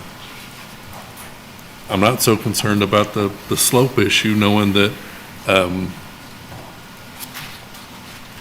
the company that wants to build isn't going to put in a inferior product that's going to wash away, or certainly not their desire to, because that would be their reputation towards anything in the future, and they don't want to ruin that. And they have a history in the past too, so that's not really of nominal concern. The biggest concerns I have, I believe, will be handled by that stormwater prevention plan. And the sidewalk, the houses are on one side, there's not houses on the other side, there needs to be one sidewalk. Thanks. Simple as that. Mr. Munch, do you have your questions answered? Do you know where you want to be? Yeah, I think so. I think generally this one continues to be a challenging application, and I certainly appreciate all the work that staff has put into thinking creatively about this, and the applicant has put into revisiting this and seeking to accommodate some of the concerns that were brought up at the last meeting. It's a tough call for me, but I think at this time I join Commissioner Ashworth in having concerns about the just water conditions generally, including with respect to the buffer, and I'm inclined to deny this particular application at this time. Mr. Carter, do you know where you want to be? Yeah, I think so. I mean, I respect and appreciate the applicant's attempt to go back and address concerns from several months ago. I think it's a good faith effort.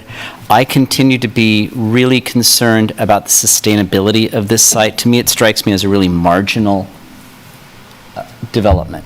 Marginal in terms of the definitions of density in the sense that were this a public street, were this a conventional open space, the density calculations would be very different from the way they've come out. I think it's environmentally marginal in terms of its role as a wildlife corridor, that we've seen encroachment into this area so that this is the last remaining spot in the region for safe transit of a lot of different wildlife. I think it seems marginal in terms of the drainage. And I respect the applicants calling our attention to the fact that this is only 2% of the overall drainage concern. But from my visit to the site and seeing the neighbors' properties, they're already on the margin. We're already seeing undermining of some of their accessory structures, like decks, based on existing flooding. That, as you know, the margin of error here is really, really narrow, and then finally, just like we talked about in lots 9 and 10, when we look at this as a dynamic environment where streams tend to cause more erosion on their edges, I don't see these lots 10, 15 years from now surviving without extraordinary measures. So, I mean, it's just like, I'm leaning toward recommending denial. Commissioner Hayden, do you have what you need to make a decision? I do, thank you. At the moment, I'm leaning to deny recommendation forward for the reasons that have been mentioned. Thank you. Commissioner Doover? I'm leaning to approve. I think that based on what Kyle said and what the developer said, there's a potential that there'll be less water running off. And I think if nothing else, this will shine a spotlight on the problem. And I think, as Sandy said, in the future, capital improvement is probably going to be required. So I think, so I'm leaning towards approval. Yeah. Thank you. Commissioner Eldridge, do you have what you need to make a decision? I do. Thank you. And I'm leaning towards denial because I'm concerned about the density in the form of the uses. And we have come to understand family-attached buildings as row houses, and we've usually differentiated them with duplexes. I don't think duplexes were defined because they didn't need to be. But I also think that the question about the open space and the easement are very troubling because I think they put limitations on the land and on what you can do with the land that will get in the way of what people might want to be doing with open space, and I think with what people might want to do with their private street later on. Thank you. Mr. Baroto.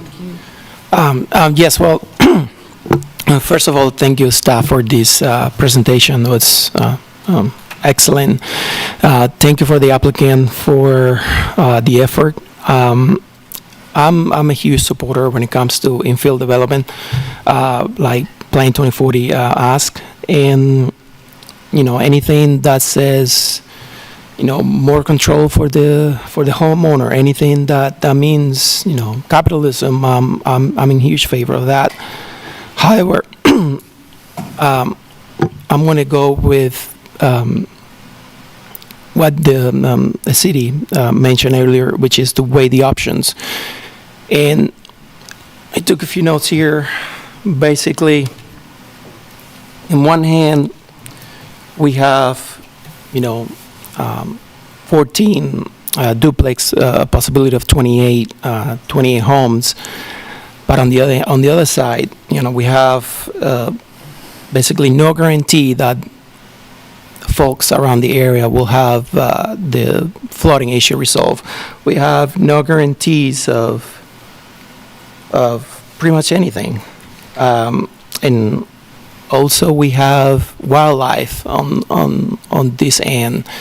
And for this reason, I don't recommend on my end, I will not be supporting this application.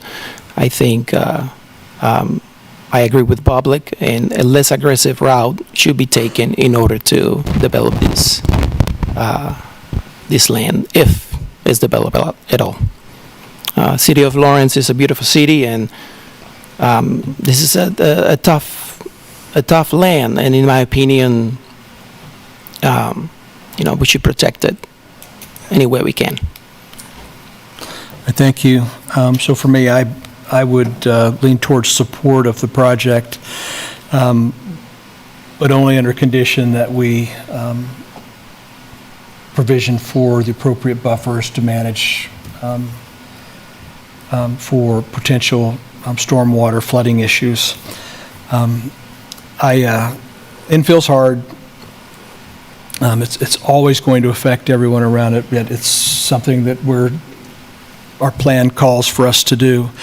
I appreciate the diversity of wildlife and how unusual that is, but I'm also cognizant that it's right in the middle of town, not necessarily the best place for cougars. And I don't mean to be flippant in that, but at some point, as the area continues to develop and redevelop, it's likely going to change. But we have, there is, I think, a bit of a consensus that's developed in this. I just have one kind of procedural question, maybe two. If this fails tonight, does the applicant have the opportunity to take this on to the city commission? You only make a recommendation. The decision-making body is the city commission for this application. All right, so there might be some utility in having that separate vote on the sidewalk variance so that goes through just in case it makes it to the city. All right. Yes. So if it's okay with the commission, we'll take the vote on the project first, and then we'll do a second vote on the sidewalk variance.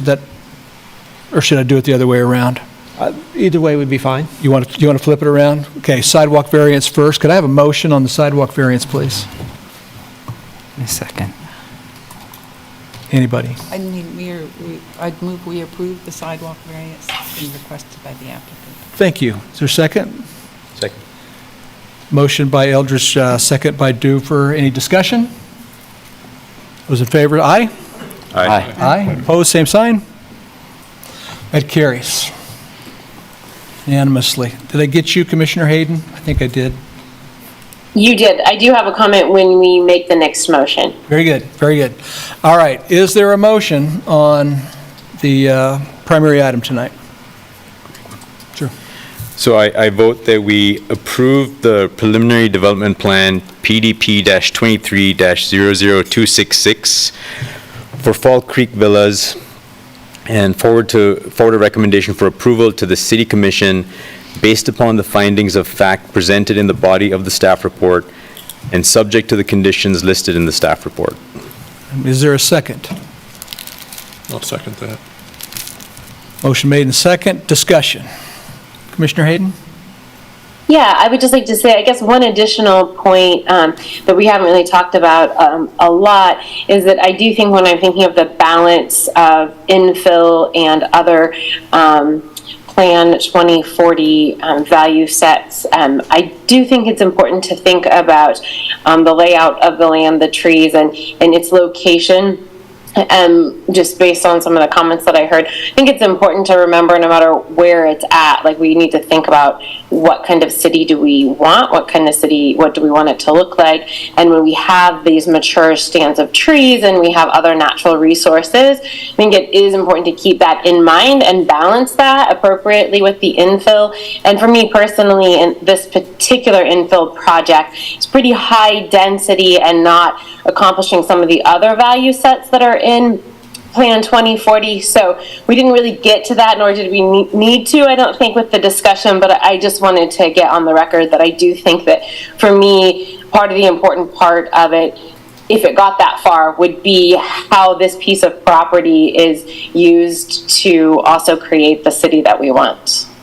Very good. Thank you, Commissioner Hayden. Any other discussion? Jeff, could I ask you to call a roll on this one? Put you on the spot. And before, sorry, and the motion is to approve it, right? The motion is to approve, yes.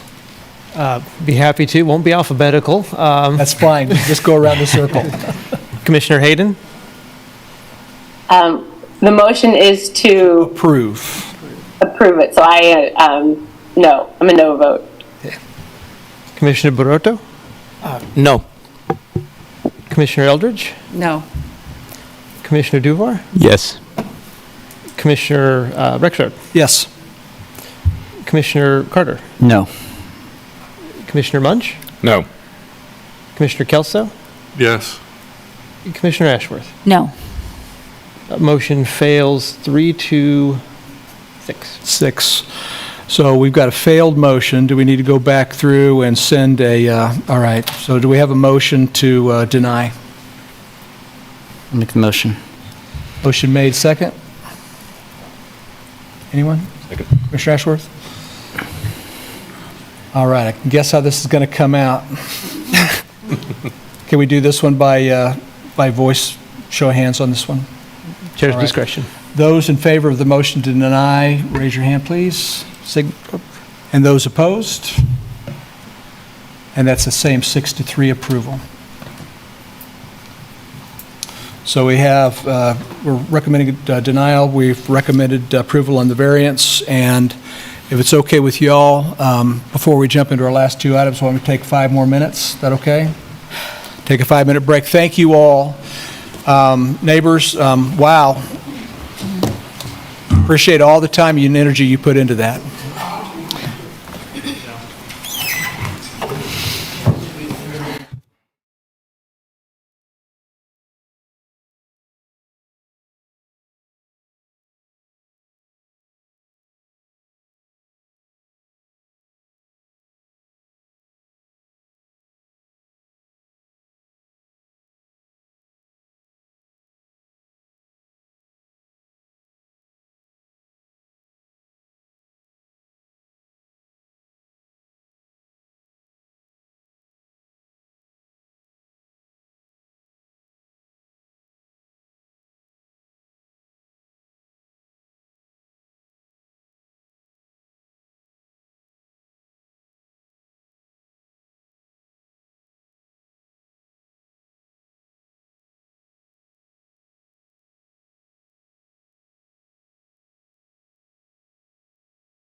Oh. Is that our 5-minute timer? It's on her. It's on her. Oh, there we go. All right, we've got, there's Jane, we've got our commissioner back. Okay, abandoned. Got Jeff back, are we ready, can we jump back in? 5 hours. Item number 2 on our agenda tonight is to consider a request to rezone about a little under 6 acres Monterey Center from CN2, no, from PCD to CN2, and Luke Mortensen stayed awake to help talk us through this item tonight. Are we good, Kurt? You can actually share it, though, I can see it, you can share it. There we go. Okay. Good evening, everybody. It's been several months that I've been in front of you, so just reintroduce myself, Luke Mortensen, for those who I've not met yet. So, as Chair Rexroad just noted, this item is a request to rezone approximately 6 acres from the Monterey Center Planned Commercial Development District to the CN2, our Neighborhood Commercial Center District, for the lot currently addressed as 4000 West 6th Street. Given the time, I will do my best to take us through this today. We're out in West Lawrence for this request. The subject lot is located on the north side of West 6th Street. It's about mid-block between Monterey Way and Eldridge Street rights-of-way. I've included a more zoomed-in image on your right that shows the individually platted lot lines kind of in blue. This shopping center was subdivided into 4 separately owned platted lots. So the shopping center's underlying plat documents are included in tonight's agenda. You can see where those lot lines are. Our subject property is the teal lot. So typically applicants will submit a preliminary site plan or concept plan alongside a rezoning request. However, at this time, there are no physical improvements or development proposals submitted to staff. As such, I've included the center's existing final development plan on the left, a Google Street View image, and the public notice that went out to adjoining neighbors on the right. During the pre-application process that we've already had with the applicant, they've indicated interest in reconfiguring the portion of the subject property that is not used by the church. The former Hy-Vee space is much larger than the current church. The current user, Velocity, has indicated that they are interested in participant sports and recreation indoor use. However, like I said, we've not received any formal applications at this point, but the proposed CN2 district would permit a participant sports and recreation indoor use. So the subject property's current PCD zoning designation is a carryover from the city's previous zoning code, not unlike the most recent item. At the time of development, the subject property was zoned PCD1. That converted to the current PCD Monterey Center upon the adoption of the current code in 2006. The applicant is proposing to rezone out of this planned development into what we refer to as our conventional base districts. The Monterey Center, thank you. The Monterey Center planned development came online in various phases throughout the 1990s. You'll notice that the development included duplex, multi-dwelling, and office uses, as well as commercial, of course. The planned development districts permitted a wider range of uses than the base districts of our old code, in that 1966 code. So on the right, you'll see the portions of the Monterey Center PCD that have already rezoned out of that PD to the current land development code. Both the areas in orange and yellow have rezoned to the CN2 district. That's what's also proposed tonight. That was in 2011 and 2018. The Hy-Vee has a gas station and convenience store.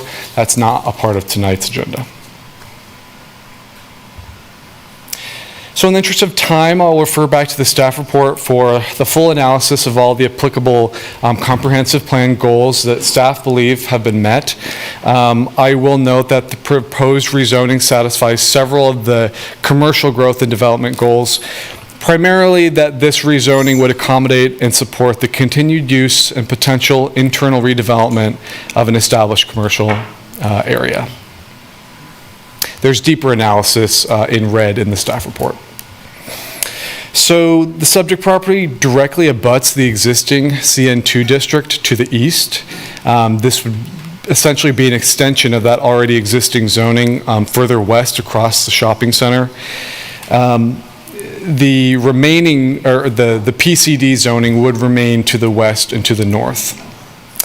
The PCD district is commercial at its base, and this proposed rezoning would be a continuation of a base commercial district from the previous code to the current code. Character of the neighborhood, obviously the West 6th Street corridor is commercial and residential in nature.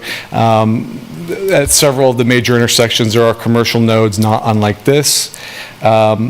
This property was zoned commercially with that PCD district upon annexation during the late 1980s, so it's always had this commercial nature. The subject property and its adjoining properties are not encumbered by any specific area plans at this time. Continuing on, the subject property remains suitable for the uses to which it's been restricted under its current zoning designation. For planned developments like this, they're limited to the uses that were outlined on the face of the plan, or the uses permitted under the old code. So the participant sports and recreation use doesn't really exist in the old code, and so one reason to rezone to this current code was to find a district that actually would support that potential proposed use.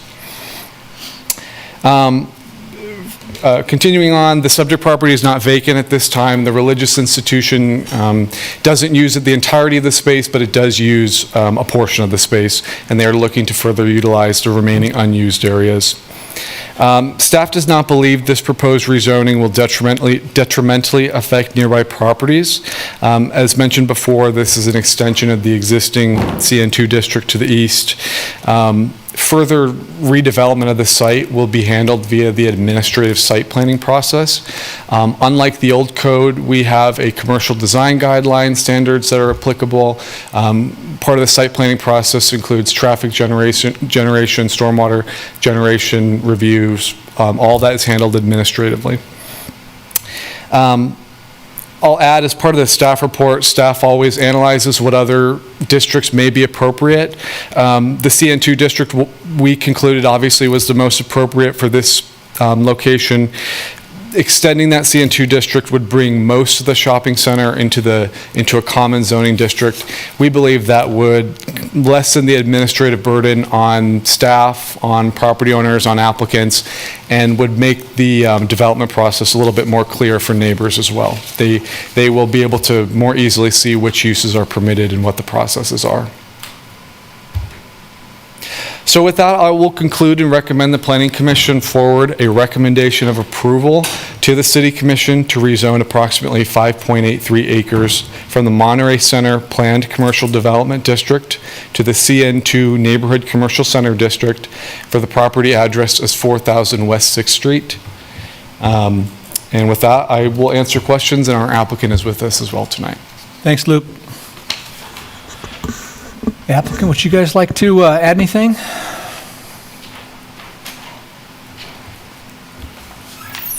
Are they gone?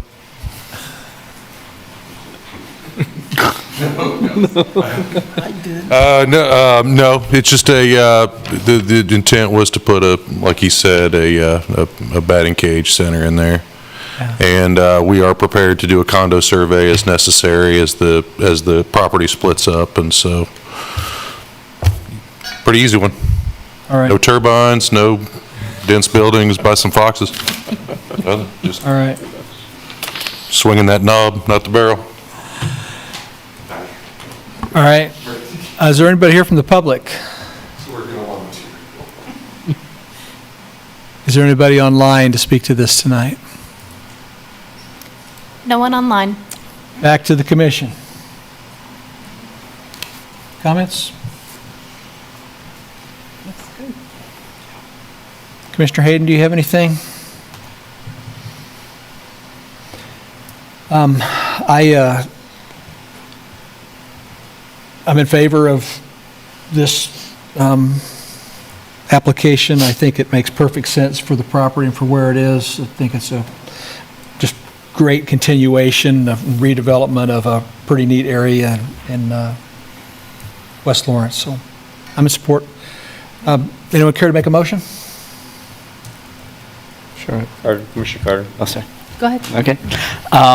I move that we approve the request to rezone approximately 5.83 acres from PCD district to CN2 district and forward to the City Commission with a recommendation for approval based on the findings of fact in the body of the staff report. Second? Commissioner Duver, Commissioner Ashworth, I'm not sure who got there first. Commissioner Duver. Discussion. All in favor, aye? Aye. Aye. Opposed, same sign. Carries unanimously. On to item 3. We have a request to consider a variance from a right-of-way in an alley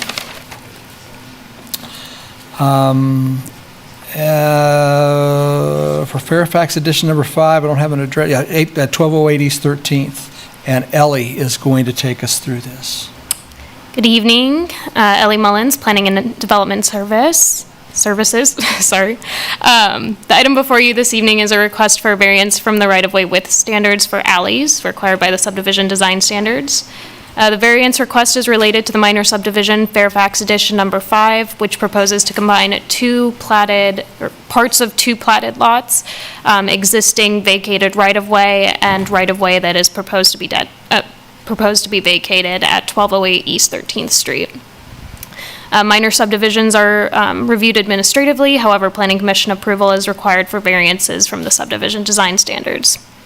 The standards require alleys to have a 20-foot minimum right-of-way width or to dedicate half of the necessary right-of-way through the subdivision process. The adjacent alley has an existing width of 15 feet, which does not meet standards. Additionally, alley right-of-way was never formally dedicated along the part of the subject property that was not platted. The applicant proposes the dedication of 7.5 feet to accommodate the existing width along the unplatted portion of the proposed lot, and also requests a variance from the requirement to dedicate an additional 2.5 feet to bring the alley to current standards along the entire portion of that lot along the alley. Staff has reviewed the variance request against the decision-making criteria provided in Section 20-813G of the subdivision regulations. This analysis and the decision-making criteria can be found in the memo included with this evening's packet. Staff concluded that the proposed variance meets all 3 of the criteria needed for approval. As well, the city engineer has reviewed the variance request and is supportive of the 15-foot right-of-way width. Based on the findings presented in the variance memo, staff recommends approving the variance request to allow for a reduced right-of-way width of 15 feet for the alley adjacent to 1208 East 13th Street. Thank you. I'm happy to answer any questions, and I believe the applicant is still online here with us. Well, very good. And that's Dean, right? Still with us, That's Dean? correct. Dean Grove with Grove Engineering. I don't have much to add to what Ellie said, other than work with planning and MSO. Got a tenants to homeowner piece of property, and they're always trying to take advantage of, 2 accessory dwellings on property. And again, the variance is kind of, suggested by MSO that they have a city-long block, and so getting 2.5 feet out of one piece is really not going to do them any good, and, with no plans to do anything with the alley. So, pretty straightforward. I'll be happy to answer any questions you've got, and you can take it from there. Dean, thanks for hanging in there with us. Is there anybody here from the public to make comment? Or online? No one online. I'm guessing no. Back to the commission. Concerns, comments, support? Pretty typical right-of-way variance. No one else on the alley. It's going to be it would be an odd. It would be, yes. Just an odd piece if Completely agree. So. Any other comment? Accept a motion? May I make Yeah, pose a please. question? This is for Ellie. Are we approving this, or are we forwarding this with a recommendation for approval to This would be the body? approval, or approving it. Just a straight approval? Yeah, we Great. own the Yes. approval on this one. I will be happy to make a motion then. Great. I recommend we approve the variance request to allow for a reduced alley right-of-way width of 15 feet adjacent to 1208 East 13th Street related to MS-23-00282. Second. Commissioner Duver? I keep looking this way, so Sharon, I'm not sure who's going first. She's always going first, but. Yeah. Commissioner Ashworth on second. Discussion. Those in favor, aye? Aye. Opposed? And that carries unanimously. Is there any additional business, new or old, from anyone on the commission, from staff? I have a question. Yes. I was just curious as to, like, basically mostly a point of order. How do we determine when we're doing a roll call vote and when we're doing a yay or nay vote? By default, we're doing yay or nay. In this particular case, because there was quite a bit of complexity in that vote, I did ask for a roll call on the first one, just so I didn't miss anything. That was really just more for my help than anything. Commissioner Hayes. Can anyone call for a roll call vote? Maybe that's a staff question, I'm not sure. I just am trying to figure out the proper procedure. I don't think and to know when to expect that. I don't think that we declare that one way or another in our bylaws. I can go back and take a look. I don't believe that we define that. Just as a practice, when we're all together, I think the practice has been to do a voice vote. And it was shifted to roll call through COVID and hybrid meetings. And we can always do that, right? It's more just to expedite the meeting than anything. Oh, no, I have no problem with it. It was just, I found it odd that we flipped back to a roll call vote. And so I was just trying to figure out what the procedure was, that's all. That was my 11 o'clock old brain needed I just wanted to make sure I had it right. All right, thank you. I'd accept the motion to adjourn. So moved. Move second. Discussion. Saw that one out of my peripheral. All those in favor? Aye. Aye. And we're out. Kurt, are we clear? Yes. All right, so I saw a lot of activity out there. Do we need to think